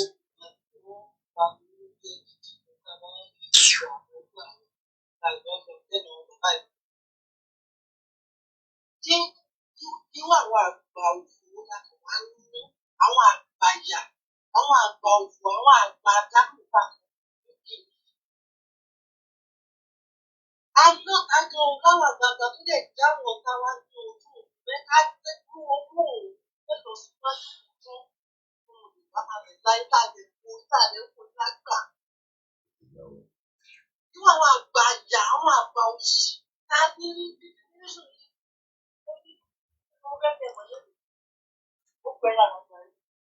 A mọ̀ pé ẹ máa gbọ́ bẹ́ẹ̀ bá dẹ̀ gbọ́ àwọn tá máa sọ tá máa sọ. Ìtàn yìí kò tọ̀ ìtàn tọ́mọ yìí máa gbọ́ tó máa fi fa òkun so òun lè ṣe kalẹ̀. Àwọn ìtàn tó máa gbọ́ tó máa lọ fa òkun so fúnra wọn òun lè ṣe kalẹ̀. Bẹ́ẹ̀ fẹ́ bẹ́ẹ̀ kọ́. Ọlọ́run ti gbàdúrà wa. Elédùmarè ó ti gbàdúrà wa. Ẹ̀jẹ̀ àwọn ọmọ tí wọn ò mọ̀ sí tí wọ́n lè pa lójoojúmọ́ nínú Nàìjíríà. Ìjẹ́ wọ́n gé lọ́wọ́ báyìí. Gbogbo ẹ̀yin ọba ta ní gbogbo ẹ̀yin àgbàgbà ilẹ̀ Yorùbá. Ẹ̀yin gẹ́gẹ́ ní ọ̀tá Yorùbá. Ẹ̀yin gẹ́gẹ́ ní ọ̀tá Yorùbá. Ẹ ń mu nílẹ̀ Yorùbá, ẹ ń jẹ nílẹ̀ Yorùbá, oúnjẹ omi dẹ̀ ń mu ó máa gbọ̀ òdì lára ẹ̀ má ṣe. Ilẹ̀ dẹ̀ ń tẹ̀ nílẹ̀ Yorùbá, tí ẹ̀fẹ́ sì gbé dẹ̀fẹ́ jà fọmọ Yorùbá, ilẹ̀ náà máa gbóná mọ́ yín. Omi máa gbọ̀ òdì lára yín. Oúnjẹ ilẹ̀ Yorùbá dẹ̀ ń tẹ̀ fún àlàáfíà, ó máa gbọ̀ òdì lára yín má ṣe. Àwọn alálẹ̀ máa bí gbogbo yín dẹ̀ má ṣe fọmọ Yorùbá. Kí ló dé? Ìwọ àwọn àgbà òfò láwọn níná. Because everything èèyàn gbọ́ ọ̀dún kankan tó èèyàn gbọ́ sórí tó ń dùn yàn nú ẹ̀jẹ̀ ìjòkó síbẹ̀ nígbà tí o ti kàn nílé yín àbí. Ìgbà tí o ti kàn wọ́n mọ́ yín, ó máa kàn wọ́n lọ́jọ́ wa. Fún àwa máa gbọ́ bẹ́ẹ̀ fẹ́ bẹ́ẹ̀ kọ̀ Yorùbá nation máa dúró. Ẹ̀yin orí ìdílé yín orí àwọn ọmọ yín náà wà pọ̀. Tẹ̀ bá dìde. Orí ẹ̀yin àtòrí àwọn ọmọ yín náà wà fún àpò. Tẹ̀ bá dìde. Thank you so much. Ẹ ṣé gan ni. Ẹ fọkàn balẹ̀ yẹn mọ́ Yorùbá. Mo sọ fún yín, media ilé Yorùbá nation ni full time job ni. Ẹ jẹ́ kó máa gbé jáde lẹ́ẹ̀kọ̀ọ̀kan. Èmi á máa yọ fún yín ní díẹ̀díẹ̀. Ẹgbọ́n sókè sà. Okay. Yes sir. Báwo ni? Adúpẹ́ sà. Torí ọgbọ́n àti òye tí ọgbọ́n fún ẹ, Ọlọ́run ò ní gbà lọ́wọ́ ẹ̀. Yes sir.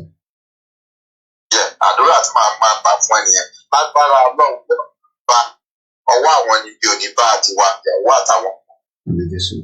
Ọgbọ́n ni ẹ, ọmọ olóye ni ẹ. Ṣé o ti kó sọ̀rọ̀ kan? Lẹ́ẹ̀kan wípé nípa pé Yorùbá wọn rí òkú wọn jù. Bẹ́ẹ̀ni. Nínú Nàìjà ló ṣe tó. Yorùbá tó bá jẹ́ kí wọ́n rí òkú wọn lò pọ̀ ní máa lọ sí àwọn ìlú tí ò yẹ kó lọ. Lọ máa ṣe oríṣi nǹkan. Àwọn Yorùbá, àwọn Libya, àwọn gbogbo ìlú tí ò pọ̀ àwọn great. Bákan máa ṣe iṣẹ́ outreach, iṣẹ́ ní àwọn iṣẹ́ tó yẹ kí Yorùbá máa ṣe. Ìgbà tó sọ̀rọ̀ yìí lẹ́ẹ̀kan ní ọ̀rọ̀ gidi ló sọ. Tí o ní gbogbo programu Saheed ó ṣe níjẹta, ó sọ ẹgbọ́n yìí, ó máa ń sọ àwọn ọ̀rọ̀ kan tó jẹ́ pé ọmọ wà lọ. Ó ní Yorùbá, ó ní ata, wọ́n láti lọ ṣe àwọn ìkọ́, àwọn ọ̀nà kan wọ́n láti lọ bẹ̀ wọ́n. Ó ní pé lè tí wọ́n ti ṣe nígbà yẹn wọ́n ló ṣe pé ìjọ òòṣà. Ọ̀pẹ́ ọ̀rọ̀ tó ń sọ ọ̀dùn mọ́kọ́ wá lẹ́lẹ̀ ní sọ. Ó ti bá gbígba ara ọ̀gá ìjọba Nàìjíríà tó ní ó ti ìjà ló máa parí ẹ̀. Ó ní láti tìrí sí ọdún òfin ìgbà láti ní ìpàdéṣàn. Ó lò nípa àwọn èèyàn wọn sí ilé ọ̀sán ló fún gbogbo ọ̀rọ̀ afẹ́ta. Ó lò rí gbogbo nǹkan tó ń ṣẹlẹ̀. Ó ní láti tìrí sí.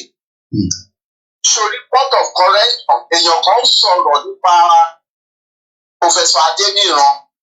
Adéníran téèyàn fẹ́ sọ ó yàtọ̀ pé sẹ́kọ̀ tó jẹ́ Adéníran ìsọmọlá ọ̀la kìkì. Okay.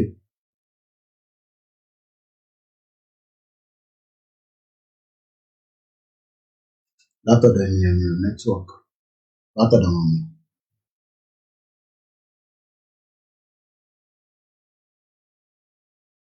Àtọ̀dọ̀ wọn ni bí wọ́n receive call.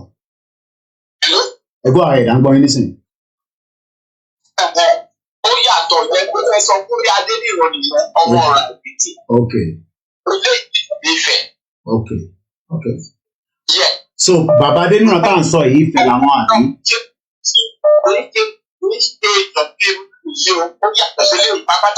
Okay. Àti clear mi sí. Ní first time nígbà tó bá fọwọ́ wọn lórí 1999 he was a minister for education Professor Túnjí Adéníran ọmọ ọ̀la kìkì. Okay. Ẹ ṣe gan ni.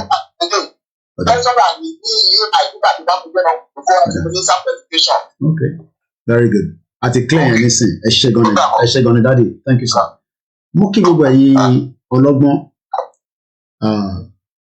Wọ́n ti infiltrate wa ti pẹ́. But ẹ mọ̀ pé torí inú kan làwa kàn fi ń ṣe gbogbo Yorùbá nation yẹn. But àwọn tó infiltrate because wọ́n expect level pé Yorùbá nation máa dé báyìí. Wọ́n mọ̀ pé àwọn èèyàn máa fọwọ́ kún bàbá Akíntóyè àti Ìgbòho lọ́wọ́. Hello. Ẹ káàbọ̀ sàtúnbà. Kò ṣe gidi gan ládùn tì ó. Àmì Jésù ṣẹ̀dùn máa rí. Èyí náà ní ó kọjá gbogbo nílé wàhálà ẹgbẹ́ Yorùbá nílẹ̀. Ọmọ akọ̀lé ọ̀rá tàwọn ẹgbẹ́ náà. Gbogbo ẹ̀yin èèyàn tẹ̀ ń gbọ́ Kóìkì. Àtẹ tó jẹ pírẹsidẹ̀ntì ni o. Àtẹ tí ò jẹ pírẹsidẹ̀ntì ni o. Gbogbo pátá àwọn mẹ́rin ìjọba ẹ̀rẹ̀kú ẹ̀wé nínú gbogbo wọn. wọn náà wá pẹ̀lú ṣe tí wọ́n rówó gbà tó ti bẹ̀rẹ̀ nígbà tó bẹ̀rẹ̀ ìrìnlẹ́sàn wọ́n rówó gbà dọ̀la. ìjọba mọ̀ fi wọ́n ti rí pé wọ́n gbé ara aráàlú lè wípé tí àbá ń jẹ wọ́n tọ̀ rówó gbà wọ́n rí wọn gbọ́dọ̀ wọn ajá ń ta káàkiri ìjọba méjì mẹ́tọ̀ wọn. àbúrò olówó lọ́wọ́ ni kò lọ ní ọtí kọ́kọ́ lẹ́yìn lẹ́kọ̀ọ́ ọdún ìbẹ̀rẹ̀ ní ìtọ́jú fẹ́ wà wàhálà. Nàìjíríà gọọmenti ló kọ́ńtù aráàlú. Àrà tó wọ̀ lọ́wọ́ aráàlú dá tó yẹ wípé Nigeria politicians they are killers either directly or indirectly. Omi lásán aráàlú ló ṣe fún fúnra ẹ̀. Iná aráàlú ló ṣe é fún tìfúnra ẹ̀. Tó o lọ́wọ́ àwọn ẹ̀rọ ìjọba yẹn bá jà fún yìí, ojú ti là. Ojú ti là gidi gan ni pé àwọn ilé ìsìn ọ̀fọ̀ aráàlú náà ṣùgbọ́n torí pé wọ́n rògbòn wọ́n gbé wọn káàkiri olófà kíní kan ṣẹlẹ̀ ní ìní sọ̀rọ̀ jù wọ́n ní ẹlòmíín tó jábẹ́ wà tó sì máa gbálẹ̀ káàkiri ọ̀rá ìdílé sí ẹ̀rọ tó gbá ẹ̀rìn sẹ́ńdì ìyàwó rí. ọ̀sẹ̀ ìrọ̀rùn sí ẹ̀rọ tó gbálẹ̀ sẹ́ńdì ìyàwó rí. Mórìsà mórì. lọ́nà ògùn ìwé ìwé sì máa gbálẹ̀ jù bẹ́ẹ̀ lọ pé wọ́n á gbọ́ gbálẹ̀ bá ìgbálẹ̀ ló máa gbà. ọ̀rọ̀ àgbẹ̀wò ìwé APC ẹgbẹ́ lọ́wọ́ ni wọ́n àgbà ìgbálẹ̀ báyìí ìgbọ́n wọn làwọn àgbàdà lọ́wọ́ bísí ní tó ìpa wà náà. torí pé ìyá jẹ́ àlù. ókè wọ́n ti parí ẹ̀lẹ́sẹ̀ sí i kí ló ń fa short of money circulation. wọ́n kọ́ aráàlú ni ètò ìwọ ìgbà ní pé bí wọ́n ti sì kì í tì wọ́n lè bẹ́ẹ̀ rájú báyìí lè bẹ́ẹ̀ ráyè tọ́jú ọgbàrá yìí wọ́n lè bẹ́ẹ̀ tọ́jú ẹbí wọ́n lè bẹ́ẹ̀ tọ́jú ara. And everything in Nigeria, inflate every day. Look at what happened in Lagos a couple of days ago. Táwọn ni owó náà tó bá bá wọn sanwó mọ́, àwọn sanwó ta mọ́, aláàbẹ̀ àwọn, aláṣẹgbá, aláṣàwọn. Gbogbo táà ṣe àwọn tẹ̀ pa ìrì ìwọ̀n kúrẹ́kì lápá ọlọ́run àdúgbò Yorùbá ti ṣẹlẹ̀ ní ẹlẹ́pọ̀ nínú àkókò. Àṣẹ ìgbìmọ̀ bàbá, àṣẹ gan-an. Ní àgbà ẹlẹ́gbẹ̀rẹ̀ ìrọ̀rùn àtayọ̀ ló wà ń bẹ̀rẹ̀. Àṣẹ o. Àṣẹ gan-an. Mo rí bẹ́ẹ̀. Mo rí bẹ́ẹ̀. Kí la máa ṣe sí báyìí? Bẹ́ẹ̀ni, àṣẹ gan-an. Àṣẹ gan-an. Mo kí gbogbo ẹ̀yin bàbá àgbàlagbà. Kò sí bá a ṣe fẹ́ wà tá à ní àgbà kọ́ọ̀lù mẹ́ta lẹ́yìn kọ́ọ̀lù mẹ́ta yẹn àwọn ìdá. Mo kí ìyá mi gbé mi lékè. Ẹ̀gbọ́n mi Azeez mo fi ìyá mi bí ó tí a mọ̀ pé mo fi tọ̀wọ̀tọ̀ mo fi dárúkọ yín ẹgbẹ́ òsókè ẹ̀gbọ́n mi jẹ́wà. Mẹ́ta bẹ́ẹ̀ kí ẹ káàárọ̀. Ẹ wo inú kan náà ń lò náà ní kẹ́ máa lò lọ. Inú kan ló ń gbé yín níbi tẹ́ ẹ dé tó lé ní o. Mẹ́ta bẹ́ẹ̀ kì í ẹ parọ́ fún yín. Mo kí ìdílé yín mo kí wọn pé wọ́n kú oríire because irú àwa yóò bá ti mọ ẹni tí ń jẹ́ Koiki family. Ẹ̀yin lẹ gbé orúkọ family yín, ẹ̀yin lẹ gbé jáde. Tọ́lá wa yóò mọ sórí pé ẹnìkan àwọn family kan bẹ tán jẹ́ Koiki. Torí nígbà mi ti bá wo orí péjì nígbà mi tí mo bá wá àwọn picture yín tẹ́ wọ́n post nígbà mi. Mo máa ń wò pé níjọ́ kan wọ́n ṣe bẹ́yìn náà ṣe máa ń gbé picture bàbá owó lọ́wọ́ jáde. Àwọn àrọ́mọdọ́mọ náà ṣe máa gbé picture yín jáde pé bàtà ń jàjà fúnlẹ̀ Yorùbá ń gbà yẹn ẹnìkan bẹ tán ń pè ní Koiki Media ni ọba àwọn Nàìjíríà fa tí ò tán lẹ̀ wọ́n á máa ń ro ìgbà tí yẹ̀ ẹ́ bá máa jẹ́ bóyá 200 years ni o bóyá 100 years ni o bóyá 150 years ni o sì sí o mo kàn máa ń rò ni. ṣé rí mẹ́sẹ̀gì tí àwọn ìyá onítìrì tán fẹ́ pàṣẹ sí olóyè tán pàṣẹ sí olóyè kòsí tán pàṣẹ sí olóyè Sunday Igboho òun náà pàṣẹ sí bàbá Adéníran tí bàbá Adéníran fi resign tẹ orí yẹn mẹ́sẹ̀gì náà pàṣẹ sí olóyè bíkọ́ gbogbo bí ìyá onítìrì ó ti ń sọ fún bàbá olóyè Sunday Igboho pé tán ṣe pàṣẹ mẹ́sẹ̀gì pé kán fi bàbá Akíntóyè lẹ̀ káwọn lè fa bàbá olóyè mọ́ra. Bàbá Adéníran mọ̀ ń pa bó ṣe ń pàṣẹ mẹ́sẹ̀gì yẹn sí olóyè. Ṣẹ́rí bàbá yẹn ẹ̀rẹ́ bá mọ èèyàn wò dáadáa, á rí pé bàbá Adéníran tó bá mọ̀ yẹn wá ni mọ̀ pé bàbá Adéníran ò sí ẹ̀ gidi láti bẹ̀ wọ́n bí kíni. Ó níjọ́ kan tán fẹ́ pè fún rálì tí bàbá yẹn wà lórí program ní One Media. Bàbá yẹn dé yìí mú bàbá yẹn ò mọ̀ báwọn èèyàn owó nọ́tìsì nǹkan tó ń ṣe lọ́jọ́ yẹn. Bàbá yẹn ó yín mú pé ó sàn fi ó yín mú pé rálì ìpìlẹ̀ fẹ́ ṣe. A kàn ń wò lọ́jọ́ yẹn nígbà àbá ni bàbá yìí ti máa wù bàbá yìí. Ṣé ló ti pẹ́ tí bàbá yìí ti wùwà burúkú yẹn? Ó ti pẹ́ òtítọ́ lọ́dẹ̀ máa ń lékè irọ́ òtítọ́ yẹn ló jáde lọ́jọ́ ìní o tó gbé yín lékè báyìí o pẹ̀lú gbogbo nǹkan tó ti fojú yín rí lórí ọ̀rọ̀ rédíò yẹn. Ṣé rí wọ́n ní tí irọ́ bá lọ lógún ọdún ọjọ́ kan lòyìn tó wọn ń bá òtítọ́ yẹn ló délé nì. Gbogbo àwọn tó ti ṣẹ̀yìn nígbà yẹn tó ti kú yín tó ti ṣe gbogbo ẹ̀ ká máa lọ tọrí àforíjì lọ́dọ̀ Ọlọ́run pẹ̀lú ìwà tó ti wù ú gbà yẹn torí àdàbí ọmọ ń jà ju ègún lọ àdàbí ọmọ ń jà ju ògùn lọ torí wọn mọ àwọn tó ti fẹnu kọ látara yín wọn ò mọ wípé ẹ̀fọwọ́ mẹsẹ̀ pa ọ̀rọ̀ rédíò yìí nísìnyí tọ́rọ̀ ti jáde sí ìgbóná fẹ́ fojú sí báyìí àtẹnitẹ́jọ́ sọ̀rọ̀ àtẹnitẹ́jọ́ ń jẹ tẹ́jọ́ ọmọ tẹ́jọ́ ríra jọ ojúmọ́ ìgbóná fẹ́ fojú sí. sẹ́rí banijẹ́ kọ́ máa rántí ọjọ́ kan táwọn kan náà máa ba òun jẹ́ o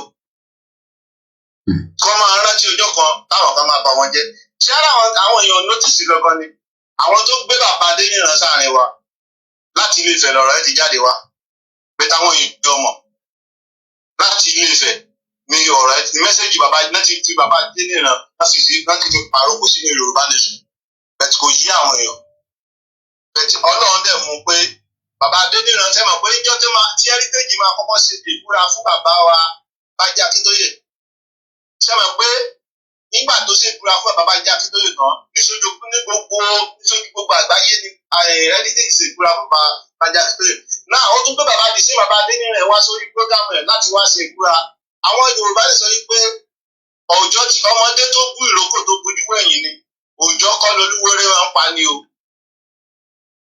ọ̀run ọ̀rọ̀ bàbá Adéníran tí bàbá Adéníran kó rántí pé òun ti múlẹ̀ fún àwọn ọmọ Yorùbá ti ṣèbúra níwájú gbogbo ọmọ Yorùbá lápapọ̀ ó ti ṣèbúra wájú wọn o ilẹ̀ lọ́jà ìpín lọ́jà bàbá Adéníran ṣe o olójú àti bàbá Adéníran síta o ẹni tó bá bá múlẹ̀ oríṣiríṣi ọ̀nà ní ilẹ̀ máa fi dá nílẹ̀ tó bá dalẹ̀ oríṣiríṣi ọ̀nà ní nǹkan máa fi ṣe o. Kò ṣe nǹkan tó pè sílẹ̀ lọ́jọ́ tó ń búra yẹn kò ṣe nǹkan tó pè pé kíkẹ́ bá ń ṣe òun kò ṣe nǹkan yẹn lọ́mọ kò ṣe àti bí nǹkan tó pè yẹn nìkan yẹn ti máa bẹ̀rẹ̀ ti ṣe o. Nǹkan mìíràn wọn lọ́mọ fi gbà yọ sí ní búra tó búra yẹn lọ́mọ máa gbà yọ sí tó sì máa bẹ̀rẹ̀ sí ìjà. Níjọ́ tó bá ti dalẹ̀ torí bàbá yẹn ti dalẹ̀ tipẹ́ ó ti dalẹ̀ tipẹ́ dẹ̀ tí wọ́n á búra níwájú gbogbo ọmọ Yorùbá wípé tó bá dalẹ̀ ó dẹ̀ tún wá ilẹ̀ tó tún wá dà yẹn iṣẹ́ kó wá stop ẹjọ́ tó búra yẹn ó tún wá pọ̀ tí láti wọn dalẹ̀ yẹn lọ ilẹ̀ ìpè yẹn ló wá jà bàbá yẹn sí. Bàbá yín dúpẹ́ Mr. Koiki bàbá yín dúpẹ́ pé Ọlọ́run gbé rí ó ń gbé yín jẹ́rí àwọn ọ̀tá yín Ọlọ́run dẹ̀ máa gbé yín jẹ́rí láyọ̀ lágbára Ọlọ́run. Thank you so much. Ìṣọ́ rẹ̀ tó ní ìṣọ́ Ọlọ́run tó ní pọn tó ní pọn Ọlọ́run máa fi sọ yín lọ sọ yín gbogbo bí tẹ́ bá lọ ẹ̀ ní kàgbákò lójú ọ̀nà. Wọ́n jáde kò wọlé kò ní jẹ́ ti yín lágbára Ọlọ́run. Wọ́n jáde kò wọlé kò ní jẹ́ tàwọn ọmọ yín. Kò ní jẹ́ tàwọn ìyàwó yín. Kò ní jẹ́ tàwọn àbúrò yín. Kò ní jẹ́ tẹ̀bí yín. Gbogbo ibi kíbi tẹ́ bá ta gòdè tẹ́ lẹ́kàdé. Ẹ ní gbọ́bà ló jẹ́ aburú lórí wọn. Lágbára Ọlọ́run. Wọ́n ráyà lásán mi sábà. Mo kàn ń wo one of the WhatsApp tí wọ́n forward sí mi even after tí wọ́n náà fi set up a committee lórí ọ̀rọ̀ rédíò yẹn but Ọlọ́run yọ yín àtẹni tó set up committee yẹn àtàwọn tó fẹ́ Ọlọ́run yọ yín pé pè mí wá sínú committee yẹn gbogbo chat yín ni wọ́n send sí mi. I'm not going to mention the name of everybody there but Professor Wale Adeniran wà nínú committee yẹn. This is recently o nígbà tó ní kó lọ wọ́n ní kó lọ investigate èmi lórí ọ̀rọ̀ rédíò the same radio tí bàbá Adeniran àti Maxwell tó dá gbogbo ẹ̀rù Ọlọ́run yọ yín gbogbo yín ni mo sọ ìyàwó mi ní ó dá bẹ́ẹ̀ ṣe pè mí wá sínú meeting committee yẹn ẹ gbọ́ ṣìgìnì ọ̀rọ̀ kí ni mo sọ fún yín Ọlọ́run yọ yín ni mo sọ wọ́n bi lára àwọn tó jọ wà nínú committee yẹn ẹgbọ́n ọ̀tọ́ tẹ́ni yẹn sọ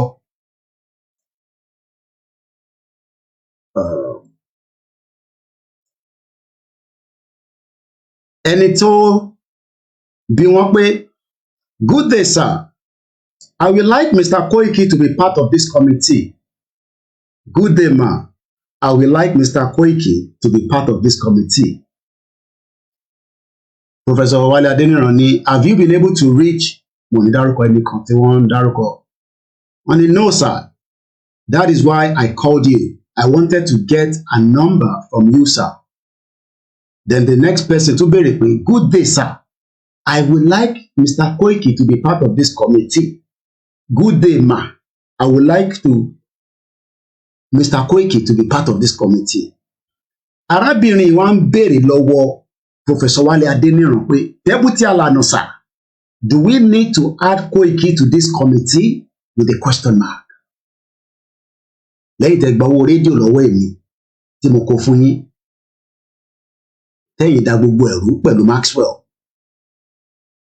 wọ́n ní ẹgbọ́n kan tí ẹni sọ kẹ́lẹ́ mọ̀ pé bàbá Wálé Adéníran ti sọ tó máa ṣe fún wọn ó ní ẹni wá ní I can't remember you mentioning his name Mr.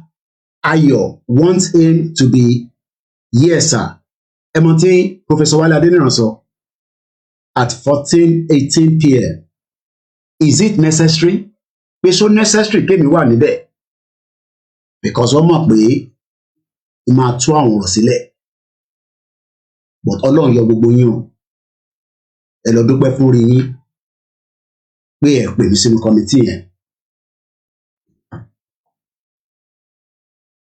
ìyẹn kan náà tún sọ Koiki doesn't have to be a member of this panel but I think we must invite architect Akinola George Koiki and Dr. Koka to face this kò ní dá fún gbogbo yín bẹ́ẹ̀ ṣe pé tó bá yẹ pé ní sínú panel yẹn ẹ bá rí èpè lẹ́nu mi mad people all over the place èyí ló ṣe burúkú yìí Ọlọ́run yọ yín ìyàwó mi ó pet mi nígbà yẹn ara mi gbóná gan nígbà tí mo sọ fún ó ní má ìyàwó mi ó ní tó bá yẹ pé ní sínú panel yẹn gbogbo yín pátápátá ni máa fún lépè gbogbo yín pátápátá lẹ́ẹ̀kọ̀ọ̀kan èmi jáde wá bá gbogbo ọmọ Yorùbá sọ̀rọ̀ wọ́n raise owó lórí platform èmi kówó bàbá Wálé Adéníran àti Maxwell ẹ̀yin ṣé mọ̀ pé rédíò yẹn tọ́ṣẹ̀ ń ṣe online radio tí bá sọ fún yín pé online radio is already active yàtọ̀ sí rédíò tàbí ṣe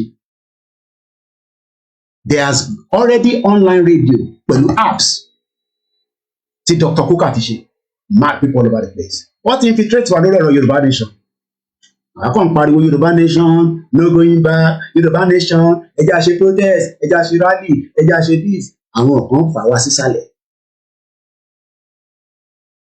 Dr. Koka has already had the radio the online version tó ń ṣe ìyíká tó fẹ́ ṣe the online version was already running pẹ̀lú apps ẹ̀ ọ̀dà gbogbo ẹ̀rù and today àwa ń pariwo pé àwọn èèyàn ọ̀gbọ́n Yorùbá nation èèyàn mélòó ló fi máa jókòó máa gbọ́ 3 hours 28 minutes live show was that not the reason why we wanted a radio? For now this is going to be my last call. I'm not involved with anybody. I'm adashing coming from me by mad people all over the place. Ẹ̀gbọ́n sókè yà mí. Ẹ fi bẹ́ẹ̀ mi lórúkọ jẹ́. Wọ́n máa pè mí sínú kọ́mítì. Bàbá Wálé Adéníran ló sọ bẹ́ẹ̀ o, ẹ má bínú ọ̀làjà ẹ̀jọ̀. Bàbá Wálé Adéníran ló sọ bẹ́ẹ̀. Wọ́n bi bàbá Wálé pé deputy alana. Do we need to add Koiki to this committee? I can't remember you mentioning his name. Bàbá Adéníran ni is it necessary? Ọlọ́run yọ yín.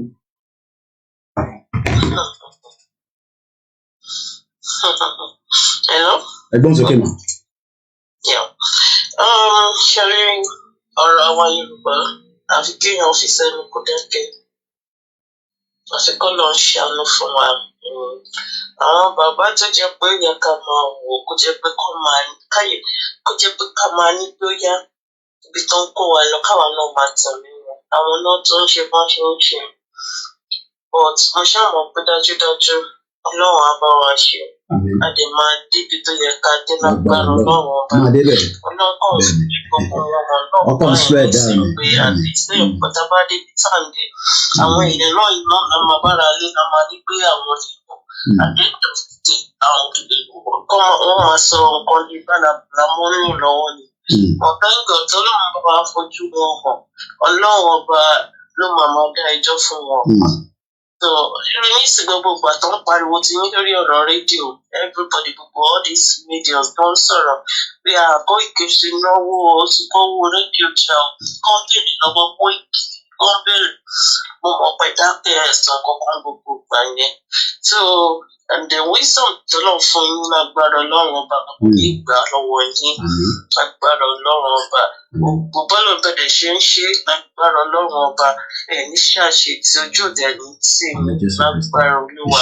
Ọlọ́run á máa dáàbò ẹ̀bùn yẹn á máa fi ìṣọ́nú àti gbogbo nǹkan tó ń jẹ́ tì mí lágbára Ọlọ́run máa ṣàkàlà lọ́wọ́lọ́wọ́ tó ìlà bílà ìyá sí ẹ̀rọ ẹ̀kúṣẹ́ gan ni ẹ̀kúṣẹ́ ọ̀hún. Thank you so much. Yoruba nation lágbára Ọlọ́run ọba wá sí ìmúṣẹ. All right, thank you so much. And that is going to be our last call, and I'm just going to start summarizing. Fọkànbalẹ̀, any media to confirm, ìlú òyìnbó lè mi gbé for 24 years. Background tó dáa ni mo ti jáde. But àwọn táwa kọ̀ bá pàdé láàrin Johnny làwa kàn fi inú kan bá gbogbo wọn lò. Ìgbòho náà kàn fi inú kan bá gbogbo wọn lò.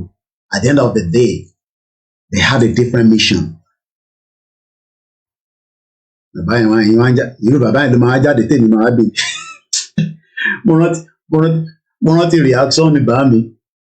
Èyí ni gbogbo jágbajàgba yìí kẹ́ ẹ̀. Ẹjẹ́ máa ti ẹjẹ́ ìyẹn ó yẹ yín. Kódà bàbá Adéníran gan ó ń gbọ̀n ni. Bàbá yẹn ló wá ń jáde lẹ́yìn wọn náà release audio wo lọ́n release. Èmi wà nù fíìmù yẹn ni. Kọ́ sọ pé mo parọ́ pé àlọ́bì kan. Kọ́ sọ pé àwọn kan ni bàbá ní kọ́ handle rédíò. Ṣé bàbá Akíntóyè sọ fún ọ pé kọ́ má fi Koiki sínú inú rédíò committee nígbà tí mo kówó fún ìlànà? Ṣé bàbá Akíntóyè sọ pé Koiki ọmọ mi o? Kódà nígbà tí mo lọ sí Ifẹ̀ tí bàbá ìyẹn olè Wálé Bánkọ́lé yẹn kí ni ẹ̀ pé rẹ̀ tí wèrè yẹn gbé wá tó ń daṣọ bojú. Lèmi tí mo ti mọ ẹni tó jẹ́ nígbà yẹn ẹni tó ń pè lélẹ̀ gbogbo wọn ti kàjọ bàbá yẹn wọ́n ti gbà owó tí yẹn gbà lọ́wọ́ bàbá Akíntóyè òun ló ń lọ lọ́nkàn yẹn. Kí lórúkọ ẹ tó ń da tó jáde tó ń dẹmọ ó lóun ti lẹ́rù kọ àwọn ọmọ ṣé Bánkọ́lé àbí kí ló ń jẹ they are all criminals. Nígbà tí yẹn rí mi lórí ìjókòó tí bàbá pè mí bàbá dá dúró pé ọmọ àwọn kan ń bọ̀ pásítọ̀ Bánkọ́lé bàbá Akíntóyè wọ́n dá dúró pé ọmọ àwọn kan ń bọ̀ pé ṣèbó náà nígbà tí mo dé báyìí tó rí mi báyìí ó náà mọ̀ pa rédíò bí ó ti parọ́ fún bàbá pé òun mọ̀ pa rédíò fi gbowó yẹn lọ́wọ́ àwọn bàbá. Nígbà tí mo dé mo ní ẹ̀yà ìṣàlàyé bẹ́ẹ̀ ṣe fẹ́ ṣe rédíò yẹn fún wa ìkọ̀sí mi ò ní sọ bá a ṣe fẹ́ ṣe mo ní kóun kọ́kọ́ ṣàlàyé tiẹ̀. Àwọn méjì lọ́jọ́ jókòó nígbà tó sọ gbogbo ẹ̀ báyìí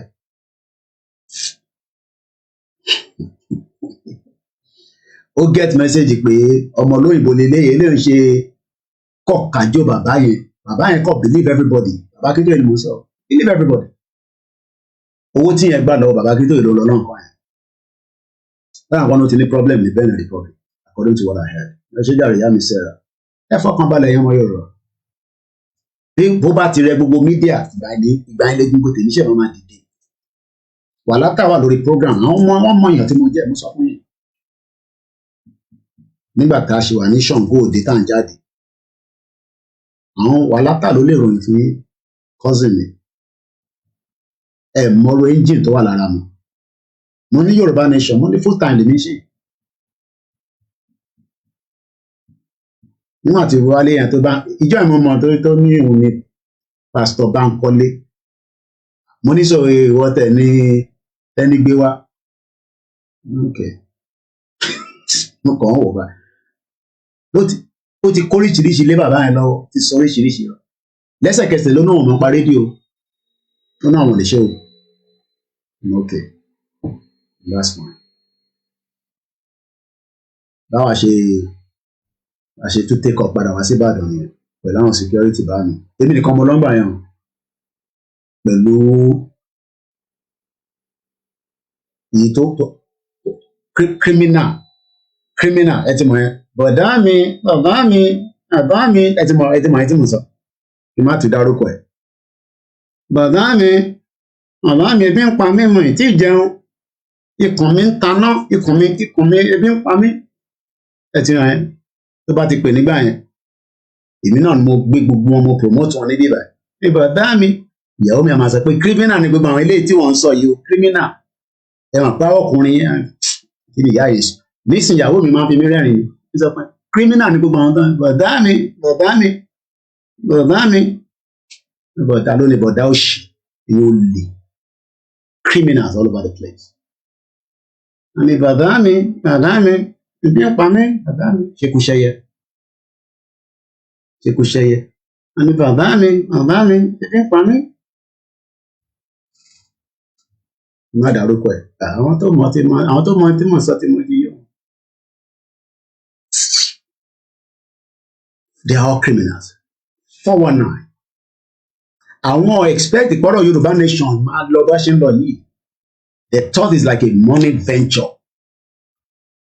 So we were like a threat to a lot of them. Ó lọ kọ́ àwọn ọmọ kan wá níjọ́ náà kan, àná òun wà ní igbó kan, òun wà pẹ̀lú wọn, ó wá kọ́ àwọn boys yẹn dé, náà àwọn ọmọ yẹn dé gan, wọ́n lé kinní kan. Ló tún bypass. Ó ti gba díẹ̀ lọ́wọ́ èyí dára a tún lọ báyìí ó dà kó gbà lọ́wọ́ àwọn kan náà ní Canada àwọn tó wà láwọn diaspora tó wá ń dì pẹ̀lú àwa nígbà yẹn wá fi ká àdédì pẹ̀lú Koiki mọ́ àdé pẹ̀lú the right source wọ́n gba gbogbo yín dáadáa bọ̀dá mi they are criminals èmi àti ẹ̀lájọ lọ níjọ́ náà lọ́hùn ẹ má worry classify information àgbéyàn sábẹ́ ẹ̀kún. Bàbá Adéníran ọ̀nà méjì tí mo sọ̀rọ̀ lé lálẹ́ ẹ kọ release audio kan ẹ sọ pé ọmọ pamọ́ yín pé ọmọ yín o Koiki tó ń sọ lórí show yẹn ọkọ̀ fi ń dẹnu ni but mo sọ fún yín pé ẹ mọ̀ pé kan èmi àti Gbowó lájọ tẹ̀lé yín ìkejì ẹ lè sọ pé at least lórí ìjókòó mo raise 2 million naira ọ̀rọ̀ rédíò but ẹ yọ mí ní setting rédíò náà lé ní nísìn ẹ̀jẹ̀ kọ́ deliver ẹ̀yin gangan lẹ̀jẹ̀ kọ́ deliver àti Maxwell because ẹ ní another agenda but ìyẹn kọ́ kò ní jáde lálẹ́ ṣàmù pọ́n ní Maxwell náà tún ṣe rédíò tiẹ̀ ó yẹ yín àwọn afẹ́ ṣe rédíò fún Yorùbá ìyẹn náà tún ṣe rédíò tiẹ̀ àwọn ọmọ Yorùbá wá ń dúró de rédíò ẹ wá ní rédíò jáde ó máa jáde ẹ jẹ́ àgbọ́ you don see Igboho ká máa lọ jàre. Mo ti shoot over time èèyàn mi náà dẹ̀ ní kí la máa ṣe sí báyìí èèyàn lólùfẹ́ wa sọ fún mi máa fojú wọn máa bó àwọn ọmọ Yorùbá wọn dúró de rédíò wọn pe Koiki rédíò náà dá olè tí kówó jẹ olè bàbá tó dẹ̀ tí wọ́n dẹ̀ kówó yẹn fún ta fi kó fún Dr. Coker gbowó olóòótọ́ o gbọ́ pé rédíò jáde ẹ̀gbọ́n rédíò yẹn bàbá Adéníran ló wà involved because they had a different agenda because we were good tí bá ṣe test rédíò yẹn ó jáde test okay Tesla bá fi jáde nísìnyí wọ́n kọ́kọ́ máa ṣe test Tesla mọ́tò yẹn wọ́n kọ́kọ́ máa parade káàkiri wá ṣe test in tó bá ti mú irí test ó gbọ́dọ̀ jáde nìyẹn so kí ló wá dé tí rédíò jáde wọ́n ní gbẹ̀gbọ́n àwọn nígbà tí Dr. Coker pé àwọn tó sọ pé 30 million because they had a different agenda. So many times ní Maxwell náà ti pè á ní ẹ pé àwọn fẹ́ fún àwọn mídíà kan lówó kéèmí wá bá wọn raise owó lórí platform èmi ẹ ti gbà pé gbọ́wọ́ lọ́wọ́ mi ẹ jẹ́ àgbọ̀ ìdánsí gbogbo àwọn àtọ́ lọ́wọ́ má kíkọ́ lọ́wọ́.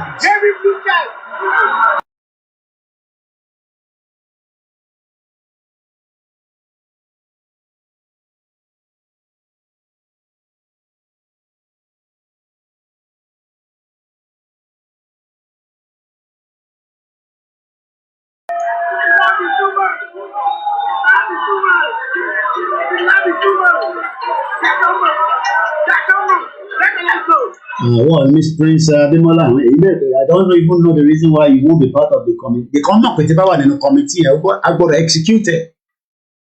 Look at the at stake. If I was part of the committee, see, Dr. Kokade ti ṣàlàyé tá a fẹ́ ṣe. Fẹ́mi tí mo dẹ̀ ní kọ́ lọ present ẹ̀ fáwọn náà. So kí ló wá kù? Ẹ release owó, kí iṣẹ́ dẹ̀ máa lọ.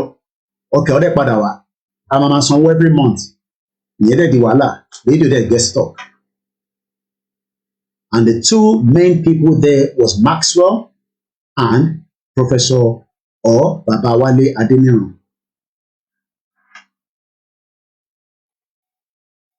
But Yoruba Nation is still going on. But adúpẹ́ pé topic alẹ́ tí mo fẹ́ ká mú jáde ni pé the Yoruba Nation is non-violent. Pẹ̀lú bí ṣe pariwo tí mo ṣe dẹnu tó àyìnbọn fún yàn kankan àdẹ̀pọ̀ olóṣèlú kankan in the 3 years torí pé àkíń ṣe mujẹmujẹ. Expectation ní nìyẹn pé a máa wọlé a máa lọ máa pa yín. Ìgbòho máa ní ká wá pa yín sínú ilé náà. Bọ́ lórí mídíà máa pa gbogbo yín lórí mídíà. Ẹ ní nísìnyí sórí ìwọ tó ń support Tinubu ó jẹ́ sákúrò lórí Koiki Media torí wàá ní àtàtà kí ni mo sọ wàá ní àtàtà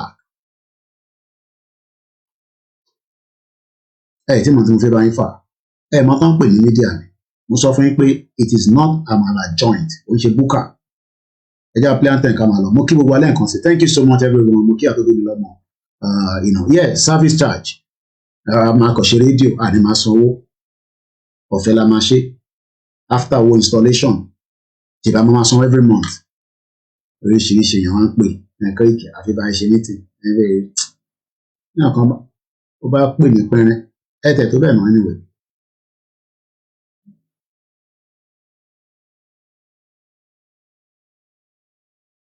And that's the reason why they know because route tí mi fi gbà lórí ọ̀rọ̀ Yorùbá Nation tó bá yẹ kó wáyé ká tẹ̀ mọ́lẹ̀ dáadáa ni by now government á ti gbà sí fún government bọ̀wọ̀ jẹ́ ká tẹ̀ mọ́lẹ̀ dáadáa it's okay it's no problem anthem ni mo wá o tó bá yẹ pé a tẹ̀ mọ́lẹ̀ dáadáa fún federal government by now the federal government will be asking us to come and sit on the round table but since people like àwọn bàbá yẹn Babawale Adeniran imagine tó bá yẹ pé rédíò yẹn ti ń fluctuate tó ń penetrate gbogbo local area they are criminals. Ayọ̀míkún thank you so much mo kí gbogbo ọlẹ́ nǹkan sí i wọn ní bàjẹ́ níwájú yín ẹ̀yin náà rẹ̀ ní bàjẹ́ níwájú tèmi tó bá ń sọ ọ̀rọ̀ ẹ̀yin má wọ̀rí ó lè take mi ní 6 months 2 months 3 months but tí bá jáde màá fún yín ní evidence ẹ̀ àfi tí bá mọ̀ bọ́ lórí movement àfi tí bá fi sọ̀rọ̀ torí kò sí gbogbo ẹ̀ náà ni máa sọ àfi tí bá fi sọ̀rọ̀ I know a lot and that's why they know and they're scared of me. Mo sọ fún yín pé ìyá yẹn èmi ló wish pé kó gbé mọ́ra ju the other guy tí ó ń bá wọn ṣe program lọ. But they know that I will not be involved in that nonsense. Kò ṣe pé mo perfect. But lórí ìrìn àjò yìí, àbáyín fa wàhálà. Small body yìí àbáyín fa wàhálà. Mo dẹ̀ sọ fún yín, ẹ bá káàkiri ìyá tèmi náà àdúrà kò dúró. Ìyàwó tó béèrè tí mo fẹ́ sílé wọ́n ṣe lójoojúmọ́ ni èmi máa ń sùn tí bá ti lọ nínú mo lọ sùn níyàn máa dàtọ̀ mo kàn án ọrùn ni mo bá ti sùn ní sí mo sùn lọ mo dẹ̀ lálàá mo ní kankan but tó bá jẹ́ pé rọ́ọ̀lì mi pa fún gbogbo ọmọ Yorùbá ẹ gbogbo tẹ bá ń ṣe á ràn mí but tó bá jẹ́ pé kò ń ṣe rọ́ọ̀lì mo ń pa bẹ́ẹ̀ lọ sínú inú ẹ̀mí burúkú kò lè ràn mí because káwọn èèyàn wá lálàáfíà ká bọ́ nínú pẹ̀rú lè ní gbé dání but a lot of you will now realize you are all criminals. Ìgbowó kọ ọmọ ní àti bàbá Akíntóyè ẹ kàn ń bá wọn jẹ ẹ ń bá wọn mu èyí náà lẹ ń tà wọn ẹ wá ní kémi má fún wọn ní loyalty ni àwọn méjèèjì ní loyalty ni mo sọ fún wọn and that loyalty will be there forever orí ara la máa sùn bẹ́ẹ̀ ni ìyá yẹn èmi gangan ló fẹ́ gbé mọ́ra èmi gangan ó dùn gan bí agbègbè tó lọ ṣe pé Kóìkì ló máa tẹ̀lé wọn màá fi Ìgbòho sílẹ̀ màá tẹ̀lé nonsense Yoruba nation no going back Yoruba nation for life orí ara la máa sùn.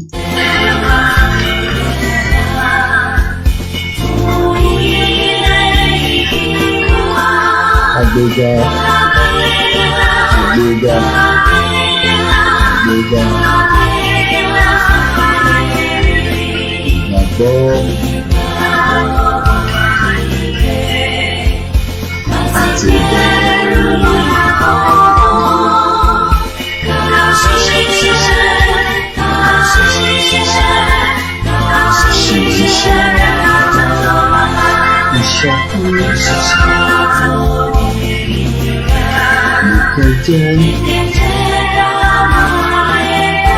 Eunice.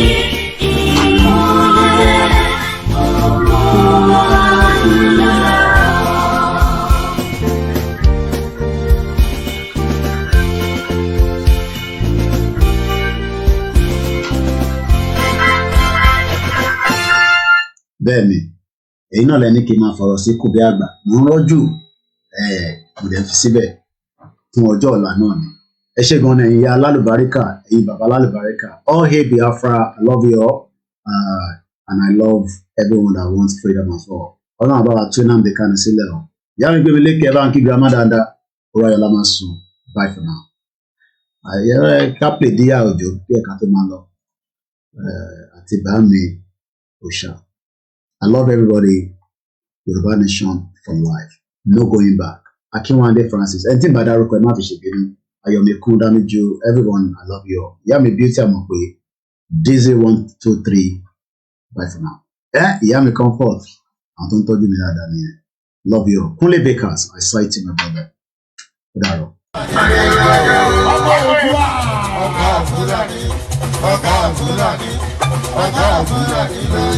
Yorùbá nation yìí ti gbogbo wa ni kó má gbọ́dọ̀ bàjẹ́ torí kò sílùú mìíràn. Ó dàrọ̀ wà látàrí.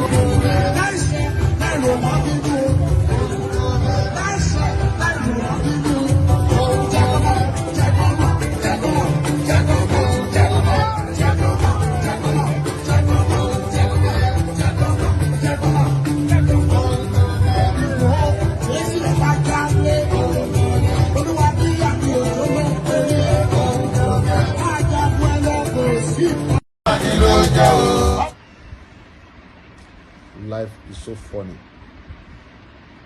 You come with nothing, then fight for everything, and later leave everything and go back with empty hand. God is powerful. Ìyá lálùbáríkà ìyá Kóìkì gangan nìyẹn ìyá ọmọlára ìyá bàjàlá èmi gangan wọ́n ṣe ń bùyà yẹn lójoojúmọ́ báyìí ó sọ fún wa pé Kóìkì lòun máa ṣe òun ṣe ti yín gbogbo platform ọmọ tí ń bùyà yẹn dá wọn lóhùn ẹ ṣé gan-an ìyá mi thank you so much I love you so much ó dàárọ̀.